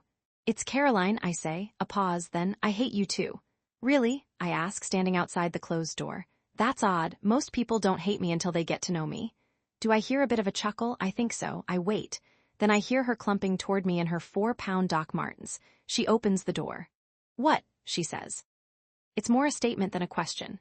"Can we talk?" "No." But she's still standing there. Then she takes a tiny step backward, as if indicating that it's okay for me to come in, the second best invitation I got today. Her room is painted a morose gray, and the walls are hung with posters of rock stars I've never heard of. All of them have multiple piercings on their cheeks, ears, lips, eyebrows, navels, and God knows where else. No wonder they call it heavy metal. I sit down on Haley's bed and try to get comfortable. It's not easy. Pound for pound, my bodysuit has more foam than her mattress. Where to begin? I think back to my interrogation training, where I learned all the different kinds of lies that agents can use to get at the truth. Haley is clearly a hostile witness. I've got to go full FBI on her. I start with something that's not quite true, but almost. My mom and dad got divorced when I was a kid. It came as a total shock. I had no idea. Of course I didn't. I was 2 years old. That's known as a lie of omission.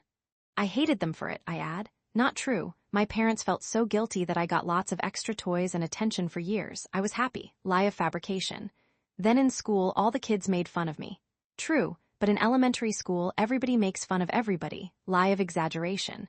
And did your parents treat you like a baby with stupid rules and stuff? Haley asks. Oh, yes. I cried myself to sleep almost every night. Sort of true. I was worried about monsters under my bed. Then I say, I told you once before, being your age sucks. Everybody's trying so hard to be cool, be noticed. Middle school was definitely the worst time of my life. Lie of denial, being canned from the FBI was worse. Were you ever teased? Me, the fattest kid in the class? You mean like she's so fat she's got her own zip code? Haley laughs sourly. Then she's gloomy again. All my friends think Lily is so cute, and the boys think Amber is so hot, and almost everyone is mean and says stupid things. When does it stop? She asks. She's in such pain, I'd like to tell her soon, but that would be distorting the truth. The truth is it only stops with death. Well, it gets better, but it never goes away completely, I tell her. Think of it as rings on a tree. The feelings and memories will always be there, but as you grow up, you grow around them. You forget how nasty kids can be. Then you discover how nasty, vicious, and untrustworthy grown men can be, another lie of omission. I bet your mother has told you things like that, I add. Yeah, sort of. And that's how I learned that Haley's mother, Sherry Quinn, lives in Milford, Utah. She's a painter who has been signing her work with that name her whole life, and she never bothered to become a Harrison. Chapter 37 Transcript. Phone call with personal notes added by Agent. Caroline Babwicz, pseudonym for this call, MEGANGRER, to Sherry Quinn, Milford, Utah, October 15, 8:22 p.m. Mountain Time. 1 ring, 2 rings, then a woman's voice. QUINN, hello. I picture her at her easel wearing a stained smock, but the voice is classy, elegant. The minute she picks up, I press start on my tape recorder. Agent Sherry, my name is Megan Greer. I'm calling about your ex-husband, Ben Harrison. QUINN, is he dead? Agent, no. QUINN, oh, Agent, you sound sad. QUINN, well, disappointed. Agent, sorry, I hate to be the bearer of bad news. QUINN, laughs. Don't tell me he gave my name as a reference for anything. More laughter. Agent, no. I'm talking to people who know him for an article I'm writing for the Lower Hudson News. QUINN, what's it about? Great assholes of the world? Agent, the paper wants to encourage people to shop locally. Ben's gallery is one of the shops we're covering. QUINN, you mean he hasn't run that gallery into the ground yet? Agent, why do you say that? QUINN, hold on for a second. I need to cut more honeysuckle. She needs to do what? I hear a door slam. Did she leave? Another door slam. She's back. QUINN, sorry, just brewing myself some tea. Agent, oh. You were saying that you're surprised the gallery is still around? QUINN, pause. What did you say your name was? Agent, Megan Greer, and I'm writing QUINN, I remember that part. Have you talked to Ben himself? Agent, not yet. First I'm talking to people who know him. QUINN, so you've probably heard Ben is a mean, self-serving son of a bitch. Agent, yes, and that those are his good points. QUINN, more laughter. Well, I'm not sure how much I can add. We haven't talked in quite a while. No idea what he's up to now. Agent, what about when you knew him? Long pause, so I decide to add, this is all confidential, by the way, I won't use your name. QUINN, well, anyone who knows Ben knows he's a hothead. Did I say hothead? Make that shithead. Determined to open his own business but totally unsuited for the corporate world. Eventually settled on a high-end art gallery and took all the money we had, about $800, out of the bank. Agent, but that's not enough to start a gallery. Where do you think he got the rest of the money? QUINN, no idea. Agent, really? QUINN, well, he knew a lot of let's call them friends. Maybe they helped. Agent, who were these friends? QUINN, another pause. Not my kind of people. Can we just leave it at that? Agent, okay. But he seems to be doing well. QUINN, for a guy who knows nothing about art. Yeah, but so much of the art world is smoke and mirrors. Agent, how so? QUINN, you tell people about an up-and-coming artist how they must buy his work now because it's bound to appreciate over time. Tell that to enough rich people and it comes true. Agent, always? QUINN, no, but Ben knows how to turn on the charm. His own mother used to say Ben could charm the glue off stamps. Agent, and he's been successful. QUINN, yeah, a lot of shitheads are. More laughter. My daughter is okay dealing with him, Haley can give as good as she gets, but I feel bad for his wife. Met her once, nice lady. For her sake, I hope he's changed. Agent, do you think he has? QUINN, number Ben is hungry for money and power. Whatever he gets, it's never enough. Me, I'm a lowly artist who makes a living doing what I love. Two different worlds, huh? Agent, I get it.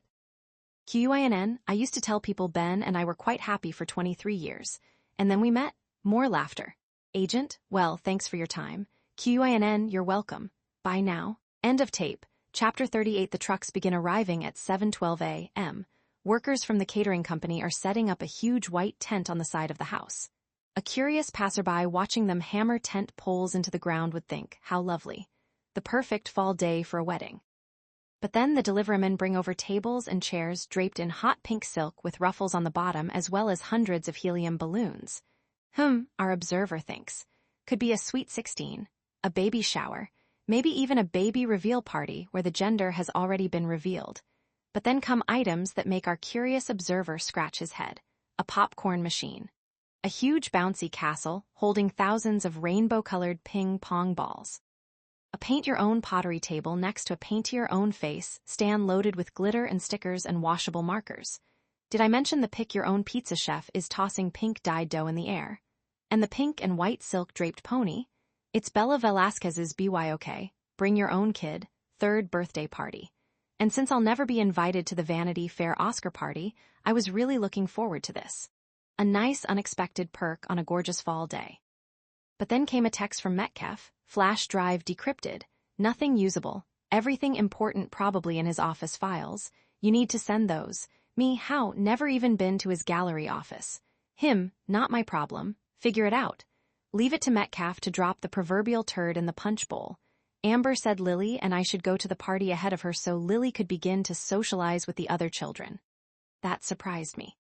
It's been my experience that people socialize better after they've learned how to talk. But who am I to judge? As I put Lily in an adorable yellow party dress with white lace around the neckline, she giggles and kicks her feet with glee.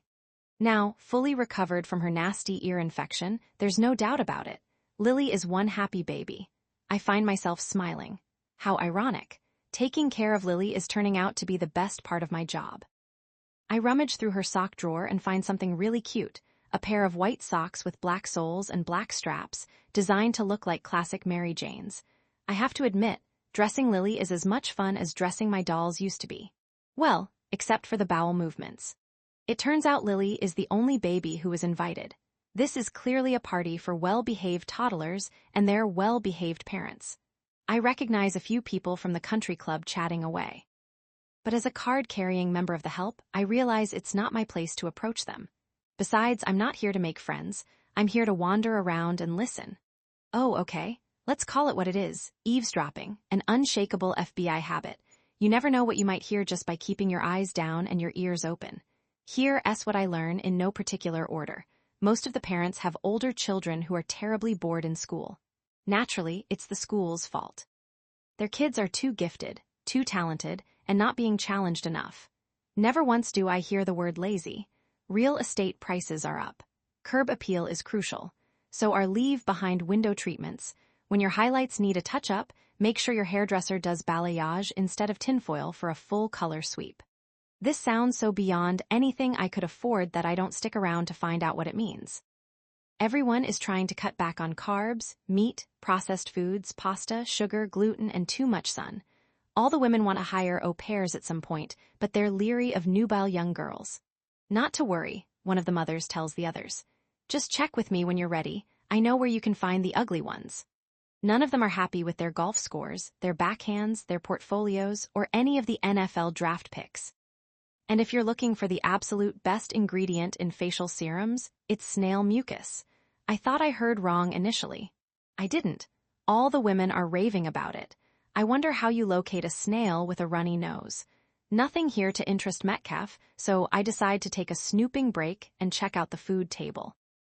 It's a glorious selection of lobster rolls, ceviche, stuffed mushrooms, and a bunch of things I need the servers help to decode.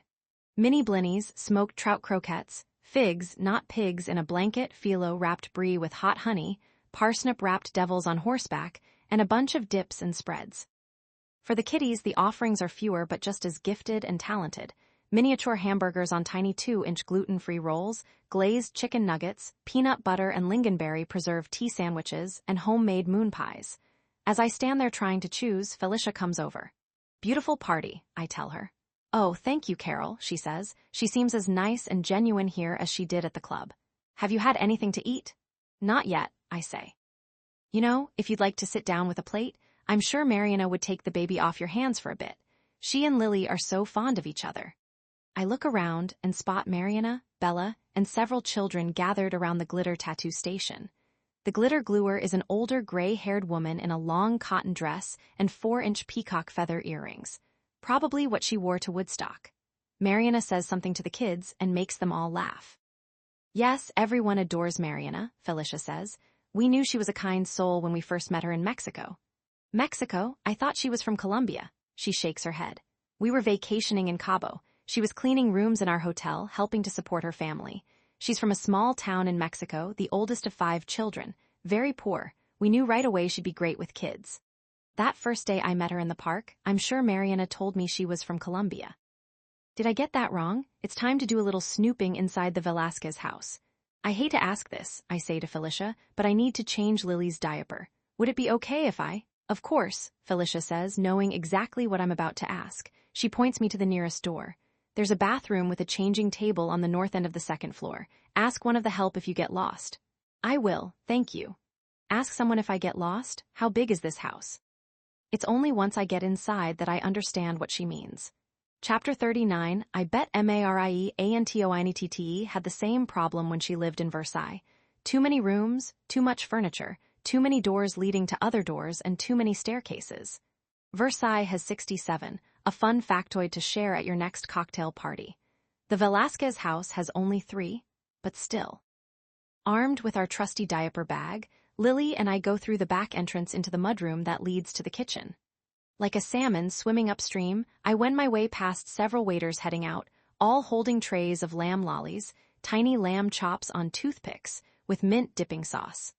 Getting from the kitchen to the dining room is a no-brainer. One leads directly into the other. But after that, I'm lost.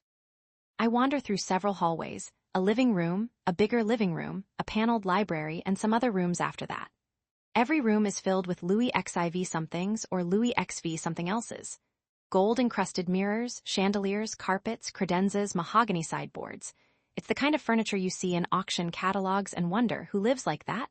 Full disclosure. No, Lily didn't need changing. It was just an excuse for me to go inside and snoop around. But now that I'm here, what exactly have I discovered? That the Velasquez family is wealthy, I knew that. That they're wealthier than the Harrisons, I knew that too. That Paulo has anything other than a social relationship with Ben? Hard to say. I have yet to see a single secret handshake. This is nuts. I've been here for almost 2 weeks now, and all I've been able to share with Metcalf are Ben's various cell phone numbers and car registrations, a description of someone who may or may not be named Carlos, some insights into Ben's character and his relationships with some questionable people, courtesy of his ex-wife, Sherry, and several computer files and documents that revealed nothing. I'm no closer to getting at the truth than I was on day 1. Yes, there's a lot of artwork here in the Velasquez house, but most of the paintings look like old masters. I thought Ben specialized in new masters, up-and-comers. Are any of these from Ben's gallery? If so, were they paid for with dirty money or laundered money, and how would I be able to tell? So far, Metcalf hasn't suggested I'm wasting the FBI's time and money, but I'm sure he's thinking it. I'm ready to throw in the towel, or the diaper, or whatever would be symbolic of my useless time here. But then a miracle. As Lily and I go back through the kitchen, I see two party guests standing there chatting. Totally demoralized, I don't even bother to listen. Then something catches my attention. Woman 1, will I see you at the Harrison Gallery party? Woman 2, wouldn't miss it. Woman 1, who's the artist this time? Woman 2, I hear it's someone from Slovenia.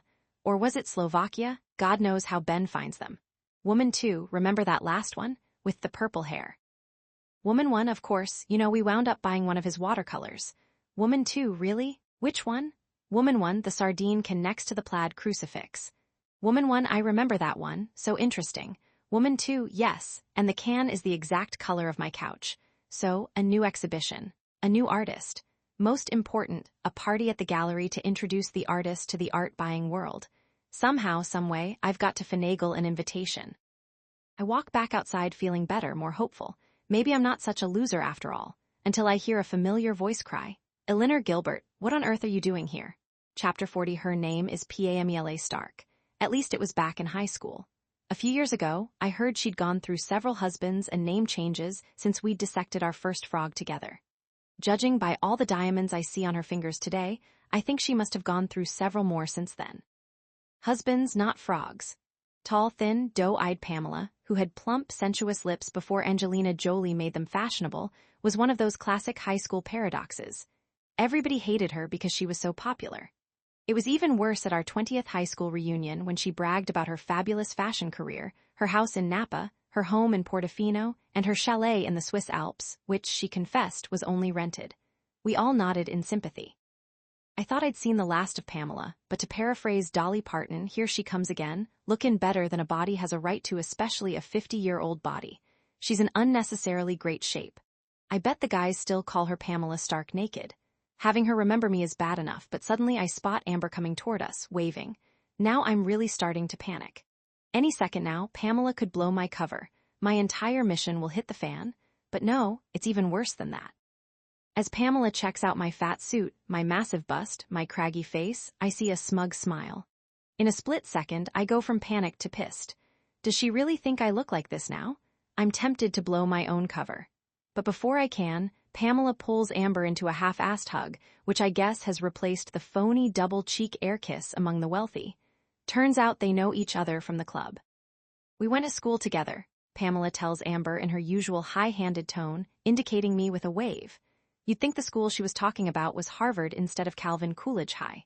She probably means it as a simple statement of fact, but in my self-conscious mind I hear and see how much better I look.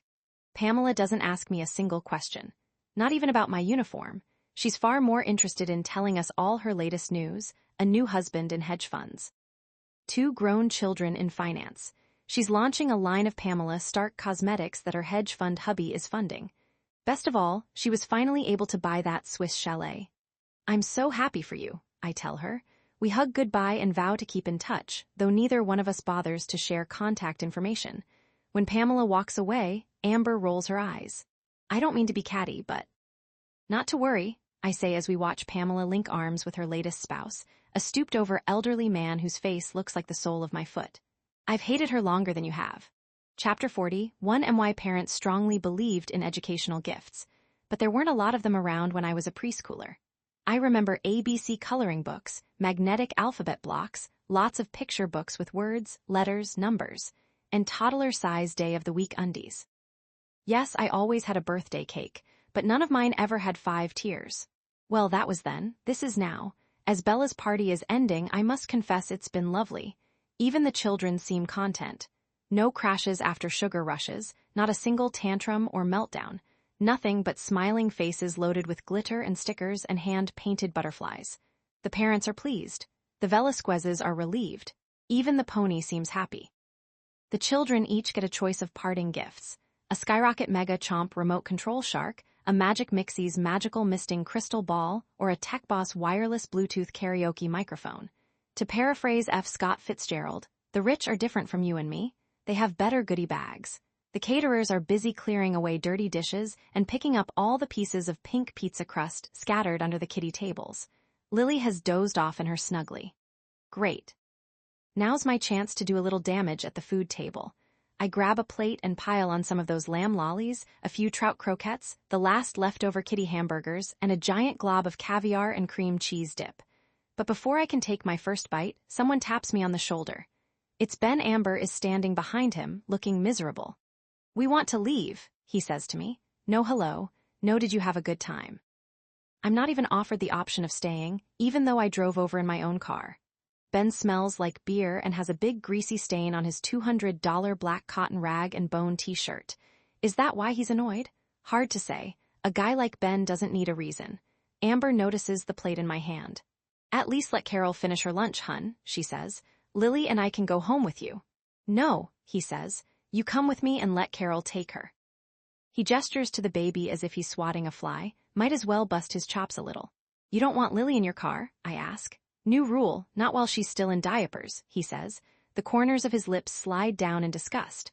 I guess a BMW trounces a BM. Ben pulls car keys out of his pocket and jiggles them in his hand as he wanders off toward his car. Amber walks over to hug Felicia and Paulo goodbye, but Ben doesn't wait. Nice guy, this hun of hers. Ben is a big fan of black t-shirts, but I can't wait to see how he looks in orange. Chapter 42, a woman is sitting on a sofa, sniffing a leather pocketbook. That sounds like the beginning of a joke. It is. The woman is Amber, dressed in her favorite white tennis outfit with a lime green sweater draped across her shoulders and her hair in a ponytail.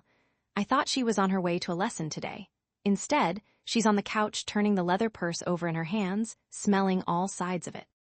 Then she opens it and inhales the inside, then the clasp and the strap. She sees me watching her. She frowns. "Do you know how to get a yucky smell out of leather?" she asks. No. "I've had this bag since, well, forever," she says. "It's been in my closet, but now there's a kind of musty smell, like it's been hanging around a thrift shop." That surprises me, not that the leather scent is off, but that Amber would know how a thrift shop smells. Like everything else she owns, the bag looks expensive. Maybe crocodile or alligator, definitely some sort of endangered species that gave its life for her. Looking for advice on what to do, Amber takes out her cell and scrolls for a while, eyebrows wrinkled, deep in thought. She says.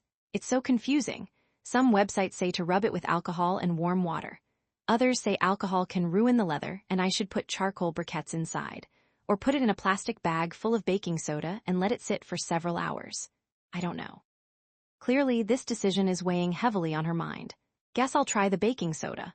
She goes to her Sub-Zero refrigerator, takes out the arm and hammer box and sprinkles half of it in a plastic bag, then adds the pocketbook, zips the bag closed and shakes it to disperse the powder. She stares at it for a minute in silence. Then she bursts into tears. "I can't do this anymore," she says. "Don't worry," I say. "There are leather repair shops that can," but she's shaking her head. "It's not the bag," she says. "It's..." She leaves the sentence unfinished, then slams her tennis racket against the wall. Is she talking about tennis lessons? "I really liked him in the beginning," she says between sobs, grabbing a tissue and blowing her nose. "Oh, it's not the lessons, it's Ben. He was so nice, and nobody knew about us. We wanted to keep it a secret." Wait. Is she talking about her tennis instructor, a handsome ex-lifeguard who, according to club gossip, is known as Bud the Stud? Did something happen between them? Is it always like this? She asks. "Like what?" I say. "Like this. Life." She sweeps her perfectly manicured hand around to indicate her perfectly manicured lawn, her swimming pool, her beautiful view. Is life always like this? Interesting question, I think. I wonder how to break it to her. There are actually people in the world who don't have massive homes and reptile accessories and walk-in closets the size of a school bus. I look at her in tears in her designer tennis whites and her balayaged hair and her Tory Burch sweater. I'm trying to be sympathetic, but it's tough. As the old saying goes, it's hard to feel sorry for a pretty girl on a yacht. Still, I've never seen her like this. Might as well delve a little deeper. Maybe I can learn something. "What's going on?" I ask. "He was so kind at first. Funny, fun to be with. So much nicer to me than most of the guys I knew." "You mean Bud?" I say. "Who?" "No," she says. "God, no, I mean Ben." "Funny, fun to be with, Ben? Crazy, isn't it?" she says. "You keep falling for the same kind of man and they disappoint you for the same reasons. Is that always the way it happens?" Hold on. She's asking me. Surely there's someone in her smartphone contacts who's better suited to advise her on this than I am. But maybe that's the point. In her social set, there's an 11th commandment. Thou shalt not air thy dirty marital laundry in public. If you need to complain, talk to people you barely know, strangers on a bus, the hairdresser, even if you get really desperate, the help. We had so much in common when we first met, she says. I was an art history major at Middlebury College, then I went to graduate school at NYU, and after that I got an internship at his gallery. Oh, I say, and he was so charming. She sees the look on my face. No, really, he was, loving too, but once I got pregnant, everything changed. How so? He didn't want more children after Haley, she says. She shakes the lime green sweater off her shoulders and folds it carefully. And now he's, well, not really into Lily. I've heard that's pretty common. A lot of men can't relate to babies until they start talking. Is that true? Sure, I say. I have no idea. I know less about parenting than I do about romance. But lately he seems so distracted, more than usual. I mean, he always gets this way when he's mounting a new show, but now, how hard can that be, hanging pictures on a wall? I say, playing dumb, or as the FBI brochure on eliciting information calls it, feigning incredulity. To my surprise, she begins to laugh. It's a great deep laugh that brings new tears to her eyes, a different kind of tears. Is that what you think mounting a show is? Well, I guess, yes. That's so funny. No, it's a major ordeal. I'll tell you about it sometime, she says. She's still laughing as she wipes away her tears. Whatever was upsetting her, she's over it. Hey, I've got a great idea, she says. I want to get out a little. Why don't you and Lily join me? We'll go shopping. You could probably use a few things. A quick moment of panic. Will I have to undress in front of her? How will I explain the bodysuit? Things for your room, I mean, she adds. She's right. My lodgings could use an upgrade. White walls, white ceiling, white sheets and blanket. It has all the warmth and charm of an ICU. I know this great home goods store, Amber says. I've bought tons of stuff there. What's it called? Unnecessary objects. We'll go when Lily wakes up, Amber says. Let's take the collapsible stroller. I'm going upstairs to change. Her smile is as wide as a newly carved pumpkin. She's a woman who's been given a new reason to live. Clearly, Amber delights in retail therapy, and could it be? She might have run out of things to buy for herself. Chapter 43. The three of us pile into Amber's Lexus to go to unnecessary objects. I'm in the back with Lily in her car seat. She is as jolly as ever. I jiggle a rattle in front of her. She giggles and reaches for it. I'm glad we had our little talk, Amber says, turning around to face me. I'm feeling a lot better. Talk, it was more like a monologue, but somehow, listening earned me some kudos. A few moments of silence as she turns left, right, then onto the highway. Then out of the blue, she says, I know Ben's been difficult the past couple of weeks. Ah, this could get interesting. I hate to say it, Carol, and I'm only telling you this, but I'm kind of glad he's going away for a while. Wait, what? I try to sound casual as I lean forward and ask, where's he going? Florida. Florida? The man who rang the doorbell might have had Florida plates on his car. Ben goes every few months, usually right before a new show, Amber says. She shrugs as if it's no big deal. He's got some buyers down there, she adds, catching my eye in the rearview mirror. He likes to give them a preview of the work. So they get first shot at it? Exactly. Ever meet any of them? I ask. Nope, never, she says, confirming what his first wife, Sherry, told me. Ben likes to keep his business and his home life separate. Yes, I think, except when he comes home pissed and frustrated and takes it out on his wife and kids. Funny that he doesn't bring you with him, I say. You're the art expert, she laughs. Yes, but not his kind of art.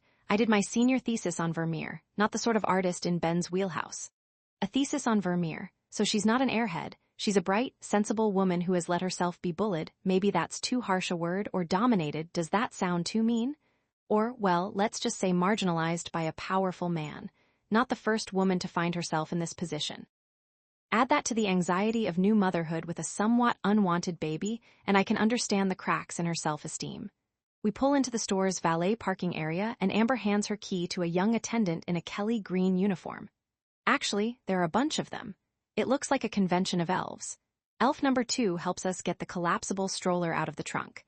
He unfolds it and I strap Lily in. She's as happy as ever. The elves salute as we walk away. Look at this sweet little sofa, Amber says as soon as we're inside. I look. It has a sweet little price tag of $8,500. Could you use this in your room? She asks. Has she not been up to my little 9x12 space in a while? Or maybe ever. The only way this love seat would work is if I kept it on the bed. Tell me more about mounting a show, I say, playing dumb again. You mentioned that it's complicated. Yes. Well, you have to start months in advance to find the right artist. Oh, isn't this lovely? She asks. She holds a small stained glass vase up to the light. Prisms of green and blue reflect on the wall. This would be so pretty in your room, don't you think?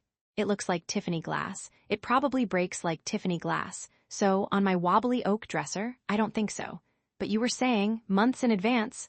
First you select the artist. Then you have to negotiate the contract with lawyers and agents and decide which pieces to show. Oh, look, crushed velvet throw pillows. She throws a few of them in her shopping cart. So once they decide on the pieces, then there's all the shipping and crating and insurance to arrange. We make a sharp left into the carpet department. Your floors will get awfully cold in winter, she says. You need something to keep your feet warm. I guess she never noticed that I wander around the house in bunny slippers. I like this baccarat, she says, running her hand along the tufts of one of the hanging rugs. What do you think? Sure, I say. She could show me a bag of manure and I'd agree it would make a nice end table. It's her taste, her credit card, her house. Besides, I don't intend to be living there long. Slowly, as we went our way to the bath shop to look at fancy silver-top jars to hold unfancy things like cotton balls and Q-tips, she tells me more about mounting a show. All the art has to be photographed for the press release and catalog. The gallery has to be repainted and lit to highlight each piece. Then a curated handful of content influencers must be hired so they can get the word out on social media. And Ben does all this? I ask. Gosh, no, she says, and with her wide-eyed look of disbelief, I am suddenly convinced. Amber knows nothing of what Ben might be up to. He's just the owner. There's a gallery director who oversees everything, an art handler, people in cost accounting and records, showcase designers, installation people, calligraphers for the invitations. My brain begins firing wildly.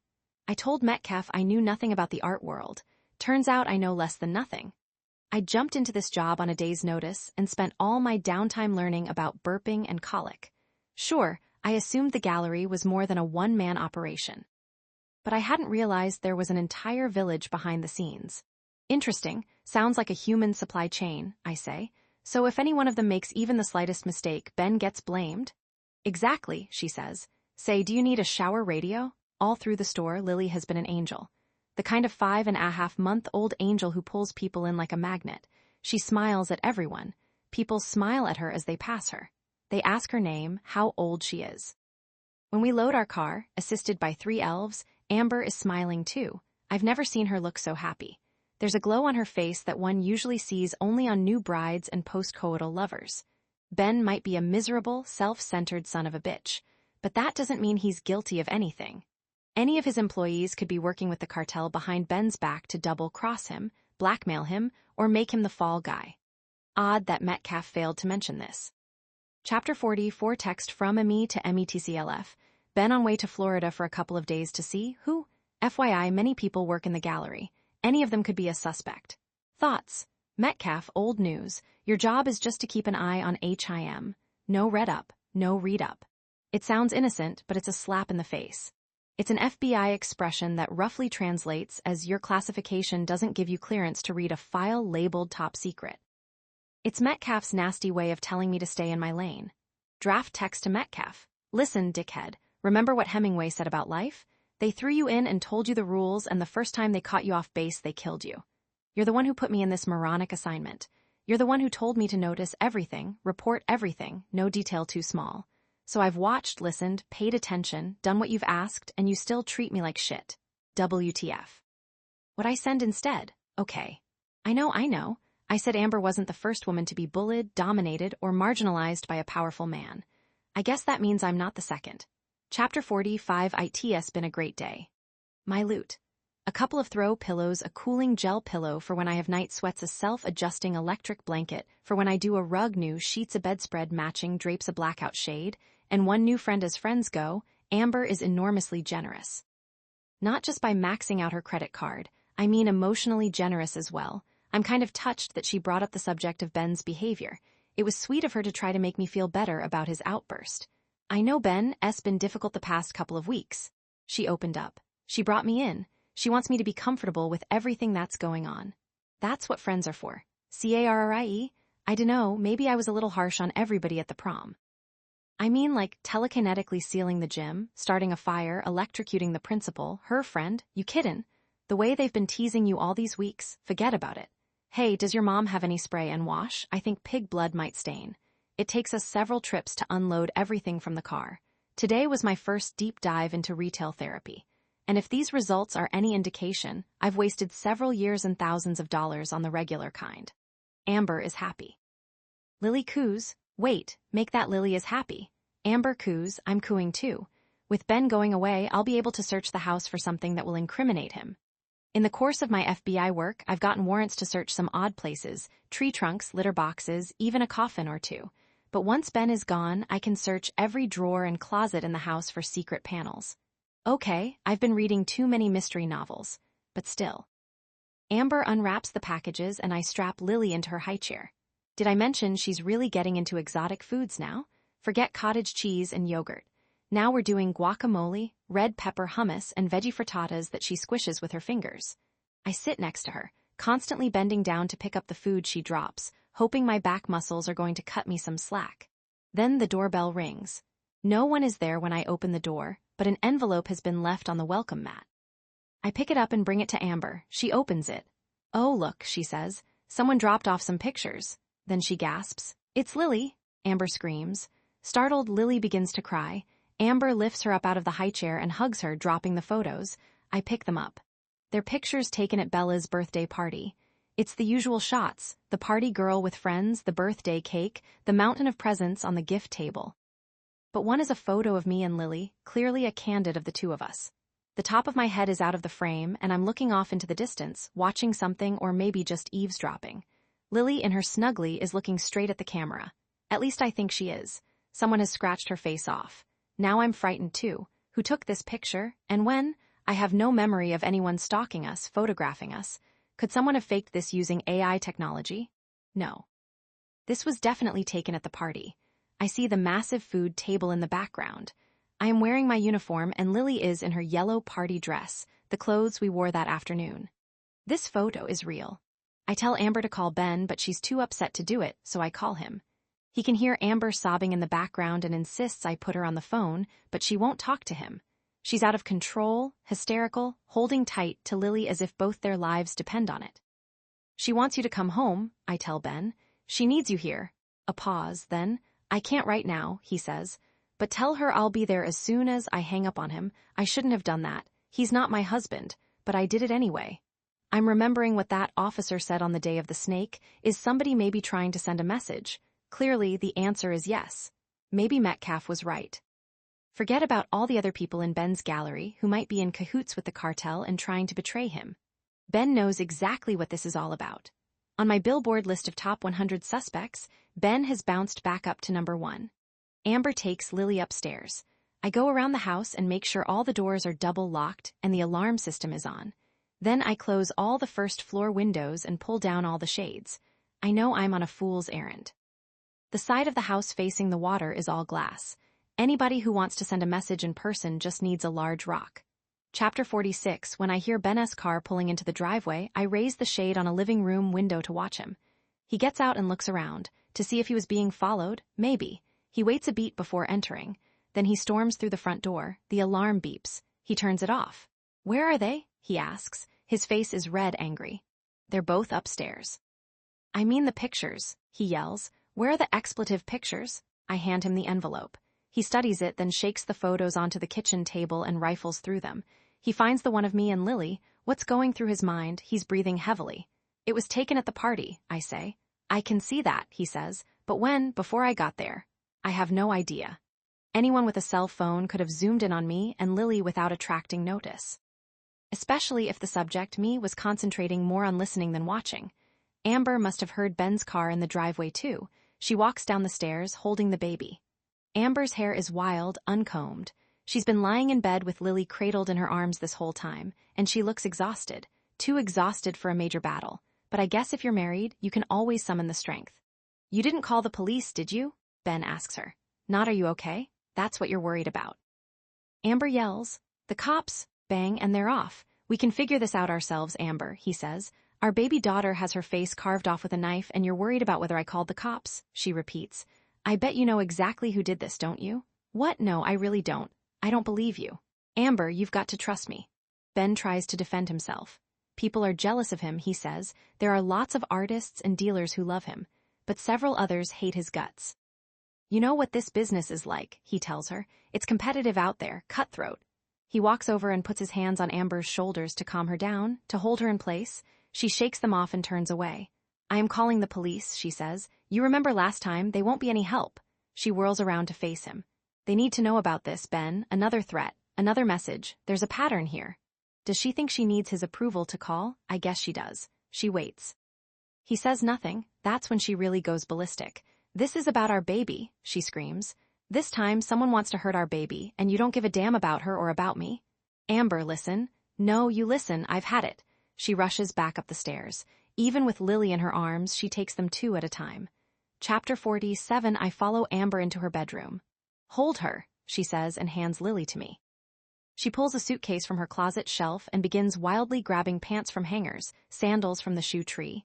Then she opens a dresser drawer and tosses a handful of lingerie on the bed. Where will you go? I ask. My sister S, she says. It'll be Lily's first train ride. Now what? I think of all the arrangements Metcalf made for this assignment.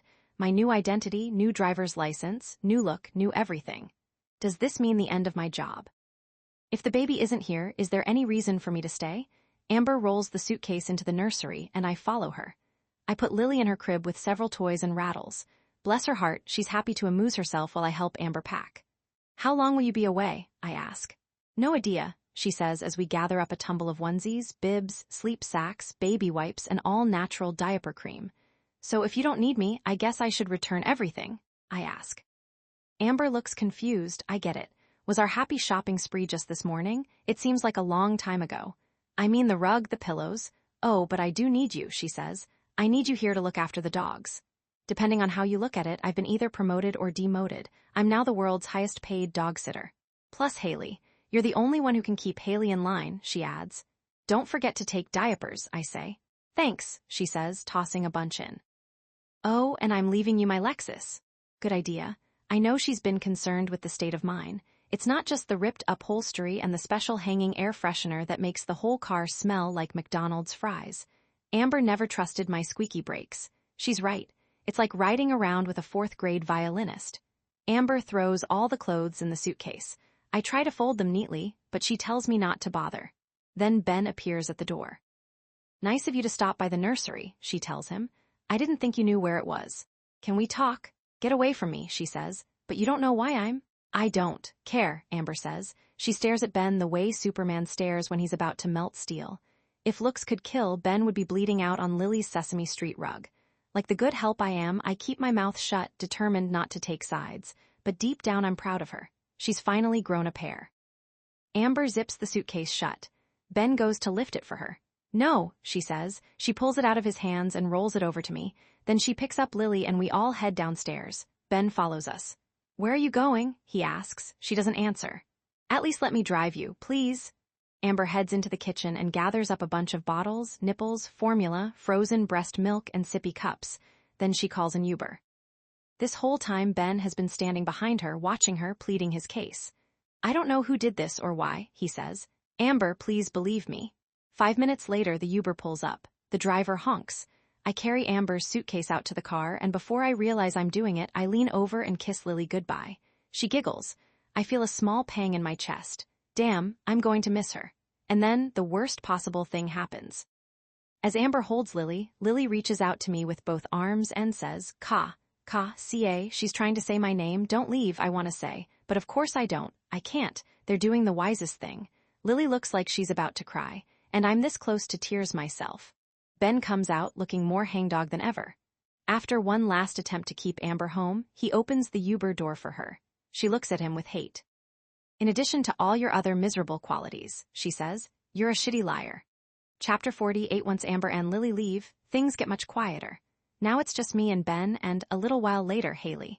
When Haley came home from school and I told her that Amber and the baby would be gone for a bit, she shrugged. Might as well have told her we were running low on paper towels. Now Haley is studying for her stupid asshole midterms. And Ben, the charming art dealer who has a million friends and customers, is his usual bipolar self trying to avoid me. I walk the dogs, then go upstairs. With little to do, I busy myself putting away all the clothes that Hurricane Amber left on the bed and the floor when she whipped through the room, packing at breakneck speed. Where does her sister even live? Did she pack any sweaters now that it's late October? And what about boots? From the looks of it, she took too many summer things. It'll start getting much colder here in a week or so. Is she planning to be home by then? I have no idea. Slowly, I hang up everything she dropped. I've never gotten a chance to really study Amber's walk-in closet until now. It's bigger than my bedroom, and the clothing is gloriously color-coded, light to dark. Hot shades of yellow, orange, and red on the left that end in a flourish of cool tones, purples and blues and greens on the right. The huge wraparound top shelf displays handbags in coordinating colors, with racks and racks of footwear on the bottom. Lots of shoes, lots of hues. My closet at home is organized too. Only it's by weight, my weight. Trousers that start at size 8 and grow bigger and bigger till they end in a series of elastic waist pants on the opposite end. Between the shopping, the photos, the fight, and Amber and Lily leaving, I've had a long, stressful day. My brain is fried and the rest of me is too. Nothing a nice quiet night in my room won't cure, but first I head to the kitchen and make myself a sandwich. Ben enters. He doesn't say hello, of course. With his back to me, he rummages through all the kitchen drawers. Then he goes into his office. I hear his desk drawers open and shut. He does the same with the dining room sideboard, the 18th century secretary, and every drawer and cabinet on the first floor. He heads upstairs. Whatever he's looking for, he's starting to lose patience. Now he's slamming drawers shut. Same with the closet doors. He comes back to the kitchen. He seems nervous. Need help with something? I ask. He looks at me as if he's surprised to see that I'm in the room. No, he says. Then he quickly adds, well, maybe yes, I can't find my passport. Sometimes when you're looking too hard for something, you can't see what's right in front of you, I tell him. He nods slowly as he lets this information sink in. I feel like a guru on a mountaintop. When did you last have it? I ask. He shrugs. Last time I went out of town, I guess. And you checked your suitcases? He shrugs again. Well, not all of them. Come with me, he says. He leads me upstairs. His closet is not quite as organized as Amber's, and there's a lot more leather, 6 mark cross suitcases of various sizes, a gaggle of Versace black leather jackets, lots of black leather Oxfords. We start with the suitcases. He can't remember which one he used last, so we look in all of them one at a time, opening zippers, checking inside flaps. Here I am, looking through all of Ben's personal things, exactly what I was assigned to do, and he's completely cool with it. With all due respect to my extraordinary undercover abilities, this is what the FBI would call dumb luck. But I find nothing. Now we check the pockets of all his bespoke suits. I go from pants to pants, jacket to jacket. Sure enough, in the inside pocket of a navy Prada blazer, my hand touches something at the bottom. It's the passport. His reaction? A quick smile and an even quicker thank you as he grabs the passport out of my hand before I even get a chance to glance at it. I go back down to my sandwich as he begins to pack. Chapter 49, ITS Getting Late. Hailey is studying, Ben is packing, and I'm up here in my top floor room with a reheated tuna melt on ciabatta bread and a chilled Blue Moon beer. Exactly what I was looking forward to. But I find myself as fidgety as Ben. I keep thinking of that old Carl Sandburg quote I've seen on needlepoint pillows and posters everywhere. A baby is God's opinion that the world should go on. A couple of months ago, I would have smirked at that, maybe because I'd never had a baby of my own. But now I do, or at least I did sort of for a while. Tonight I'm bereft. Why did Lily have to wait until today to try to say my name? That only made it worse. I ask myself the same question everybody asks after every sad farewell. Will she remember me? God, how I miss her. I miss her smell, a combination of baby skin and Tubby Todd Sweet Cheeks diaper paste. I miss the way she giggles when I tickle her chubby little belly. I miss how she looks at me with those big green eyes as if I'm the wisest person in the world. I miss how she hangs on my every word, even though she doesn't understand any of them. And how she kicks her legs with glee when I change her diaper. I miss changing her diaper. Did I really just say that? And how she laughs and laughs as I wiggle her toes while I recite, this little piggy. Lily has been trying like crazy to roll over onto her belly from her back. She almost made it a couple of times. If she does it while she's gone, I'll be heartbroken to miss that too. What I miss about Amber, her attitude. She might be wealthy, but she's never pretentious. Her modesty. Who knew she had major art credentials? I had to practically pry the information out of her. Her basic decency, whether she's chatting with her friends at the club or a bunch of valet parking elves. I miss how Amber can toss a simple sweatshirt over her shoulders and look elegant. And how she looks when she's nursing Lily. She's the soul of patience and love. Somehow, when I'm around the two of them, I become a kinder person. I don't know why it happens, but they bring something out in me that I never even knew was there. What will I miss about Ben when this job is over? Hard to say, since he's still around. But let me think for a moment. Okay, got it.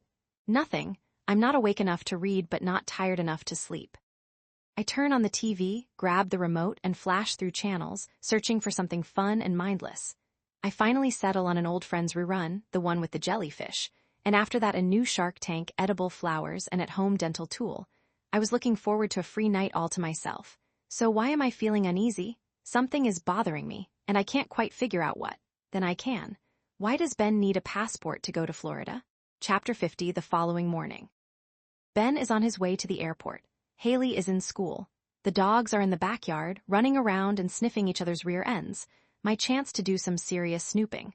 I call upon my decades-old Quantico training and a quick Google search. The internet is filled with clever ideas on how to find something you've lost. Close your eyes and retrace your steps. Crawl along the floor on your hands and knees. Change the lighting. Pray to St. Anthony. But how can you find something you never had? Talk about needles in haystacks.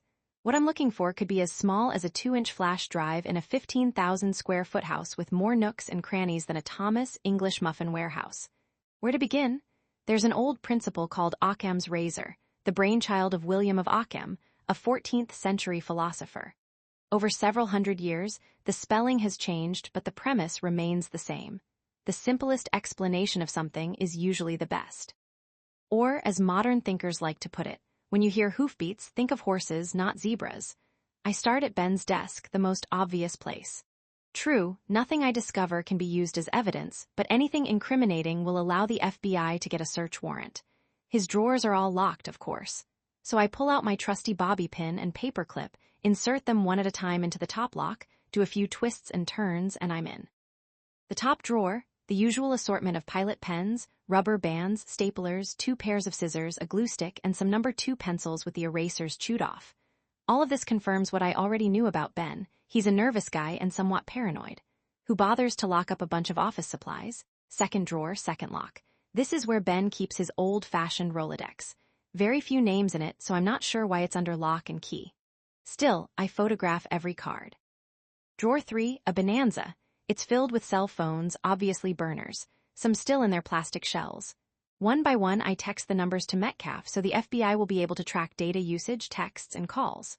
The bottom drawer holds personal files. The receipts look innocent enough. Saks Fifth Avenue, plumbers, Ferrante Brothers landscaping, Bruno the electrician, tennis lessons, club dues, Tumble-Stiltskin classes, on and on. I Google every supplier. Every business seems legitimate. Still at least 11 rooms to go. I move to the kitchen. I don't really expect to find anything of Ben's there, but it's fun to learn what gadgets no upscale home should be without. I find a retractable toothpick holder, a sterling silver corncob grater, and my personal favorite, a high-tech egg minder that syncs with your smartphone. With a simple click of a button, you can learn how many eggs are in your fridge and which eggs are the oldest. Perfect for anyone who doesn't have the energy to open the refrigerator. Never been my problem. In the freezer, I find frozen pizzas, steaks, Talenti gelato, and an open box of dumplings with something rattling around inside. My heart leaps, but alas, it's not a flash drive. It's one lone dumpling left behind, the others long gone. Slowly, I make my way through the entire house. Somewhere between prying open old paint cans in the garage and looking under Paddington Bear's little red hat in the nursery, I ask myself, does this search make any sense? Ben's not a guy who plays fast and loose with anything. Well, except maybe his wife and kids. If he's involved with something illegal, would he be stupid enough to keep any trace of it in his house? I don't think so. He'd lock it up somewhere else. That's why God invented safe deposit boxes. Metcalf wants to know Ben's every move, but Ben's rarely home. When he is, he shuts himself up in his office with the latest issue of ART News. He has no friends aside from a few golf buddies and no hobbies. He makes a lot of calls, but they're always behind closed doors. Yes, Ben's volatile, impatient, anxious, and unfriendly. But so are a lot of men. Yes, he has a bunch of burner phones hidden away. But so do men who are cheating on their wives. And suddenly, I realize there's something odd about this whole setup. Surely the FBI could subpoena Ben's bank records and phone logs if they wanted to. Do they really need me, a faux nanny, sneaking around his house and rummaging through his underwear drawer? I know why I'm here. It's because I've been promised the world. Or at least, the return of my world the way it used to be. I can't give that up. Besides, next Saturday, October 30, is the Harrison Gallery party. Maybe I'll be able to discover something then. Chapter 51, Saturday, October 30. It's the night of the big party. I walk into the gallery and hand my coat to a coat check girl. Then I get a sudden attack of imposter syndrome. After all these years as a successful adult woman in the world, you'd think I would have outgrown that. Yeah, you'd think. I feel like sweet old Mrs. Patmore crashing one of Lady Cora's Downton Abbey dinner parties. Just by showing up, I destroy the demographics. Will Ben be angry that I'm here? What if he makes a scene and has me thrown out on my big foam ass? I see him across the room, working the crowd. I remember what Ben's ex-wife, Sherry Quinn, said, how he took their last $800 out of the bank and with nothing but determination built a successful gallery. Now I understand. He's chatting up 50 people who have come to see and be seen and maybe even buy some art. Ben is smiling at everyone. Then he turns and spots me. I see a quick flash of something in his eyes. Curiosity? Recognition? He thinks he knows me, but from where? It's like when you see your bank teller on the street. I get it. I'm still wearing my foam bodysuit. But instead of my cheesy white uniform, I'm wearing a cheesy black dress I bought online.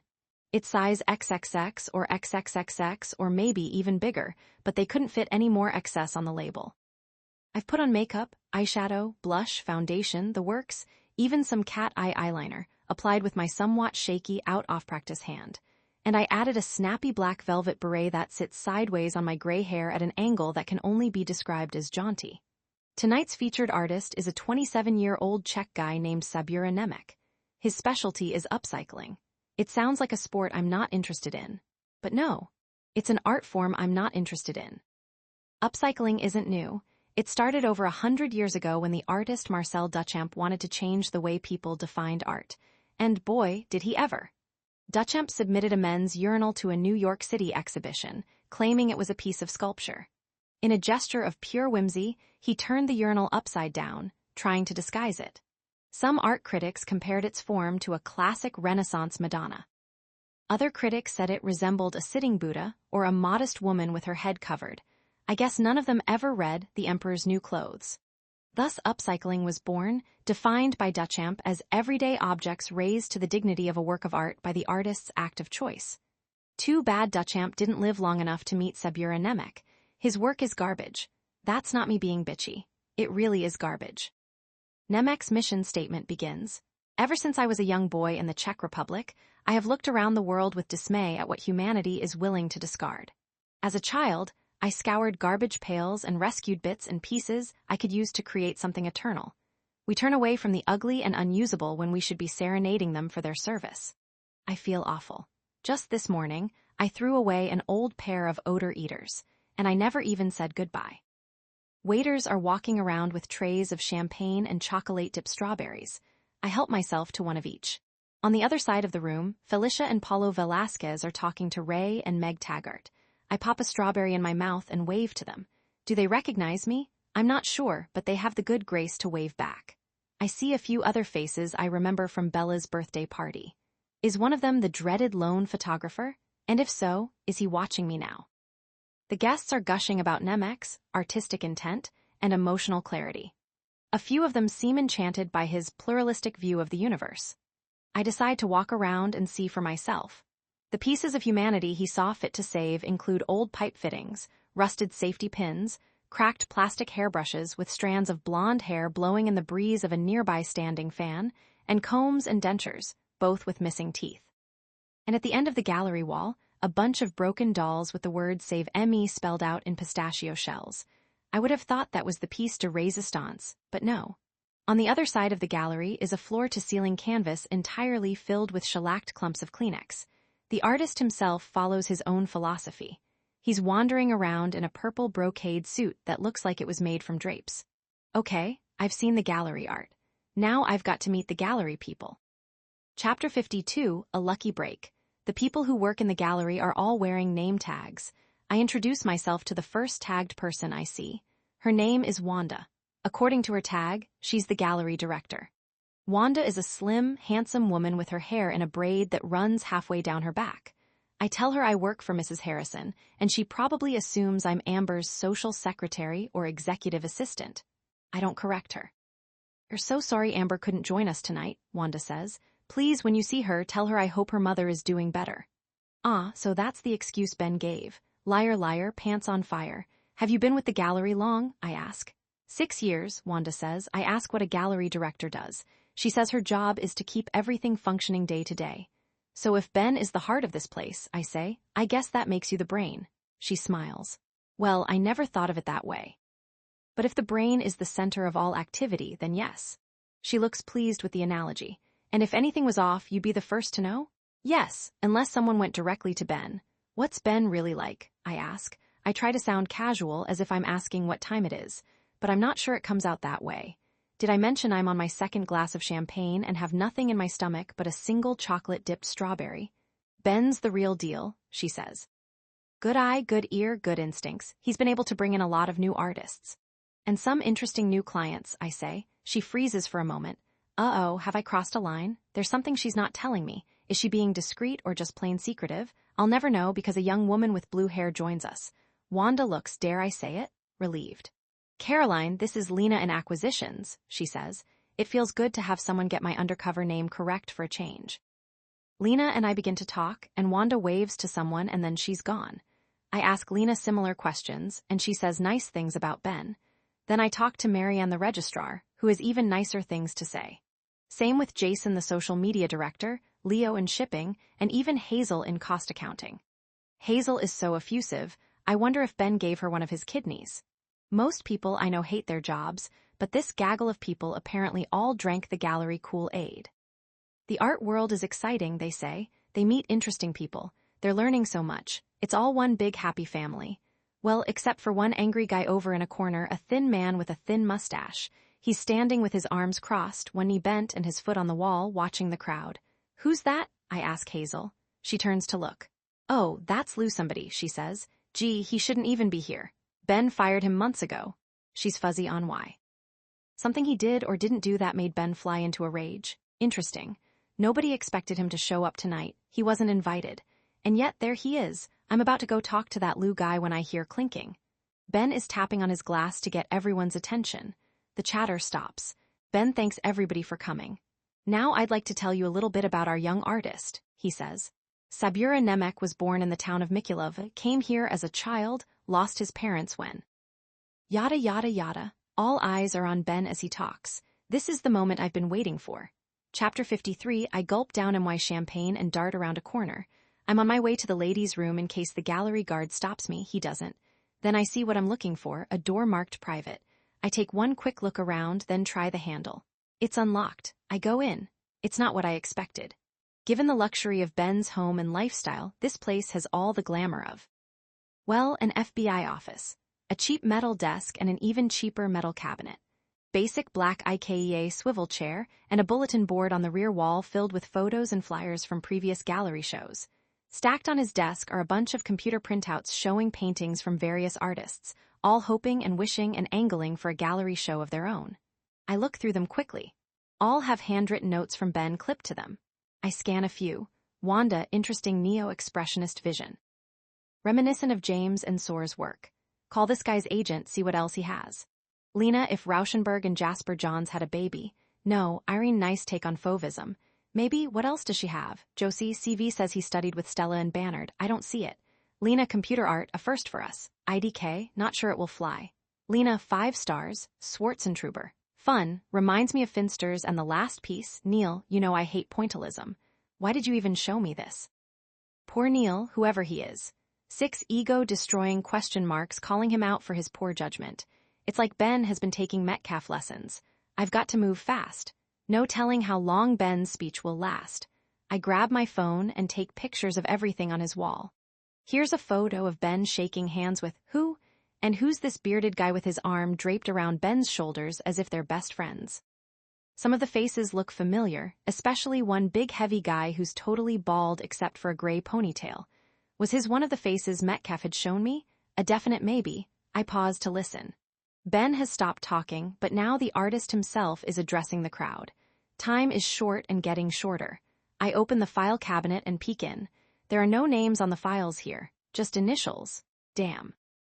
If this were Mission Impossible, Tom Cruise would quickly crack Ben's code and know that IPC, International Painters Co-op, really stands for Illegal Payments Cartel. Or that DTF, Data Transfer Facilities, is a mnemonic abbreviation for Don't Tell FBI. But this isn't a movie. It's life. My life. Which is about to become very complicated because someone suddenly comes barreling through the door. Chapter 54, Who is this guy? I've never seen him before. He's definitely not one of the invited guests. He's a dark-haired, scruffy guy with a beer belly poking through his shirt. As he staggers toward me, I see that he's drunk. You owe me, he says, 40 thou, like what you said. Who are you? I ask. You stole my stuff, he says, slurring his words.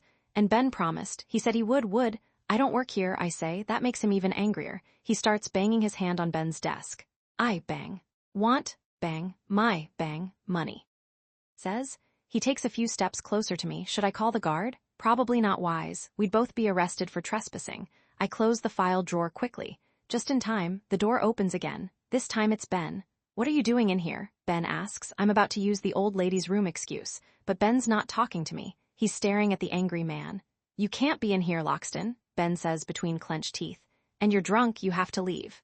You took my work, the man yells. You took it and you didn't pay me?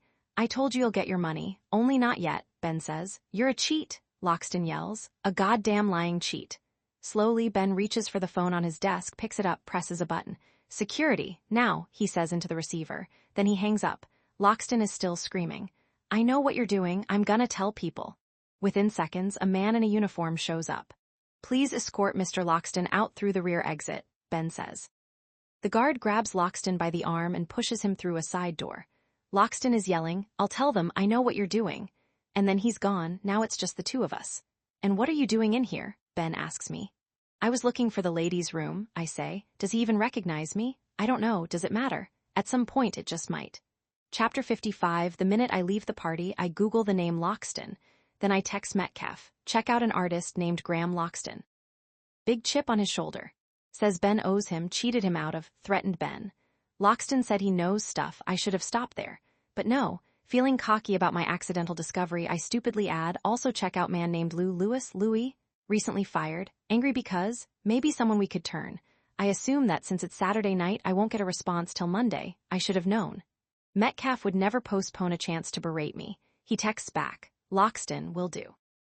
But Lou/Louis/Louis? 40,000 plus in the tri-state area alone. Surely you can dig a little deeper, Elinor, the proper spelling at least. I can practically feel my blood pressure shooting way beyond the range of my beta blocker. Not good. I take a deep breath and count to 10. Isn't that what you're supposed to do when you feel the urge to grab an ice pick and puncture someone's colon? I count to 10 again. Then again. I get as far as 34 before I realize I need to do something more effective. I text. Listen, asshole, nope, too ladylike. I delete and start again. Listen, mother, are better, much better. I'm sick and tired of taking your ST. He answers, cute. What is this? Are we playing Mad Libs me? Yeah, the I hate your FG guts version. If you're so dissatisfied with the way I'm doing my job, why am I still here? Him? Okay, I hear ya, me. Really? I don't think you do. You're tone deaf and people deaf. The way you've been motivating me, you probably call it tough love. To me, it feels like easy hate. No wonder everybody at the FBI detests you. Well, maybe not everybody, just the people who have worked with you. Him, keep going, I'm enjoying this. Me, really? I guess that proves what a sadist you are. And what does that say about me that I put myself in this situation? Him, okay, I'm sorry. Happy now, me, no. Sorry doesn't even begin to cut it. Actually, I'm thrilled that he went even that far. I was expecting either a Linner, you're overreacting, or that classic male to female put down, honey, you're being too sensitive. Chapter 56, ITS a glorious Sunday at the end of October, with no Ben, no Lily, and no Haley around. Even the dogs are gone, on a playdate with Sydney the Schnauzer. Bright and early, well, not exactly early, more like noon, I call the gallery and proceed to do what the FBI calls a ruse interview, an approved way to deal with what's known as open source information. I'll tell whoever answers that my name is Megan Greer, the same alias I used when I talked to Ben's ex-wife, and that I'm calling from an employment agency called Careers Unlimited, another name I made up. I forgot how much I enjoy the thrill of intelligence gathering. I gotta say, it feels good to be back in the saddle. As the phone rings, a moment of panic sets in. What if it's one of the people I spoke to at the party? Will they recognize my voice? A young woman answers. She's new, perhaps one of the interns and pure Valley girl. She ends every sentence with a question mark. Good afternoon, she says. Harrison Gallery, this is Brittany. Hi, Brittany. I'm calling from Careers Unlimited to inquire about someone who recently worked there, I tell her. He gave the gallery's name as a previous employer and said you'd be someone I could talk to. Another FBI information gathering technique, referencing false information. Brittany doesn't question why I'd be calling on a Sunday. Good, bullet dodged. Hold on a minute, she says, a short pause, and then, this is Rodney, a male voice says. May I be of assistance? Yes, I'm calling from Careers Unlimited, I repeat. We have a new client who worked at the Harrison Gallery. He said his name was Lou something. I can't check because our system is down. The only Lou I remember is Louis Escara, Rodney says. Yes, I say, scribbling the name down. He pronounced it Louise, so that means it's spelled L-U-I-S, memo to self, nicely done. He was employed here a while back in shipping, but I really don't know anything more than that. The person you'd need to speak to won't be in until tomorrow morning. Thanks, I'll call back then, I say. Actually, I've got all I need. Forget Facebook, Instagram, TikTok. The Louis I'm looking for doesn't strike me as someone who posts cute cat videos. I log on to a bunch of people search sites, starting with Spokeo, People Finders, and Intelius. Cross-referencing all the Louis Escaras, I eliminate most of them by age, any Louis under 20 or over 40, and location, any Louis not within commuting distance of the Harrison Gallery. That leaves just 2. Actually, just 1. I rule out Louis Escara, MD, gynecologist. People Finders gives me an address in Stamford, Connecticut. As soon as I drop Haley at school on Monday, I'll head there. My GPS is already set. Chapter 57, sure, I could get a jump on visiting Louis and go now, but why? Like Scarlett O'Hara, I'll think about that tomorrow. Today is all about me. And I'm as happy as a kid on a snow day. What to do? Well, it wouldn't kill me to exercise a little, get in a few thousand steps. Then maybe some reading time outdoors. I pull on my sneakers, and armed with a book and the best intentions, I head out. First problem, I forgot there are no sidewalks here. But I get it. If I lived here, I wouldn't want a looky-loo like me trying to peer into my windows either. Second problem, the private street ends in a country road that's not great for walking. Too many twists and turns with blind spots at every curve and too many entitled drivers who ignore the speed limit as they zoom by. I might not look particularly fetching these days, but I'm still several notches above roadkill. The only walking trail around is the uphill one that leads to Taggart Park, so I head there. The park has lots of benches. The perfect spot to bring a book for a little peace and quiet. Except, what was I thinking? Today is Halloween. The park is teeming with screaming Spider-Men and Ninja Turtles, little Barbies and witches, ghosts and Taylor Swifts, all running around and bouncing into each other as they burn off their Halloween party sugar highs. And Elsa, frozen, pushes a buck-toothed Jasmine, Aladdin, off a swing. Then Jasmine pushes Elsa. As both girls start to cry, Elsa's mother rushes over and yells at her kid, then at Jasmine, then at Jasmine's mom. I look around. There's one small civilized spot in the entire park. At the far end, Mariana is sitting and reading to a colorful creature on her lap, a sweet 3-year-old butterfly named Bella. Mariana looks up and sees me. She waves and smiles. I walk over and both of them give me a hug. Mariana is dressed like a matador, black leggings, black ballet slippers, a sparkly black and silver jacket, and a red cape flung over her shoulders. Bella is a perfect little red and pink butterfly with green antennae poking out of a green headband. They both look fabulous. Where's Lily? Bella asks, sounding disappointed. Do people know that Amber and Lily are gone? I'm not sure, so I play it cool. She and her mommy are having some private time, I tell her. I heard about the gallery party, Mariana says, chuckling, and about the art. Yeah, I bet the artist is having a field day with the leftovers. She laughs. Like they say in France, chacun a son goût. Her accent is as smooth as the playground slide. Mariana speaks French too. Before I can ask her, she says, I used to babysit for a French couple, Reynard and Clarisse Dubois. They had 2 sweet kids and fed me wonderful dinners with too much butter and cream.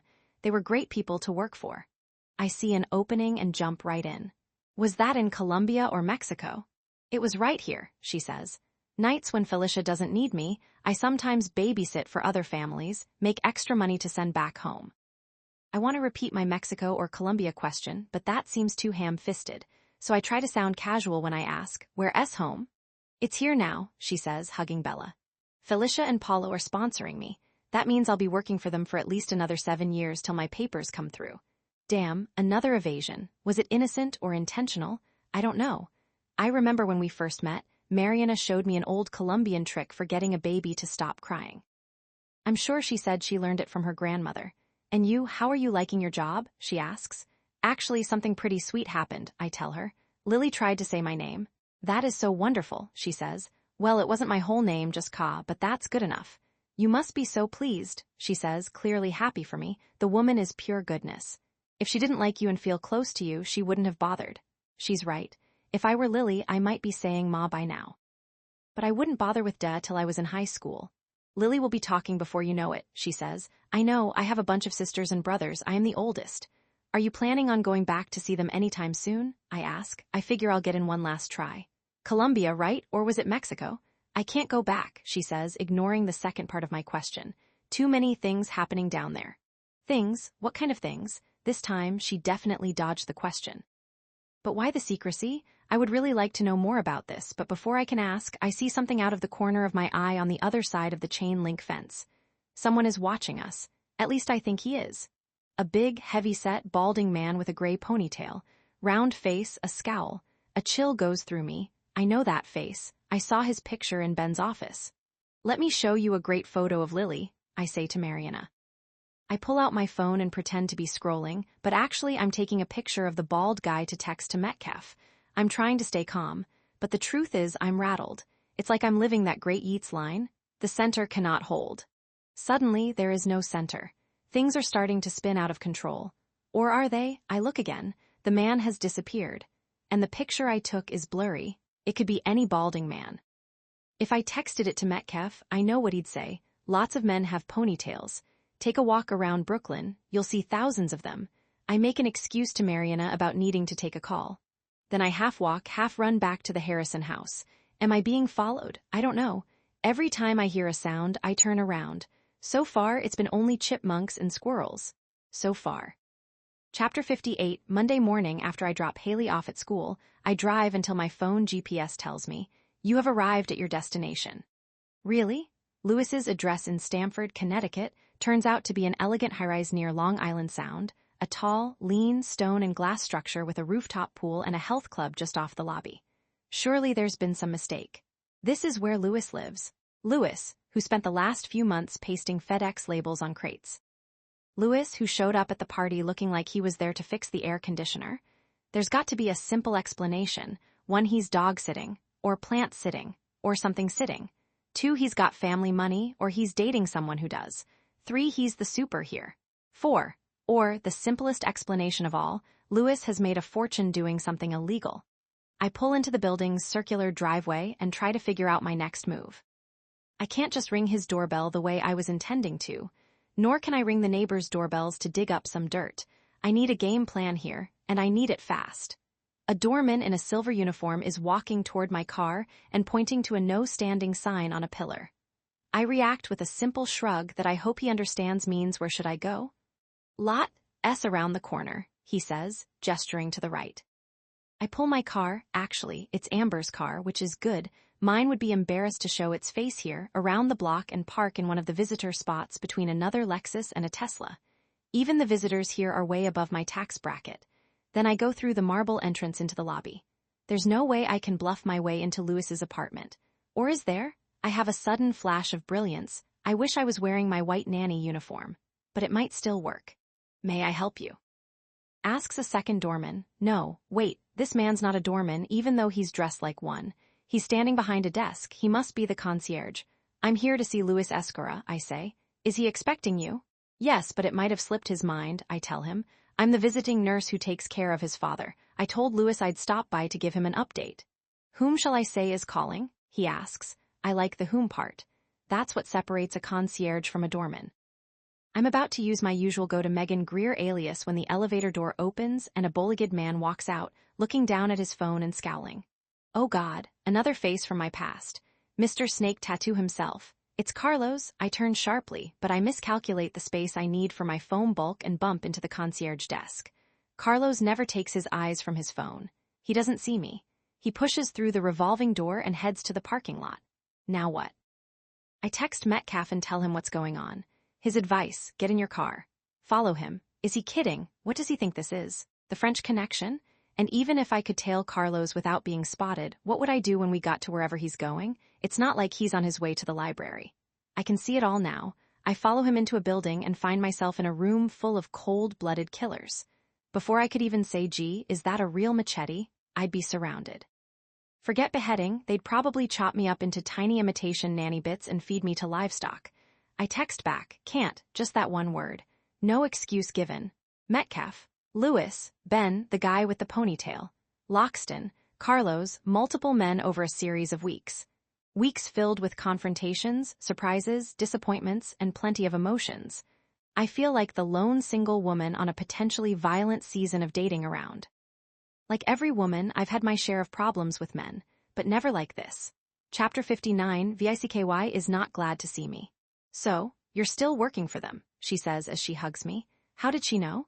I took great pains to show up tonight looking the way I used to. I'm wearing a real dress and real strappy heels I ordered on the internet and holding a leather bag instead of one that carries diapers. I thought I had left all the vestiges of nanny me behind. It's your hair, Vicky says, of course. It's still gray. There are many women who look spectacular with this color, like elegant silver foxes. Vicky is one of them. Alas, I am not. I was wondering when you were going to come out of hiding, she says after the waiter brings our drinks. But I guess you haven't yet. Well, it's complicated, I say. We're in a tiny family-run Mexican restaurant, La Abuela, known for its frozen raspberry margaritas. I must say, it feels good to be slurping one down. Except for the occasional beer and the champagne last Saturday night, it's the first real drink I've had in a month. Nice and cold. Almost as cold as Vicky. Her frosty attitude makes me reluctant to go into details, but it's all too much to deal with on my own. I've already broken FBI protocol by telling Vicky about my assignment. Might as well tell her the rest of it. Where to begin? I take a deep breath, then bring her up to speed on pretty much everything. Starting with Metcalf and going all the way to Lewis and Carlos and the mysterious guy with the ponytail. Great lesson, I learned the moment the words are out. Once you ring a bell, you can't unring it. Listen, Vicky, I know you're pissed I'm still there, I say. She shakes her head no. A couple of loose strands of hair fly out and frame her face. Pissed doesn't even begin to describe it, she says. I love you and I'm worried about you. That guy has you so turned around? You mean Metcalf? No, the Easter Bunny. Of course I mean Metcalf. He doesn't have your best interests at heart. He's using you and you're getting in too deep. She dips a corn chip into some guacamole and pops it into her mouth. I just don't like this, she says, making a face. A tiny part of me hopes she's talking about the guac. The rest of me knows the truth. Admit it, she says. You're scared. I'm not scared. Then you're stupid. Okay. Let's go with scared. You've got the cartel crawling up your ass. What? That's not true. Don't kid yourself. They're onto you. They are not, I say. Are they? Maybe she's right. I try not to panic. So what do you suggest I do? Leave, she says, her mouth full of more chips, more guac. Walk away tonight. From the Harrisons? From the Harrisons, from Metcalf, from all of them. Hey, here's a thought. She leans in. Her gorgeous green eyes are sparkling even more than the diamond pendant necklace she's wearing, a gift from her second husband. Let's go away somewhere, just the two of us. Remember when we went to St. Croix? Vic, that was 20 years ago. We had such a great time. That's what you need now, a great time. Someplace warm, a resort, Pilates lessons on the beach, salsa dancing at night. What do you think? I think it's a great idea, I say. She smiles. A smile that quickly disappears when I add, but not yet. Oh, fine, she says with a swoop of her hand that almost knocks over her margarita. Let's just order. Another round, I say, slurping the last of my drink. Nope, just dinner. Are you pressed for time? I ask. No, but your ponytailed stalker might show up any minute now to rub you out. Rub both of us out. Frankly, I prefer to die of natural causes. Oh, Vicky, I say as I signal the waiter. You always were such a princess. Chapter 60. It starts out like every other day off. I drive into town to window shop at all the high-end stores dotting Main Street. First is design within reach. Whose reach? Certainly not mine. Then Joe Ma's coffee, with ambient cello music on a loop. Then Guss It Up, glorious dresses and gowns for the kind of galas I will never be invited to in this lifetime.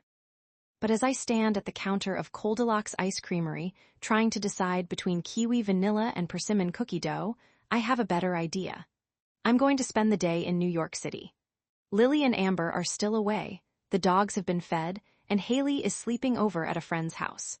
I haven't been back to my own apartment since the night I packed up all my plus-size clothes. And I can hardly wait to use my prized FBI perk for the very first time, space in a parking garage right around the corner from my building. I'm wearing regular clothes over my foam bodysuit when I arrive back at my building. I hope I don't bump into anyone I know, but just as the elevator door is closing, someone joins me. Luckily, it's sweet old Mrs. Benihan. She smiles. I smile back. "Hello, dear," she says. Clearly, she doesn't recognize me. Then again, she never has. Mrs. Benihan is a few milk duds short of a full box. My dust bunnies have missed me, I can tell because they're waiting for me at the front door and everywhere else. They seem to have grown a lot since the last time I saw them. Kind of like other people's children. Dusty or not, it's home, and it's good to be here, even though the place is a lot darker and smaller than I remember. Compared to the Harrison home, it's a hovel. But it's my hovel with my favorite things in it. A cranberry velvet sofa that was my grandmother's, a mission-style rocker and a green glass mission-style lamp, various needlepoint pillows, hundreds of books in no order, Jansen's History of Art between Freakonomics and Gone Girl, a blue chenille throw for when my superintendent skimps on the heat, my 25-inch widescreen TV, which looked a lot bigger before I got used to the Harrisons, 146-inch micro-LED TV, the one that Samsung refers to as the wall, and a signed Chagall print I picked up at a flea market years ago that might or might not be authentic. I'll let my executor worry about that. Compared to the Harrisons, well, compared to virtually anybody, I live simply, sparsely, preferring to spend my money on decent wine, decent restaurants, decent travel, and decent junk food. Not necessarily in that order. I strip off my bodysuit and step into the shower. The water from my old showerhead drips slowly, grudgingly, as if it's doing me a favor. I vow to buy myself one of those fancy rainforest showerheads like the Harrisons have. It will be my first luxury purchase as soon as my back pay windfall comes through. Then, out of habit, I step on the scale. To my shock and amazement, I have lost 6 pounds. I get off and on again a few times just to make sure. But it's true. Who knew that walking around in foam rubber burns more calories than sweatin' to the oldies? I guess it's like being strapped in a sauna for weeks. Maybe I'm just dehydrated. Whatever it is, I'll take it. Clearly, this is a day for celebration. And what better way to celebrate an unexpected weight loss than with a rich, fancy meal at an elegant French restaurant? I go to my bedroom closet, and there they are, waiting for me. Real clothes. Real shoes. As I'm deciding between a Diane von Furstenberg green and white wrap dress and a white and Warren cashmere sweater with a slinky black silk skirt, I plan my night on the town. I'm going to enjoy this. An adventure I call the Invisible Woman's Guide to Dining Alone. One, call that trendy new French brasserie that just opened in Tribeca and make a reservation. When they ask, how many people? Don't say, just one, is that okay? Say, one, please. And say it proudly. 2, wear something sexy because, well, just because. 3, as you follow the maitre d' to your table, hold your head up high. Don't slouch. See if you can make eye contact with someone as you walk and smile if you do. Extra bonus points if you get a smile back. 4, when you're seated and the waiter asks, will there be anyone else? Simply say no, try not to flinch. Not even when he takes away the extra set of silverware. 5, order a drink. A real drink. Not one of those fancy fruity things. Something like a martini but add gutsy qualifiers. Tanqueray, dirty, extra dry, straight up. 6, sip your drink slowly. Don't even pick up the menu until you've had several sips. 7, when you're ready, order anything you want, including another martini, and an appetizer, and dessert. 8, eat slowly. 9, stay in the moment, savor it, enjoy every bite. 10, whatever you do, do not pull out a book. 11, leave the waiter a generous tip, but not an overly generous one. You have nothing to apologize for. 12, walk home. 13, set your alarm for 6 a.m. so you can be back at the Harrisons in time to feed the dogs. 14, then make sure you sleep in the nude. And smile as you realize this has been the best date you've had in years. Chapter 61, METCALF pulls into the very dark, very empty parking lot, even darker than the last time he was here. And how long ago was that exactly? He's trying to remember. It was warmer then. Must have been early October. At the time, this was one of many construction projects on the farthest west side of Manhattan, a massive mess of steel girders and concrete blocks with a handful of grungy porta potties that looked especially dangerous and foreboding at night. But now he wonders if he's in the wrong place.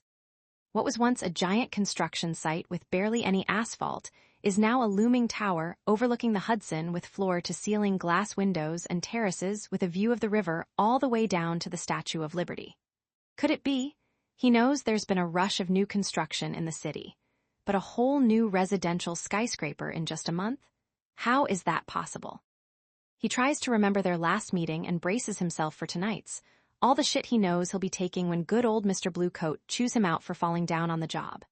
Speak of the devil, there he is pulling into the lot. The guy is driving a different car, something bigger and darker, black or navy blue. The perfect color to set the tone for what's to come. Many weeks and nothing to show for it. Weeks of waiting, nail-biting, pressure, and Metcalf knows he's going to be blamed. He knows exactly how this will go down. He'll be scorned and ridiculed. Threatened? Yes. Fired? Probably not. He's in too deep. In his mind, he tries to spin it. He tells himself he hasn't failed, he just hasn't succeeded yet. Metcalf is sure he'll be able to make this work, but it'll take time. And time is the one thing that could trip them up. Sure enough, when Mr. Blue Coat gets out of the car, he's not smiling. Easy to tell he's angry, even in the dark. Slamming the car door much too hard. Walking unnecessarily fast to cover the small distance between them, his pigskin leather-gloved hands balled into fists. As the man passes under a streetlight, Metcalf sees his face. It looks grim, like he just heard bad news, or is about to deliver some. Before Mr. Blue Coat can open his mouth, Metcalf speaks. It hasn't happened yet, he tells him. Ha, tell me something I don't know. But it will, she's working on it. Not good enough, the man says. Maybe it's time to run out the clock. It's a dark, windy night. In his nervous state, Metcalf doesn't quite hear what the man said. He flinches. The Glock? Is this guy telling him to kill her? The man starts to laugh, then catches himself.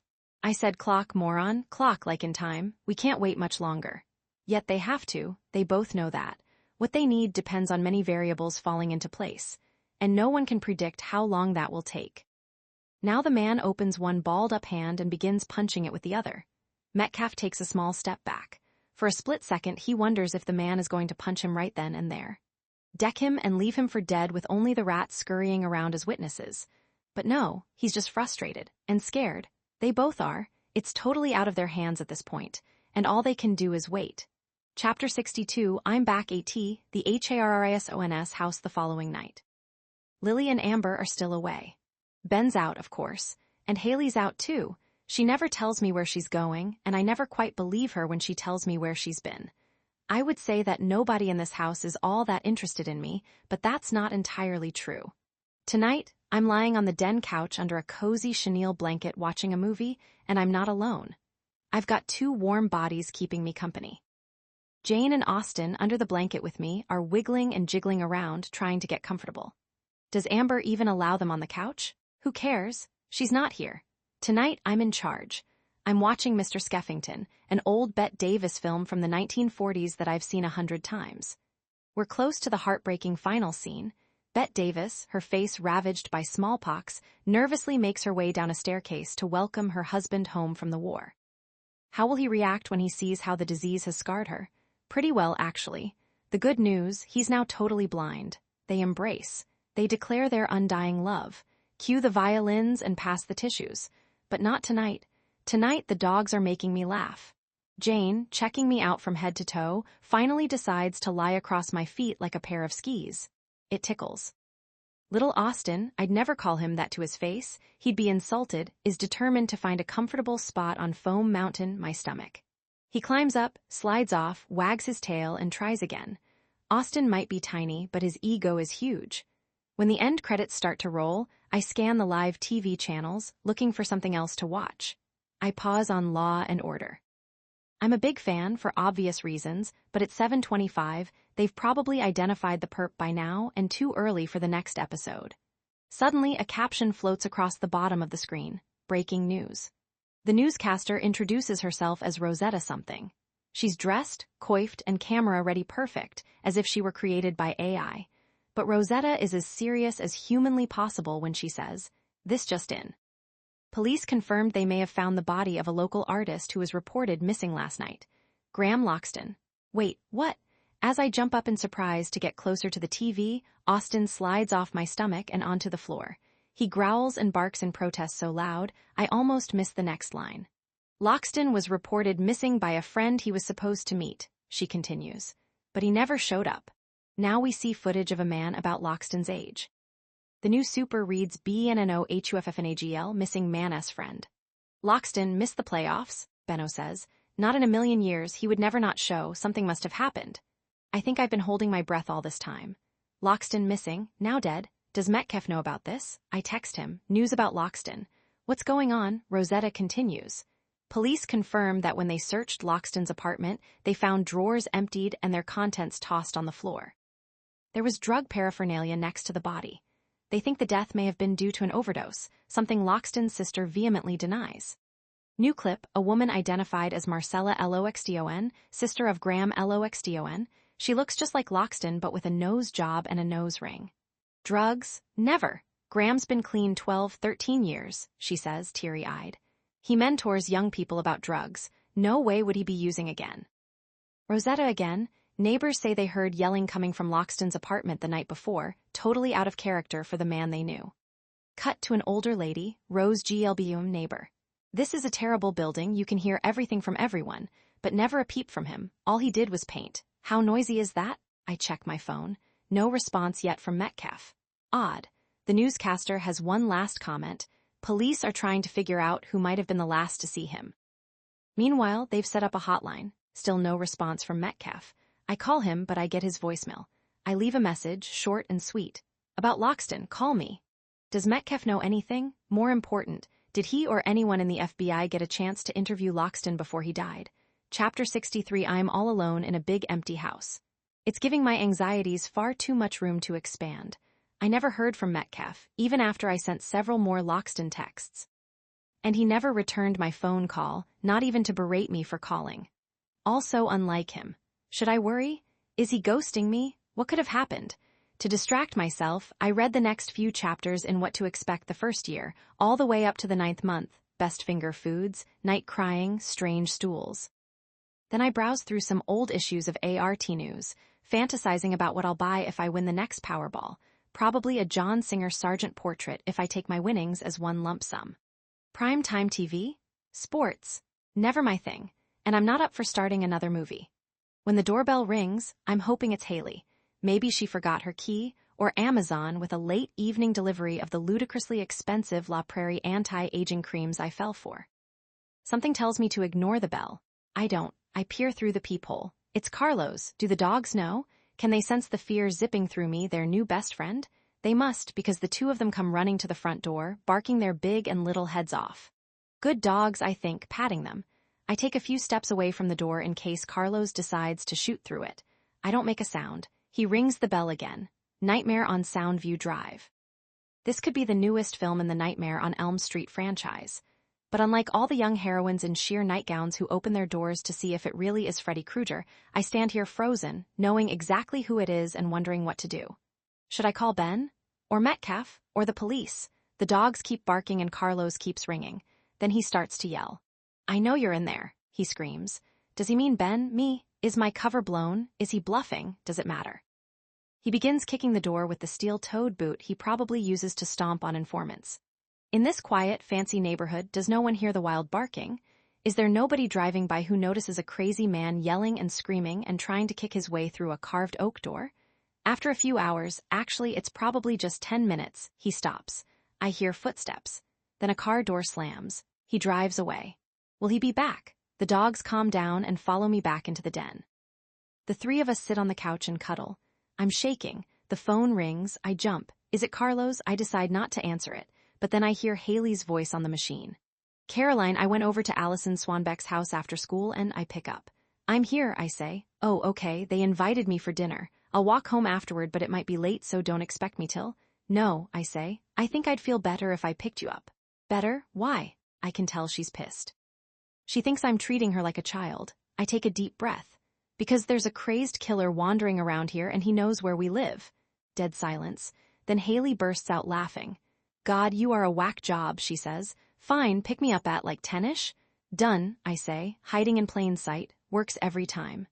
Chapter 64. I barely sleep that night, worrying about Carlos coming back with a sledgehammer. The next day, I still haven't heard from Metcalf, and every little creak and noise spooks me, even in broad daylight. And Haley texted about another late night at Allison's. Way too much time for me to be alone here. Then I get a great idea. I'm taking the dogs to Disneyland. Well, it's not really Disneyland, but as far as the dogs are concerned, it might as well be.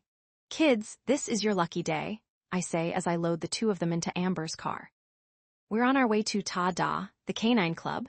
The Canine Club, according to its website, is a different kind of doggy park, way different. For one thing, it's private. Makes sense. If you live around here, you don't want your pet sniffing around just any old doggy butt.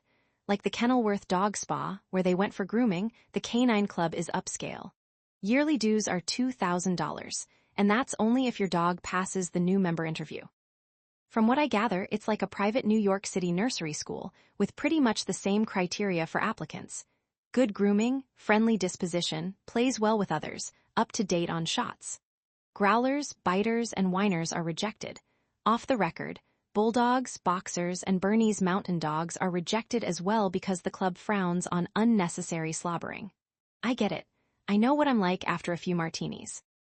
In a generous gesture of noblesse oblige, the Canine Club does allow rescued dogs and mongrels. But they must meet the same criteria. And if your pedigreed pup makes it past the interview, there are more hoops to jump through. Your dog needs a recommendation letter from your vet, references from 2 other dog owner members, and a clean, incident-free police record. So if your neighbors ever lodged a complaint that Daphne, your beloved Shih Tzu, dug up their rose garden, you and Daphne are history. Luckily, Jane and Austin are full-fledged members in good standing. When we arrive at the main gate of the Canine Club Park, we're quickly checked in. I'm given a beeper so I'll know when our 45-minute playtime is over. Only 20 dogs are allowed in at a time. I look around. Did I say Disneyland? Make that the Taj Mahal. When I unleash the dogs, Jane dashes over to an apple tree scratching post with low-hanging branches, and Austin jumps into the bone-shaped pool. Soon the two of them discover rubber tubes to run through, unlimited tennis balls to fetch, doggy toys and slides and squishy pillows as far as the eye can see. At least one of the park planners must have had a sense of humor. The ultimate installation, according to their website, several bright red hydrants scattered around to make the park more fun and interactive. Really? Is peeing supposed to be interactive? I guess all these years I've been doing it wrong. Half an hour later, Jane and Austin begin to slow down. The park has planned for that as well. There are several close-to-the-ground padded doggy benches for them to rest on, all way more comfy than the wooden one I've been sitting on. But we adult dog owners have been given other perks, like state-of-the-art Wi-Fi. A free do-it-yourself photo booth. And at 5 o'clock, they open a dog-friendly people bar. Coming here was a good idea. I feel more relaxed than I have in days. Several of us are sitting on these benches, smiling at each other and watching our dogs frolic. But one young man several benches down from me has barely looked up from the newspaper he's holding. I try to figure out which of the 20 dogs is his, but I can't. He hasn't been watching any of them.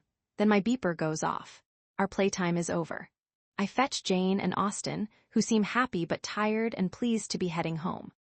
As I load the dogs into Amber's hatchback, I see the young man walking to his car. Still no dog. Oh, well, I think.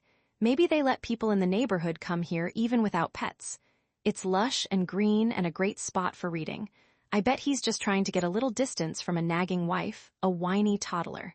And yet, that doesn't feel right. Then something flashes through my mind. Something my beloved FBI colleague Covely Ravenstock once said when he was stressing the importance of trusting your gut. The major difference between humans and animals is that when an animal senses something is not quite right in its universe, it never says to itself, "Oh, it's probably nothing." Chapter 65, I think I'm being followed. This small stretch of service road is fairly empty at this time of day, but a car with a lone driver seems to be keeping a steady distance behind me. I don't think it's Carlos. It's not the old gray car he drove to the Harrisons the first time I saw him. It's a nondescript black car with tinted windows, so I can't see the driver. Is it the man on the bench? I can't say for sure. I decide to assume the worst. The driver is wise enough to stay several car lengths back. I put on my directional to test him, pretending I'm turning left. He does the same. When I turn mine off, he waits a beat, then turns his off as well. We both keep driving. Coincidence? Well, maybe. I think of some of the other coincidences I've been party to lately, bumping into Carlos in Lewis's lobby. Ben asking me to search his closet, exactly what I'd planned to do behind his back when he couldn't find his passport. A mile or so off this road is a neighborhood full of wonderful old cobblestone streets and majestic Victorian houses. Gorgeous, but not a place you would drive through unless you lived there. So without signaling this time, I make a sharp left onto Ludlow Lane. A moment later, the car behind me does the same. Now what? I turn right into someone's driveway and brake quickly, barely missing their wraparound porch. I keep my foot on the brake as I wait to see if the car behind me will pass. It does. I watch as he slows down, turns left at the corner, and disappears. I wait 5 minutes. Then 10. Still no sign of him, so I decide it's safe to pull out. Breathing a sigh of relief, I get back on the service road. Suddenly, he's behind me again. I know the local police station is nearby. Surely that driver won't have the balls to follow me into their parking lot, or will he? No time to wonder. I speed up and head there, preparing what I'm going to say to the police. Hi. Remember me from the day of the snake? Well, I'm not really a nanny. Actually, I'm an undercover FBI agent, and I think I'm being followed by a man who I think is involved with a Mexican cartel that I think may be laundering money with a local businessman who thinks I work for him. Yeah, that should go over well. Plan B, go to the police but make up some old lady excuse for being there. I want to report a peeping Tom. My neighbor is using his leaf blower too early on weekends. I'll need to sound adamant, befuddled. I'll insist that a police car follow me home to check things out, and when it does, I glance in my rearview mirror. The black sedan is still there, a few car lengths back. I remember all the ways I can try to get away. I slow down and move to the right lane. He does too. Then I speed up. So does he? I quickly take the next exit without signaling, throwing him off, then just as quickly get back on the road. Somehow, there he is again. He must have pulled over and sat there, waiting. The dogs, bouncing around in the back, are starting to whine. I know the police station is less than a mile away, but I'm in a race against time and I'm going too fast, and oh God, it looks like he's getting closer, but it's hard to tell because now he's put on his brights, and for a second I'm blinded and can't see anything behind me except for the dogs jumping around, so I turn my head and, yes, he's there. He's practically on top of me, and now there's no denying that in a second or two, Chapter 66 very slowly, I pull into Haley's friend's driveway. Haley and Allison are taking turns tossing a basketball into a hoop mounted over the garage door. When Haley sees me drive up, she frowns. I get it. She's annoyed that I'm picking her up 4 hours early. She doesn't hear me hyperventilating. She doesn't know I'm this close to passing out. She walks over to me, ready to argue, then sees all the damage to the car and the bloody dog on my lap.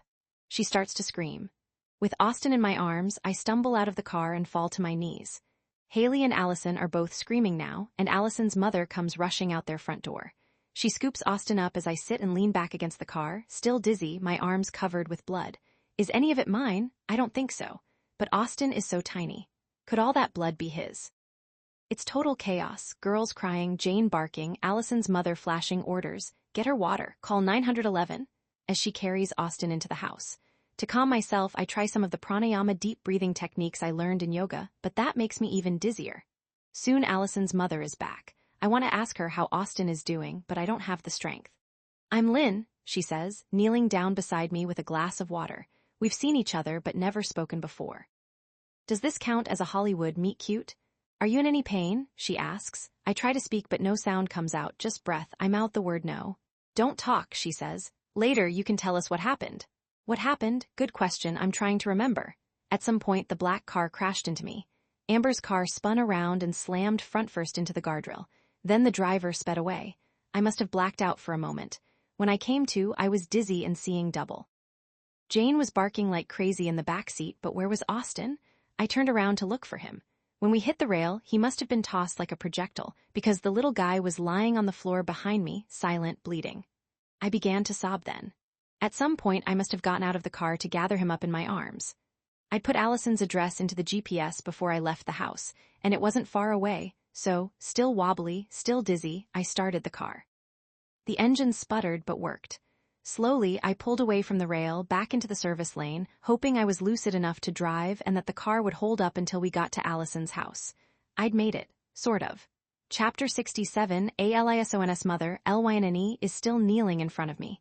You've had a trauma, she says. You might be in shock. Are you cold? Actually, I am.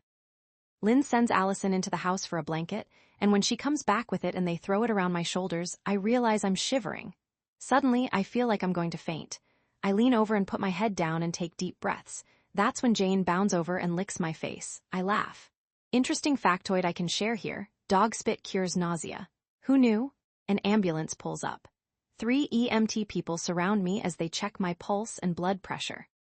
I think I passed their tests, but they slide me onto a gurney anyway. Then one, wearing a badge that says FRED, says he's going to examine me to see if I have any broken bones or internal injuries. Oh. Gently, Fred presses down on the foam rubber over my stomach. It bounces back. He looks at me as if to say, huh? But he says nothing. Then he presses on my hips, my chest, my back, more pokes, more bounces. I'm waiting for him to ask why I'm wrapped in layers of padding, but he doesn't. I guess when you're an EMT in New York, you've seen it all. Another EMT, a woman, is examining my arms. Where'd the blood come from? She wants to know. Austin, I say. She looks confused. Texas, she asks. Dog, I say. I'm still having a little trouble forming words, so it comes out, duh. The woman shines a light in my eyes, holds up fingers, and asks how many I see, but I'm not focusing on her. Lynn is walking toward me with Austin in her arms. She's wrapped a towel around his little head like a turban. He looks adorable, like he just washed his hair. It was a cut on his scalp, she says. Pretty deep, but the bleeding has stopped. When Austin sees me, he begins to wag his tail. I reach out and hug him. I am so relieved to see he's okay, I almost forget the big picture. Someone tried to kill me. Fred, the EMT guy, says my vital signs look good, but he thinks I should go to the hospital. I say no. He shrugs and says that for the next 24 hours I should rest, drink plenty of fluids, eat lightly, get some sleep, and not operate any heavy machinery. Lynn, my new best friend, helps me up and walks me around Amber's car so I can see the damage. The front fender is dangling, practically touching the driveway. The back is dented and cracked, and both taillights are smashed. Amber's Lexus will need extensive, expensive bodywork. Ben will not be happy. Well, what else is new? Lynn brings me into her house so I can rest on her Biedermeier couch. I'm still a little dizzy, but it's much better. She asks if she can get me anything or call anyone for me. I say no. She wants Haley and me to stay for dinner, sleep at her house tonight. I thank her and say that Haley can stay, but I'd be more comfortable in my own bed. She absolutely insists on driving me home, and I agree. I'm not in any condition to drive, and neither is the car. We both need towing. In an unexpectedly decent gesture, Haley announces, I'll go home with you too. I am really touched by this. Even when she adds, I want to keep an eye on Austin. As we walk out the front door, I notice a beautiful oil painting hanging in the front hall.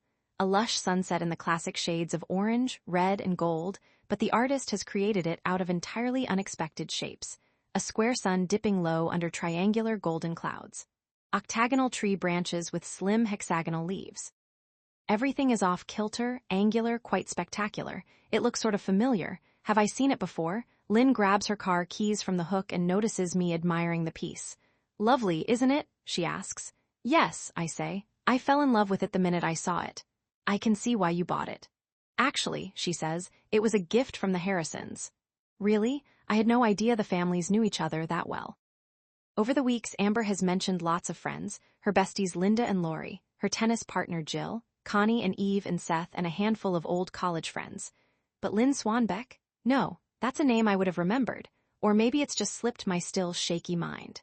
Tomorrow, when things settle down and I'm once again firing on all cylinders, I'll try to remember if Amber ever mentioned her. Chapter 68, Back Home, at the Harrisons. After the craziness of the day, it really does feel like home. Haley is being super nice. She actually offered to make me dinner. Okay, it's just cheese and tomatoes on whole wheat, but still. I'm taking it easy, as the EMTs suggested, curled up on the couch under a blanket with the dogs on either side of me like bookends. I'm pretty relaxed, all things considered. But then I realize that I have to tell Metcalf what happened. Just as the EMT guy was checking my vitals, he finally answered my Loxton texts with a vague, snarky yes, know all about it. No explanation for why he waited so long to reply or whether they'd ever spoken. So I text now, car accident today. Definitely somebody following me, slammed into rear, major damage to Amber's car. This time, he texts back quickly. With anyone else, I'd expect a warm, touching message asking if I'm okay, was I hurt, is there anything he can do? But Metcalf is not anyone else. Here, what he wrote. Why were you driving Amber's car? Me responding, she's been away. Left Ben. Took baby. Him, why didn't you tell me this before? I can think of several answers. 1, because you never want to hear about anything but Ben and made it clear that anything else was useless information. 2, because I didn't think you'd give a damn about a wife's unhappiness. 3 because you're basically a single-minded prick with zero compassion for anyone or anything, and I hate your guts. Instead, I write, no particular reason. Then I add, by the way, in case you're interested, I survived. He doesn't respond. Chapter 69, actually, IT was a gift from the Harrisons. When I wake up the next day, Lynn's words are still going through my mind. She called this morning about driving Haley to school, and I should have asked her then. But I was asleep when the phone rang. I could barely mumble, thanks. If it was a gift from the Harrisons, the painting must have come from his gallery. Wait a minute, the night of the gallery party, I secretly took pictures of everything on Ben's bulletin board. Could that be where I saw it? I check my phone, lots of photos of paintings. But Lynn's canvas is not there. I Google some of Ben's previous exhibits. In July, he had an exhibit called Recent Landscapes. That's where Lynn's landscape would have been listed. I scan through the catalog. It's not there. Like every gallery owner these days, Ben lists all his artworks online, Instagram, TikTok, Facebook, Pinterest, YouTube. His social media team has built up an impressive following. Catalogs have glossy photos of paintings, listed by number. If you want to know more about the work, artist, materials used, dimensions, price, you need to go to the pages in the back. I do. I notice one odd thing. Painting 43, The Boardwalk by Madelon Strauss, leads directly to 45, a charming watercolor, Nantucket, Mid-Morning by Richard Holt. But there's no 44, and no explanation. Another surprise, when I see the actual prices. All the paintings in the show range from $10,000 to $50,000. Ben gave Lynn a painting that may have been worth thousands of dollars. I'm sitting here gobsmacked. I don't even know what a gob is. But if I ever felt like I was suddenly smacked by one, it's right now. Chapter 70, as I'm sitting in front of the laptop, I hear a car in the driveway. The dogs start barking and rush to the door. Could it be Carlos again, or my phantom tailgater here to finish the job? Before I have time to panic, I hear a key in the door. And surprise, Amber and Lily are back. No fanfare, no advance notice. The dogs are as happy as I am. They gather around the two of them, jumping up, wagging their tails. I get it, if I had a tail, I'd be wagging it too. Oh my gosh, just look at you, Lily, I say, falling into every baby cliché ever written.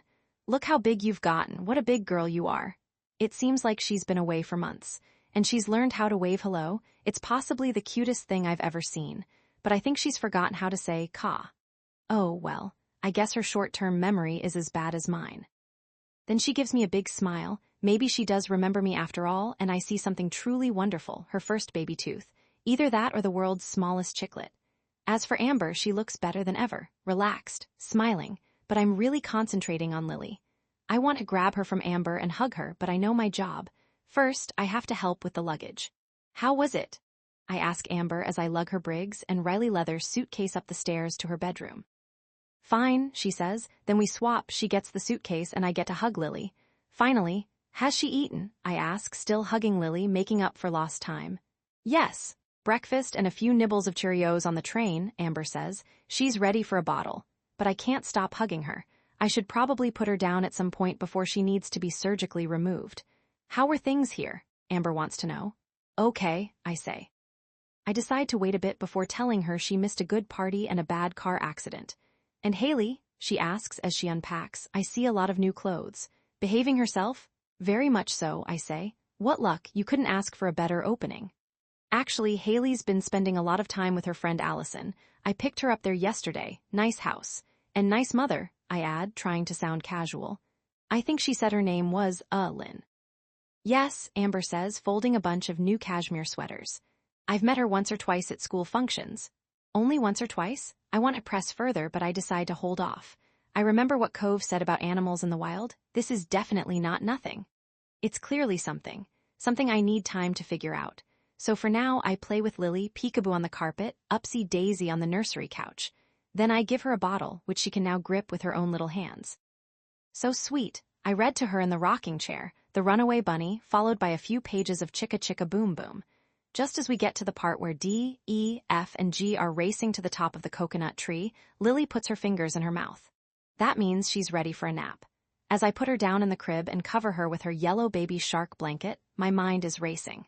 If Lynn is to be believed, Ben gave her an expensive painting. But why? Amber doesn't seem to know about it. Are Lynn and Ben having an affair? My gut says no. Lynn doesn't seem the type. Ben doesn't either. But if there's one thing FBI work has taught me, it's that nobody ever knows what goes on behind closed doors. and you won't know for sure until you bust in. You might open a door and find the small family-run meth lab you were tipped off about, or it could just be two people having sex. Amber could be lying. Maybe she and Lynn are really dear friends, but why keep it a secret? Or, wait. If Ben is involved in something illegal, could Lynn be part of it? Sure, she seemed nice when she stopped Austin's bleeding, got me a glass of water, and asked me to stay over. But what if, underneath all that niceness, she's the wife of a cartel kingpin, or the female head of one? I guess that would make her a queenpin. I could call Lynn and ask her out for lunch, saying I'd like to thank her and get to know her better, but why would she want to get to know me better? When all is said and done, I'm still just the help, and not even her help someone else. Amber might be hiding something. Ben is hiding everything, and I've got to hide all this from Vicky, who's already furious that I'm still here. Then there's Metcalf, my so-called handler, who's been ghosting me and keeping me out of the loop. I keep trying to reach him, but he isn't responding. Oh well, he'd probably just remind me to stay in my lane. Last time I did that, I was almost killed. So even with Amber and Lily home, I am still all alone in the universe. Until I realize there is someone I can talk to. The one person I've been afraid to talk to for the past 10 years. Chapter 71. Millions of people consult Google with questions about geography. How far is Uganda from Khartoum? And statistics. How many gold records has Elton John had? And facts. Who won the Kentucky Derby in 1959? But I bet those search volumes pale in comparison to the number of us stalking our exes. It takes just 30 seconds to learn that Covely Ravenstock is still alive and still in the FBI's Cleveland field office, and he's been promoted to deputy director. Lily is sleeping and Amber is unpacking, so now's a good time to call him. I want to do it before I lose my nerve. My fingers are shaking as I dial the number. A woman answers. Mr. Ravenstock's office. Hello, I say. I'm an old friend of Cove's and I'm wondering if he's there. May I tell him who's calling? She asks.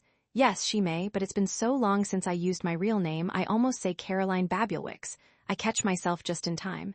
Tell him it's Elinor Gilbert. Let me check, she says. I take a deep breath. While she puts me on hold, I think of all the possible options. He's not there, he's there, but he doesn't remember me and won't take my call. He's there, he does remember me and won't take my call. He's there, he thinks he remembers me, but he wants his secretary to ask what this is in reference to. Then I hear Cove's voice. Elinor, he says, and I smile. It's the way he always said my name, slowly, gently, giving all 3 syllables equal time. Does he sound the same? Hard to say. My heart is beating so loud I can barely hear him. Hi, I say. I'm doing a really first-rate impression of a tongue-tied teenager. This is a surprise, he says. A nice surprise. Yes, I say. Well, it's good to hear your voice. Yes, he says, yes. Is he agreeing that it's good to hear his voice, or is he saying it's good to hear my voice?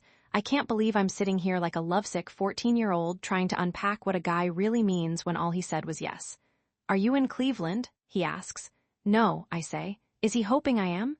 But something's come up. Actually, a lot of things have come up and I don't know how to handle them. And I tried to think of someone I could talk to, and you're the only one I can think of and, Cove interrupts me. Why don't you start at the beginning? So I do. I tell him how Alan Metcalf tracked me down for a special assignment. Before you say anything, I add quickly, I know what you're thinking. I never thought I would talk to him again either after what he did to me. But you said yes. I did. If this were FaceTime or Zoom, I bet I'd be seeing Cove's eyebrows knit together.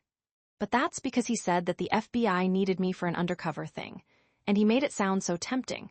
I could get my reputation back, my benefits reinstated, my back pay, and what's the assignment? He asks. I tell him about everything, starting with the Russian lady who styled me, the nanny job, the agency looking for evidence of money laundering, and about life with the Harrisons. I bring in Carlos, the dead snake, the gallery party, Lewis, Graham Loxton, his threats, his death, and how I was followed from the dog park and rear-ended. Then I tell him what I just discovered, that Ben apparently gave away a painting worth $45,000, and end with how Metcalf is ghosting me. Cove listens and doesn't say a word, until he does. Something's not right, he says. That's it? Everything's not right, I say. No, I mean Metcalf ghosting you, that's unacceptable. The one thing a handler must do is keep in touch with the informer. I know, it's so annoying. Oh, it's more than that. Now his voice gets very quiet. Ellie, your life depends on it. Of course, he's right. Now I'm breathless for a whole other reason. Tell you what, Cove says after a moment. Let me make a few phone calls, do a little checking, okay? Sure, I say, still trying to process what he said. Is this the best number to reach you? He asks. Yes, I say. I'm really sorry to bother you with all this, but I didn't know who else I could talk to. Of course you didn't, he says. I can hear the kindness in his voice. If I don't cut this conversation short, I'm afraid I'll start to cry. It dawns on me after I hang up that I never asked him about his life, his wife, his kids, but maybe that's just as well. Chapter 72, an hour later, I see on the baby monitor that Lily is awake. When I get to the crib, she smiles at me. As I lift her onto the changing table, Amber walks into the nursery. She's wearing tennis whites. I hope I remember how to hit the ball, Amber jokes. It's been so long, I'm out of practice. I get it, I tell her. I hope I remember how to diaper a baby. Amber laughs. She thinks I'm kidding. Oh, and by the way, she says, now that the weather's cooler, I brought some winter clothes up from the basement. I put sweaters for Lily in the bottom drawer on the left. I hold Lily with one arm, bend down, and open the drawer. Lo and behold, I discover a fabulous assortment of baby sweaters. Cornflower blue with white stripes, hot pink with strawberry ruffles around the neck and sleeves, a Kelly green sweater with cable stitches twisted to look like leaves, and more. They're all hand-knit. And every sweater has the same label sewn in, specially made by Grandma. Amber, these are wonderful, I say, pulling out a candy apple red hoodie. Did your mother make these? Amber shakes her head. My mother died years ago. They're from Ben's mother. Ben has a mother? Most of them were made for Haley, she says, but his mother did send some for Lily when she was born. Ben has a mother who knits, so his mother is still around, I ask, trying to be as delicate as I can. Oh yes, sort of. What's she like? Never met her, Amber says. Poor thing has been suffering from dementia for years. She wasn't even well enough to come to our wedding.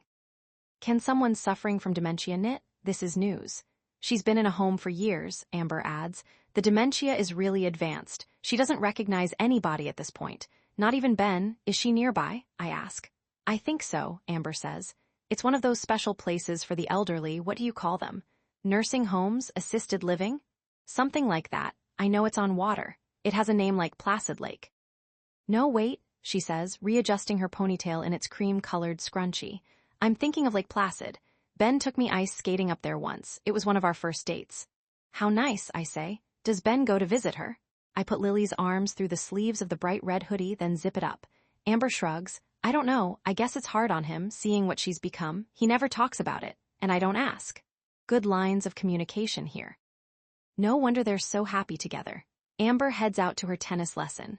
Her friend Bonnie is picking her up since her car is in the shop. I had it towed while she was away.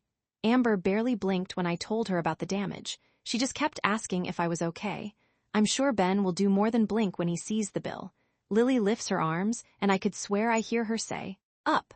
So I pick her up and carry her down to her carriage. She's 6 months old now and sitting up, probably big enough to go on the Taggart Park kiddie swings. Later on, as I'm pushing her with one hand, I'll be holding my phone with the other, just like all the moms and caregivers there do. The difference is, they're all on social media. Me, I'll be checking out every place within a 50-mile radius where Ben Harrison might have stashed his mother. Chapter 73, Amber was sort of right. Mrs. Harrison's nursing home, La Serena Life Care, is on water, a huge man-made pond in the back. It's the perfect breeding ground for mosquitoes, which is probably why so many residents are clustered on the huge lawn in front, on benches, in wheelchairs, or shuffling around with walkers, all under the careful watch of several roving attendants. The building itself is solid brick with several wings, and the name is pretty accurate. The people on the lawn all seem, well, serene, lost in thought, staring off into space as if they're wondering where they are, or who they are, or what they should wear to school tomorrow. It's Tuesday, my day off, a beautiful 60-degree day, but most of the residents are in winter coats, hats, and gloves, some with woolen blankets tucked around their legs. I approach the front door and say a silent prayer to whatever God may be listening. Please, when my time comes, let me be hit by a bus. Inside, the walls are painted a bright Crayola yellow, with giant floor-toseling windows. La Serena looks happy and sunny, like a child's playroom. Even the art is happy and sunny, colorful posters filled with cheerful quotes from Roald Dahl's children's books. One shows a glowing cartoon sun above the words, "If you have good thoughts, they will shine out of your face like sunbeams, and you will always look lovely." Another poster reads, "Those who don't believe in magic will never find it." And another, "It's impossible to make your eyes twinkle if you aren't feeling twinkly yourself." Well, Roald Dahl ought to know. Apparently, nothing makes a man feel more twinkly than carrying on a years-long affair with his wife's best friend. No wonder his wife referred to him as rolled the rot.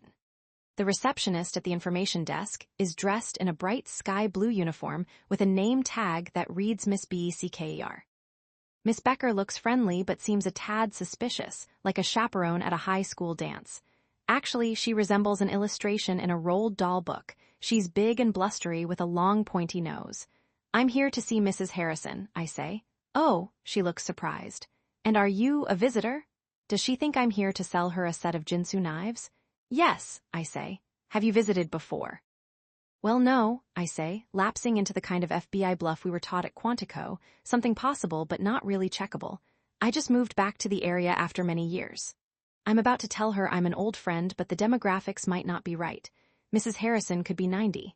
"She used to babysit for me," I say, playing it safe. "I thought I'd drop by and say hello. I know she doesn't get to see her son as often as she might like." Another classic FBI info elicitation trick, confidential bait, divulge confidential info in hopes of receiving some in return. "I can't remember the last time he was here," says Miss Becker. "It worked. I'm sure she'll be happy to see you." She still seems a little suspicious, but I understand. She's probably heard her share of lies and half-truths from relatives desperate to get a family member off their hands. "Mom will really enjoy it here," they say. "She always said she'd sell her house and move into a place like this," over her dead body. "And you'll love Pop. He's a real ladies' man. He's been thrown out of 3 nursing homes for indecent exposure." "I'll be happy to show you some ID," I say. That line always gets them. If I volunteer to show ID, I must really be who I say I am. I guess Miss Becker hasn't been to any college bars in the past 30 years because she says, "That's not necessary." She looks through the register in front of her. "Mrs. Harrison is in room 773. "I hope she remembers me," I say. "She very well might," Miss Becker says as she hands me a visitor's pass. "Long-term memory is the last to go. Something to look forward to. By the time I get to the 7th floor, I've forgotten Mrs. Harrison's room number." Chapter 74, with a visitor's pass clipped to my jacket, I feel free to wander around the 7th floor. Various people in pajamas and robes go past me, some with walkers, most wearing hearing aids that swirl around their ears like tiny seahorses. They all smile and say hello. I pass an art room where several residents are seated at tables with coloring books. Next to that is the exercise room with an aerobics class in progress, residents engaged in some not too deep knee bends. In the weightlifting corner, a man is raising 2 Sprite cans over his head. At the end of the hall, there's a party going on. A big hand-lettered sign reads "Happy Birthday, November Babies." An attendant holds up a small chocolate cake with lit birthday candles, and all the November babies crowd around her, pushing and shoving so they can get close enough to blow them out. It turns out I'm in the activity wing of La Serena. As I round a corner, I get to the resident section. Several people are lying in their beds watching Family Feud. Others are sound asleep with the TV blasting. A few doors are closed with adorable "Do Not Disturb" signs hanging from the doorknobs, all decorated with cartoon sheep. But one room is different. Instead of the usual standard-issue bed and dresser, I see a full-size bed with a pink satin spread. Next to the bed is a pine dresser with a vintage stained glass lamp on top. In the corner, a silver-haired woman is sitting in a bentwood rocker, reading this month's issue of The Atlantic. My first thought, this is the wrong room. Or the wrong Mrs. Harrison. It's a fairly common name. "Mrs. Harrison?" I ask. "Yes," she says, looking up. "It's her, all right. She looks just like Ben in drag. The same downturned mouth and blue eyes as her son. But there's one major difference. She looks happy, glad to see me, whoever I am. And unlike Ben, she's slim and quite elegant, the kind of woman you'd see in an arthritis medicine commercial, casually snipping roses in her flower shop as she tells us how much better her life is thanks to Celebrex. "My name is Megan Greer," I say, using the same go-to alias I used with Ben's ex-wife on the remote chance that the two of them keep in touch. "I'm a friend of your son's." "A friend of Benny S?" she asks. "Yes, I was in your neighborhood, and I wanted to meet you." She looks doubtful. "Ben has told me so much about you," I add. Now she really looks doubtful. That's somewhat surprising, but please do have a seat. I clear away a bunch of woolen goods draped across a rocker and sit down. "So you're a knitter," I say. She nods. "I used to make scarves for all the residents. They were quite popular, but then I was asked to stop." "Why is that?" She leans forward and whispers. "Many of the people here are, well, diminished, shall we say. Or what's that word they use nowadays? Challenged, deeply challenged, poor things." "Yes, I see that. And many of them are not terribly happy with their lives here, if you get my drift. I nod, I get it. It's like handing a prisoner a knotted bedsheet. So now instead of scarves, I make smaller items. Socks, mittens, you can get such marvelous yarns these days on Etsy. I also do Afghans if someone needs one. That's very kind of you. I find it quite relaxing. I knit while I'm listening to podcasts or when I'm on the treadmill. And what do you do when you're not knitting? I read, once or twice a week I volunteer in the Alzheimer's wing here. Knitting, podcasts, Etsy, volunteering. Why did Ben tell Amber this woman had lost her marbles? She's got more Aggas and a Ms than I do. So how is Benny? She asks. I haven't heard from him since the baby was born. Well, Benny has been really busy. He's doing very well at the gallery. You'd be proud of him? I guess I would be if he ever called. I smile. Funny, that was always my mother's complaint. It's universal, I suppose. She smiles back. You know what they say, a woman can take care of 10 children, but 10 children can't take care of a mother. Of course, she adds, I have only one child now. Now, her eyes dart over to a dresser covered with old photos in frames, her wedding day 60 years ago. A few of Ben as a boy, a Cub Scout, a college graduate in a cap and gown, but one little faded shot in the front catches my eye. A serious, dark-haired toddler who looks like Ben is holding a baby in his lap. He doesn't look very happy. Is that Ben? I ask. Yes, she says. And who's the baby? That was my younger son, Teddy, she says. He died soon after that picture was taken. Oh, I'm so sorry, I say. I want to ask more, but it turns out I don't have to. Another elicitation technique, exploit the instinct to complain or vent. Mrs. Harrison takes a deep breath and tells me everything I need to know. It was an accident, she says. A terrible accident. I left the two of them alone in the playpen just for a minute. I guess things got a little rough. And when I came back, she begins to cry quietly. Ben had smothered him. Oh my God. How awful, I say. Yes, not just for the baby, but for Ben. He loved his little brother. I know he did. I am so sorry. For years, I blamed myself. I should never have left them alone. You didn't know, I say. She looks away, still weeping. You couldn't have known, I add, small comfort for a woman whose life was shattered. Ben was barely 3, a baby himself. The coroner said he was sure it was an accident, so the records were expunged, but Ben was never the same after that. How strange life is. I came here expecting to find a woman so diminished by dementia, she needed help using a spoon. Instead, I find a generous, gracious soul with a devastating history. Yes, I learned a lot about Ben, but not the kind of information I was hoping for. Nothing that will be of any use to Metcalf. It's another dead end. Chapter 75, I leave LA feeling anything but serene. I get to my car and sit there thinking about what just happened. True, I learned something that explains Ben's somewhat paranoid behavior and why he's so nervous around Lily. But in doing so, I stirred up a lot of painful memories for a lovely elderly woman. Should I tell Metcalf what I've learned? I don't know. He knew I was headed here to see Mrs. Harrison, but if I mention the conversation, he'll probably mock me with one of his sarcastic comments. So why bother? But then, I receive a surprise text from Metcalf. Learn anything interesting. I could do a whole YSS back and forth just to annoy him. Something beginning with the words define interesting, but I'm not in the mood. Since he's asked, I might as well tell him about Teddy, the accident, the coroner's decision. To my surprise, Metcalf texts back immediately. Clearly, our little experiment is not getting us the results we were hoping for. Our little experiment? Does he mean my attempt to get back my job, my reputation, my old life? His next sentence is even more shocking. Sorry, Elinor, we no longer require your services. You need to give notice to the Harrisons. As of next Friday, your assignment with them is over. Chapter 76, with a million thoughts buzzing through my mind, I head back to the Harrisons. I didn't expect you home till later, Amber says. How can I tell her that I just learned my days here are numbered? But I'm glad you're back. She's holding Lily in her arms, and she's clearly distressed. She starts to babble. I'm only half listening. Lily has been a little out of sorts today, and I don't know what it is. Sorry, Elinor. I brought her to Tumblestiltskin after you left, and she seemed fine there, but I guess she might have picked up a bug or something. Our little experiment?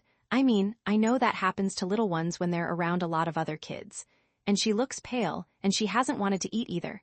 Is not getting us the results we were hoping for. Not even raspberries. And you know how she loves raspberries, but today she just pushed them away.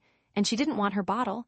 We no longer require your services, so maybe you could take a look at her. She hands Lily to me. She's right. Lily does look pale. As of next Friday, then Lily throws up on me. I start to cry. Oh no, Carol, I'm so sorry, Amber says. She thinks I'm upset about the vomit on my skirt, my shoes, if she only knew. She rushes off and comes back with several wet paper towels. Don't worry, I've got a great dry cleaner, she says as she tries to wipe away the vomit. We can drop this off tomorrow. It's fine, I say. I hug Lily close, but I can't stop crying. Could it be that I'll never see her again after next week, that I won't be around when she remembers how to say ka? I'm so sorry this happened, Amber says, especially on your day off. My day off. Pretty soon I'll have my whole life off. I need to think about all this.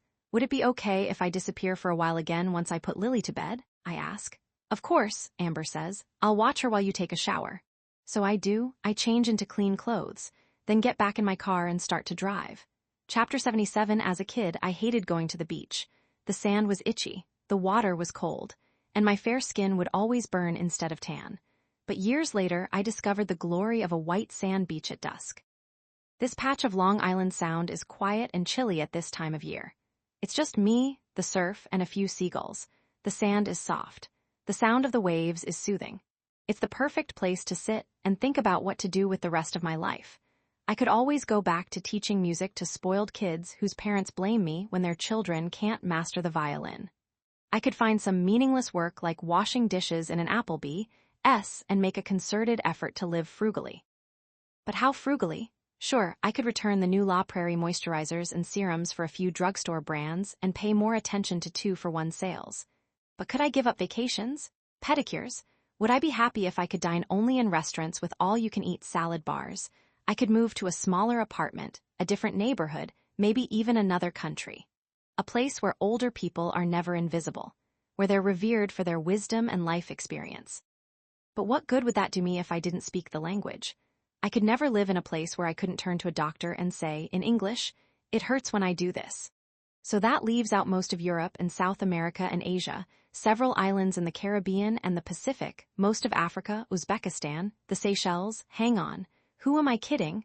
I don't want to move overseas. I don't want to start all over. I've got to stay here and make the best of it. And then suddenly I realize, I can do that. I can stay exactly where I am. Yes, Metcalf wants me to leave, but Amber doesn't. In the time I've been with her, I've somehow turned into a pretty good nanny. Amber trusts me, relies on me, considers me more than just the help. I can stay as long as she wants me there. True, I'll never get my pension back or salvage my reputation. But who cares? I love being with Lily. Even crazy Haley is starting to warm up to me. Best of all, I won't have to sneak around trying to dig up dirt on Ben, which means I can cut all ties with Alan Metcalf, so it's all settled and I can't stop smiling.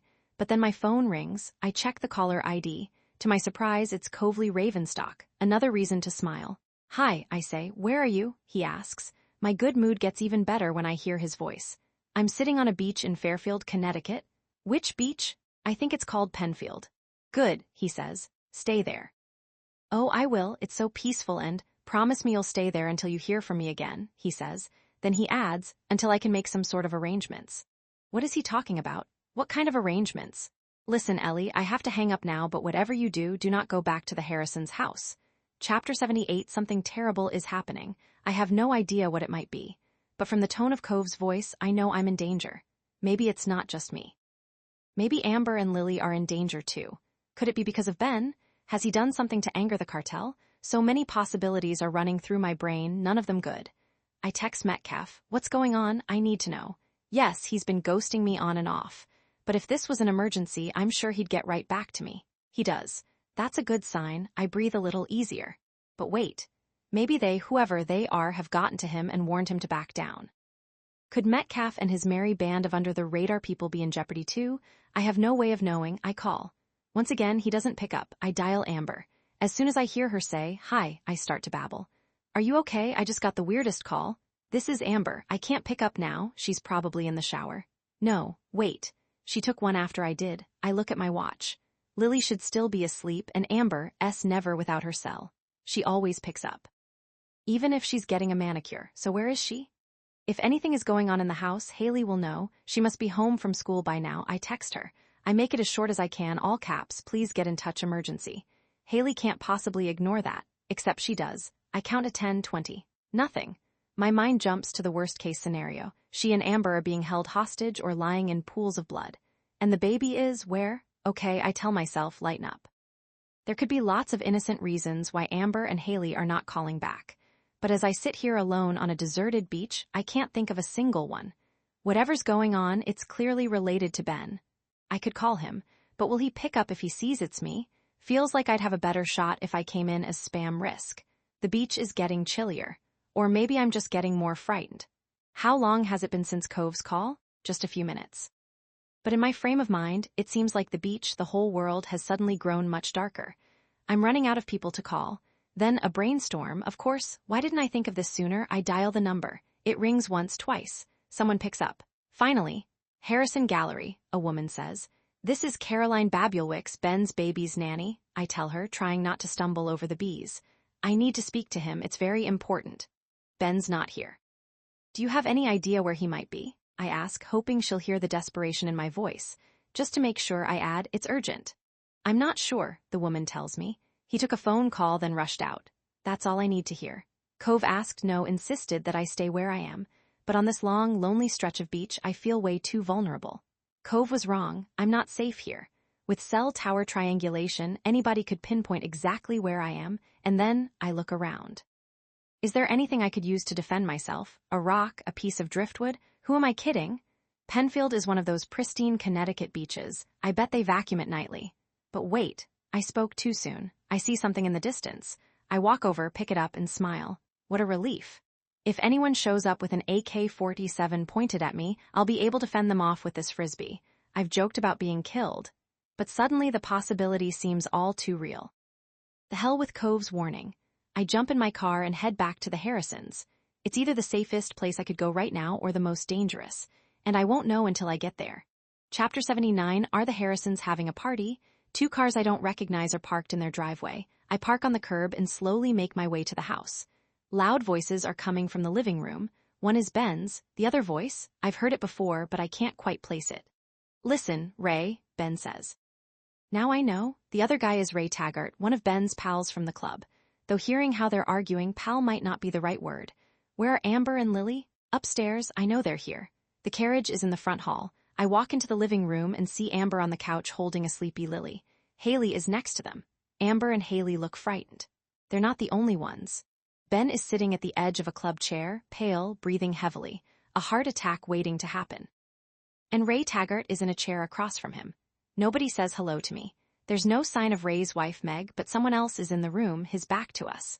A bowlegged guy who's looking out the window as if he's waiting for someone. From where I'm standing, he looks like, no, that's crazy. There are millions of bowlegged men in the world. What would Carlos be doing here with Ray and Ben? Then he turns around, it is Carlos. I hear another car drive up. The front door opens.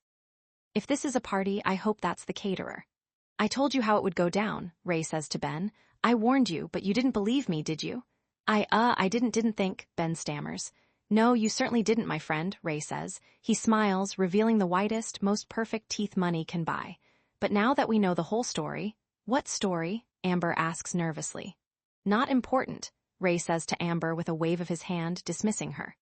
Oh, I think it is, says another voice. We all look over. Someone new has walked into the room. His arms are crossed and he's surveying the whole scene.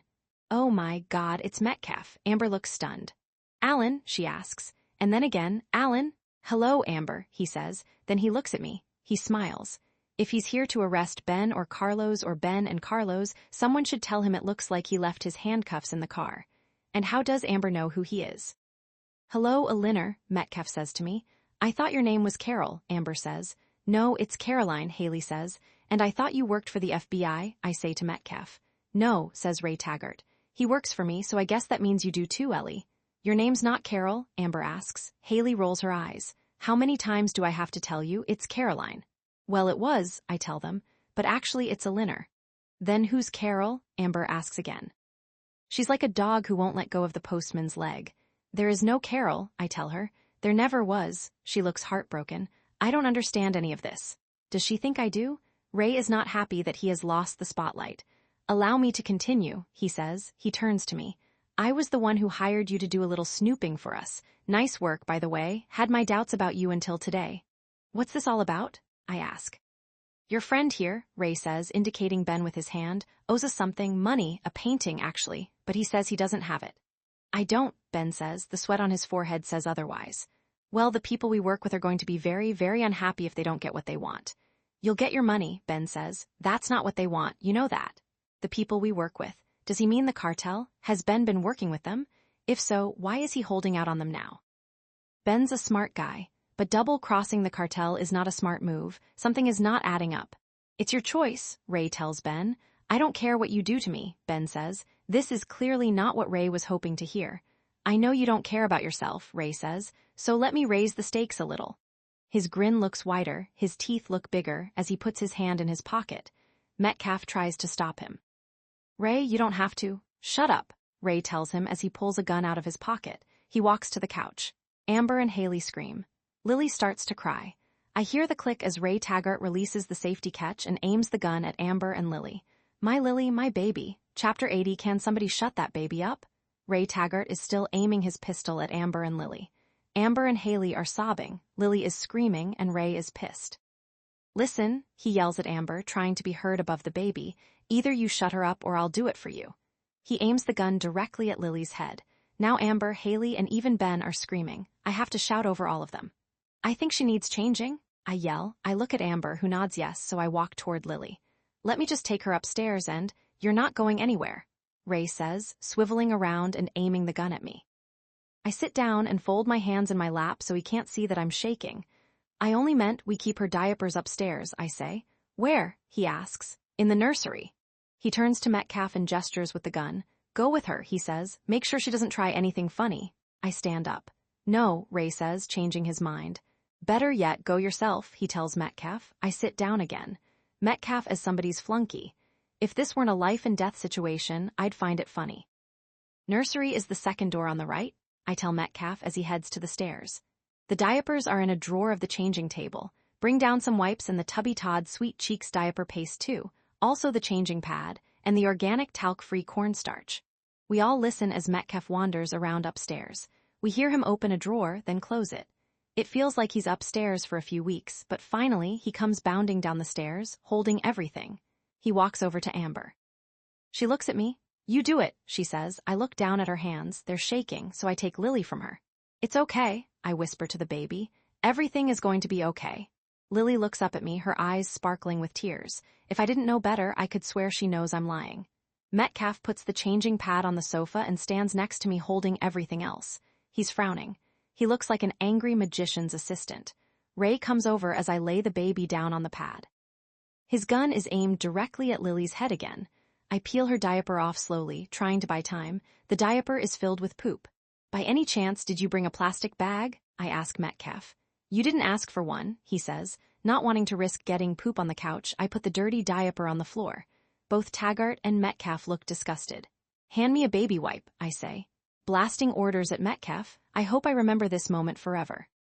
He pulls a few out of the pack and I wipe Lily slowly with each of them. There is total silence in the room. Everyone is watching me as if I'm performing the most delicate brain surgery. Baby cream, I say as seriously as if I were asking for a scalpel. I squeeze some out of the tube and rub it into her little tush. Now the baby cornstarch. Metcalf gives me the container. I'm leaning over Lily with Taggart still behind me. I open the container and shake some into my hand, then I bend down as if I'm going to sprinkle the powder on Lily's butt. As if, instead, I pivot quickly and toss the cornstarch into Ray's eyes. Startled, he sputters and coughs, then takes a step back. That's when I lunge at him and knock the gun out of his hand, and in the second before it goes off, my entire life flashes before my eyes. Money under my pillow from the Tooth Fairy, Sammy Hagopian, my first crush, teenage angst. Unprotected sex, my first internal exam, protected sex, then, a thunderous noise, the smell of something burning. It's me, I've been shot, everybody is rushing toward me. I'm screaming and bleeding and they're all screaming too, and the pain gets so bad I start blacking out, but before I do, I lift my left leg and kick Ray Taggart in the balls. He goes down. The last thing I hear is a voice from outside, a booming voice echoing as if it's coming through a megaphone. FBI, freeze. Chapter 81, SHES regaining consciousness, I hear a man say. Is he talking about me? An ambulance siren is rattling through my head and it takes me a moment to realize I'm inside the vehicle, flat on my back. I open my eyes, everything's blurry. Two men are leaning over me. How's the baby? I ask. She's fine, one of them says. Thank you, God. So's the mom and the older daughter. And the others? I ask. A bunch of them were carted off in cuffs, the second man says. It was an FBI raid. Don't see many of those around here. He seems proud to have been part of this, like he can't wait to get home and share it with the missus. I've heard the guy's voice before. But where? Hey, I know you, he says. I squint and blink a few times. He's wearing an EMT uniform and a badge that says FRED. Aren't you the lady who got rear-ended? Am I? My thinking is as blurry as my vision, then I remember.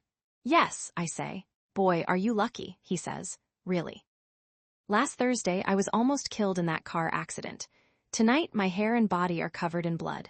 My arm is throbbing with pain, though Fred assures me the Percocet they're about to give me will work its magic quickly. I'm dizzy. My ears are ringing from the gunshot. My vision is wonky, and my hip is killing me. Despite all the foam and rubber padding, I must have bruised it when I fainted. Plus, I'm out of a job. 2 jobs, actually.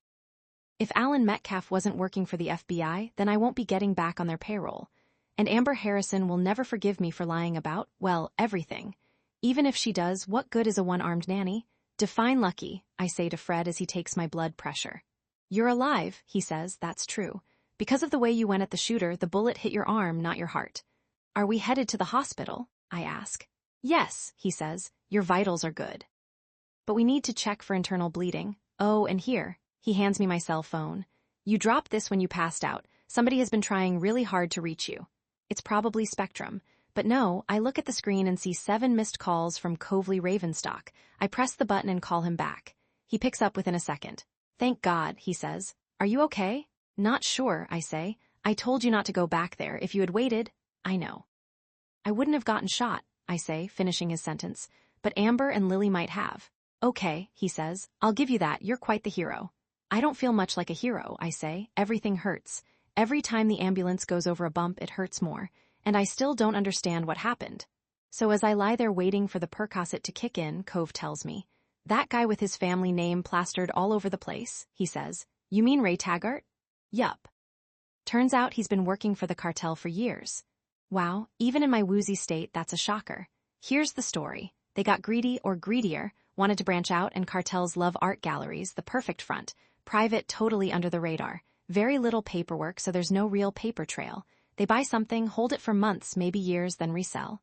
Poof, dirty money gets clean. So they got Ben Harrison involved. Well, they tried to.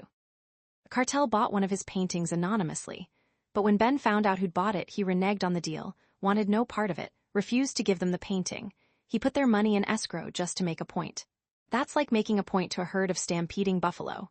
Exactly, Cove says. That's why you never found anything linking Ben to the cartel. There was never anything to find. I don't get it. So Metcalf and Taggart sent me on a wild goose chase? No, they lied to you.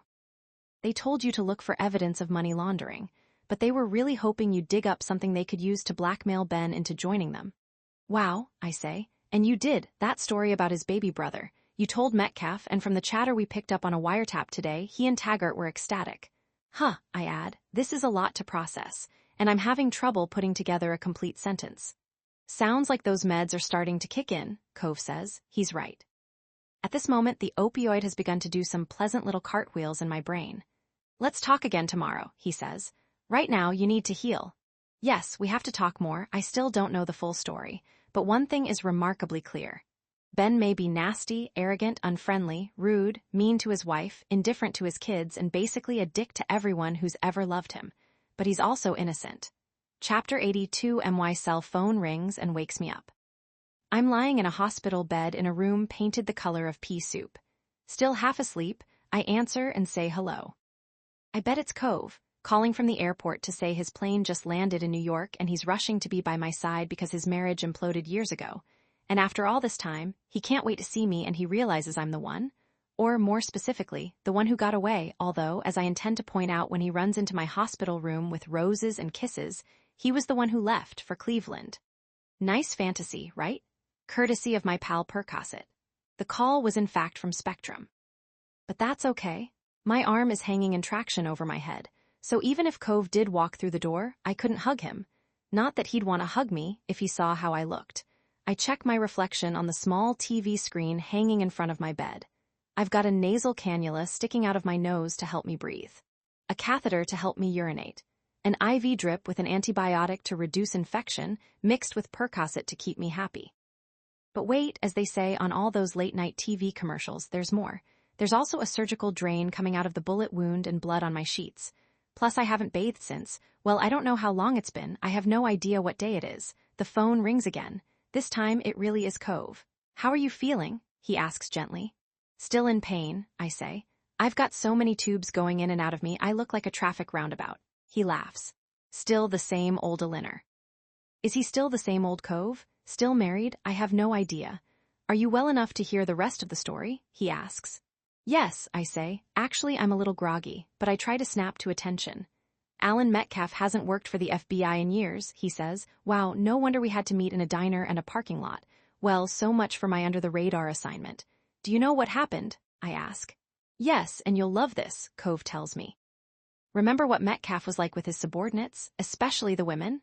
How could I forget? He was nasty, surly, demeaning, sarcastic, and inappropriate. But those traits seemed to serve him well, I add. For the longest time, the FBI was a real boys' club. J. Edgar Hoover was never a fan of women in anything, not even bed. True, Cove says. But then along came Me Too. Women suddenly felt empowered. A lot of them complained that Metcalf had harassed and propositioned them for years. Good for them, I say. I wonder if it's too late for me to get in on that. Cove continues his update. Metcalf was arrogant. He wanted to fight the allegations until he realized what it would cost him in time and legal fees. And the cases against him were strong. One day, he was gone. Nobody knew where. Ex-FBI folks are much in demand these days. I bet, especially on the dark side. Right. But here's the best part. There's more? Yup, you asked how Amber knew Metcalf. They met when he was a guest lecturer and she was a grad student at NYU. What did he lecture on? Business ethics, Cove laughs. Something about how the FBI spots forgeries. And she remembered him after all this time? It was a bit more complicated than that. Wait, let me guess. She called him Alan, not Mr. Metcalf. So that means they were, my mind whirls through the possibilities, friends. Mentor and mentee? Surely not lovers. The mind boggles. He's 30+ years older than she is, and in the looks department, he's barely a 3. Yup, they dated a couple of times, Cove confirms. I wonder what she saw in him, I say. Who knows, some women go for that type, I guess. You mean cold, self-involved, and selfish. As I'm describing Metcalf, I realize I could be describing Ben as well. Well, you know what Auden once said, he adds. Something like, the ways of the heart are as crooked as a corkscrew. Then neither of us says anything. For a moment, we're both lost in thought, more than a moment. Even this bruised, banged-up postmenopausal woman knows a pregnant pause when she hears one. From what I understand, Cove says at last, breaking the spell, targeting Ben was all Metcalf's idea. Was it a revenge thing? Hard to say. When the cartel wanted to get its claws into a new business, Metcalf suggested Ben's gallery. We think that's how it went down. We'll learn more in Discovery. Amber and Metcalf, I can't seem to get past that. A nurse is at my door with a new IV bag. With my good arm, I wave her in. She needs to change my sheets too. Cove is still talking, and I don't want to interrupt him, so I miss a few words of his narration as I scoot over. Then I tune back in. Threatened to go to the authorities, Cove is saying, unless they backed off. I assume he's talking about Ben. So he put the money in escrow and hid the painting someplace. We're not sure where. I know, I say. I tell him about Haley's friend Allison and her mother. Great, Cove says. Seems it was a painting by Graham Loxton. Of course, Loxton, who threatened Ben at the party, complained about not getting paid, was later found dead. It's all falling into place. Carlos was their liaison guy with the cartel, Cove says. When Metcalf heard someone had approached Ben at home, he and Taggart began to panic. Was it Carlos double-crossing them, trying to make them look bad? Or was the cartel losing patience with them, so they sent someone new? Thanks to you, Taggart and Metcalf discovered something they could blackmail Ben with. A possible scandal. Murders don't sit well in small, affluent communities. Even accidental ones. You told Metcalf, Metcalf told Taggart, and we picked it up in a wiretap I was able to get in place. You set up a wiretap, that quickly. Whatever happened to Title 18 U.S. Code Section 2516? I ask. Well, I was able to bypass it, he says in his sweet aw shucks way. Wow, the only way he could have bypassed that was to call the Attorney General directly. Ben must have thought the whole sad story was safely hidden away, I say, just like his mother. Right, until his mother blabbed. Blabbed? Is that what they call it in Cleveland? You sound like a G-man in a 1940s gangster movie, I tell him. He laughs. Yeah, my wife would agree with you. Oh right, his wife, so they're still together, I should have known. Well, as Charlie Brown once said in an old Peanuts cartoon, there is nothing more upsetting than the clobbering of a cherished belief.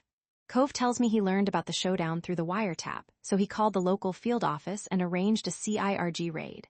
They sent an actual critical incident response group. You know how the FBI hates defectors, and I told them it was a crisis.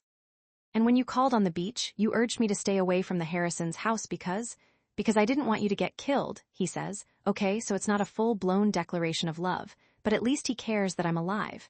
And I am alive, thanks to him. One last question. Why me? I ask Cove. Of all the women Metcalf's known over the years, why did he tap me for the job? He knew he had set you up to take a fall for him in the past. That was true.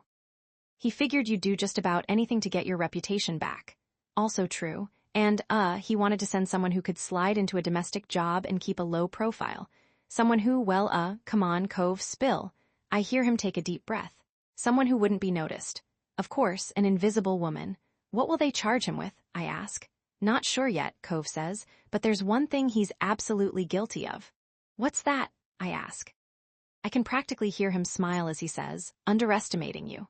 Chapter 83. For the next few days, I lie in my hospital bed and try to decide where I should go when I'm released. Back to my own apartment? No, not yet. The thought of cooking or cleaning or even just opening a window with one arm seems daunting. Vicky's apartment? She's been insisting I stay there. But Vicky goes to her office every day. I'd be alone for hours with only my regrets to keep me company. Felicia Velasquez called a few times to see how I was. She said if I wanted to, I could stay with them while I recuperate. She told me she's hated Ben for quite a while, ever since he reneged on a promise to give her a gallery show. That's probably what they were arguing about when I overheard them at the club. And yes, Felicia confirmed, Mariana was originally from Colombia. And she was about to go back home when they offered to sponsor her here. Then, the day before I'm discharged, Amber shows up.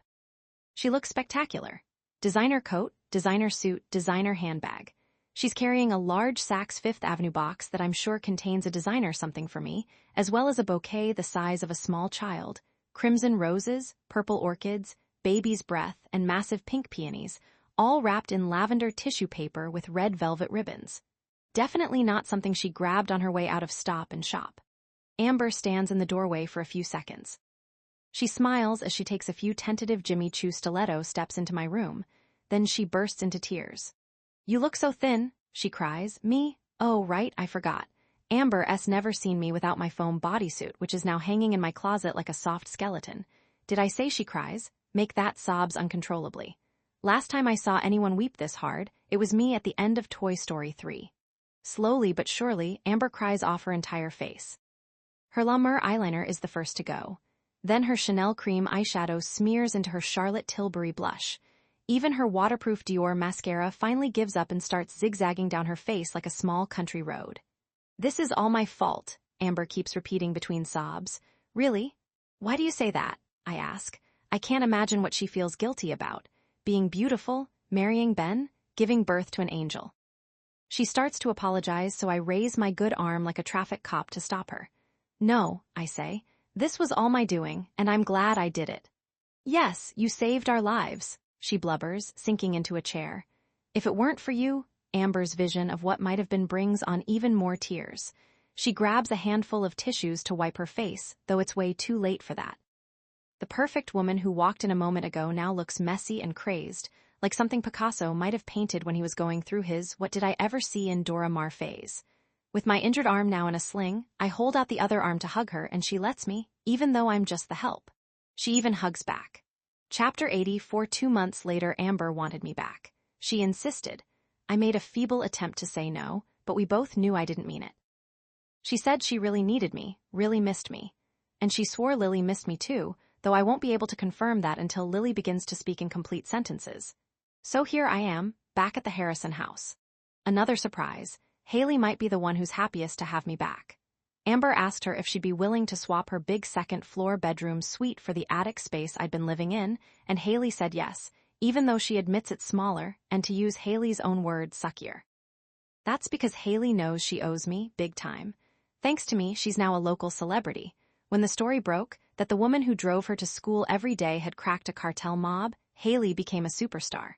While I was still in the hospital, reporters took to camping outside the Harrison house every morning. They were crazy to score an interview with anyone. Amber declined, but Haley not only agreed, she began to dress better. She was written up in the school newspaper. The local radio station wanted to sit down with her. Now kids who never knew she existed are begging Haley to join them at lunch and asking her to pose for selfies. Ben, who had accepted money without knowing it was from criminal activity, was never charged. He wanted to go to couples counseling with Amber, but she declined that as well. She told him she needed some time alone. Frankly, I think it's more than that. Ben moved into a nearby sublet and comes to visit Lily and Haley several times a week. Amber makes it a point to be out when he's there. I stick around, knowing Ben's still nervous around babies. Sometimes the two of us take Lily to what's now known as the play park, since they took the Taggart sign down. Speaking of Ray Taggart, he and Alan Metcalf have been lawyering up like crazy as they begin their journey through the very complicated legal system. Both will be hit with money laundering charges, but the government may decide to add conspiracy to defraud, mail and wire fraud, and maybe a little racketeering on the side. Far as I know, Lily never said "ka" again. But just yesterday I heard her say "a," the beginning of a linner. Every so often Amber slips and calls me Carol. At first she was embarrassed, but now we laugh about it. Just as we laugh together at all the magical things Lily is learning to do day by day, hold her own sippy cup, sit up, crawl, shake her head yes and no, mostly no, I sublet my apartment in the city. Suddenly, at my tender age, I have a brand new home and a brand new family. Technically, I guess I'm still the help, but it's more than that. Amber and I are friends. She's like the daughter I never had. And to think, I owe my new life to Alan Metcalf. I should probably get in touch with him at some point to thank him for all he's done. Maybe I will as soon as I learn his cell number. Not his phone, his jail cell. Best of all, Covely Ravenstock put in a good word for me at the FBI. It looks like I'll be resuming my role as special agent after all. They agreed to cover my back pay and restore all my benefits. And this time around, I'll have my choice of projects. I'll go undercover whenever they need a woman to poke around without being noticed. In other words, I'll be a professional invisible woman. Who could say no to a deal like that? Of course, I'll have to clear it all with my advisors, Amber, Haley, and Lily. Lily's approval might take a while, but maybe not. After all, she is very advanced. Want more James Patterson? See what's coming next, win advance copies and find deals. The official James Patterson newsletter.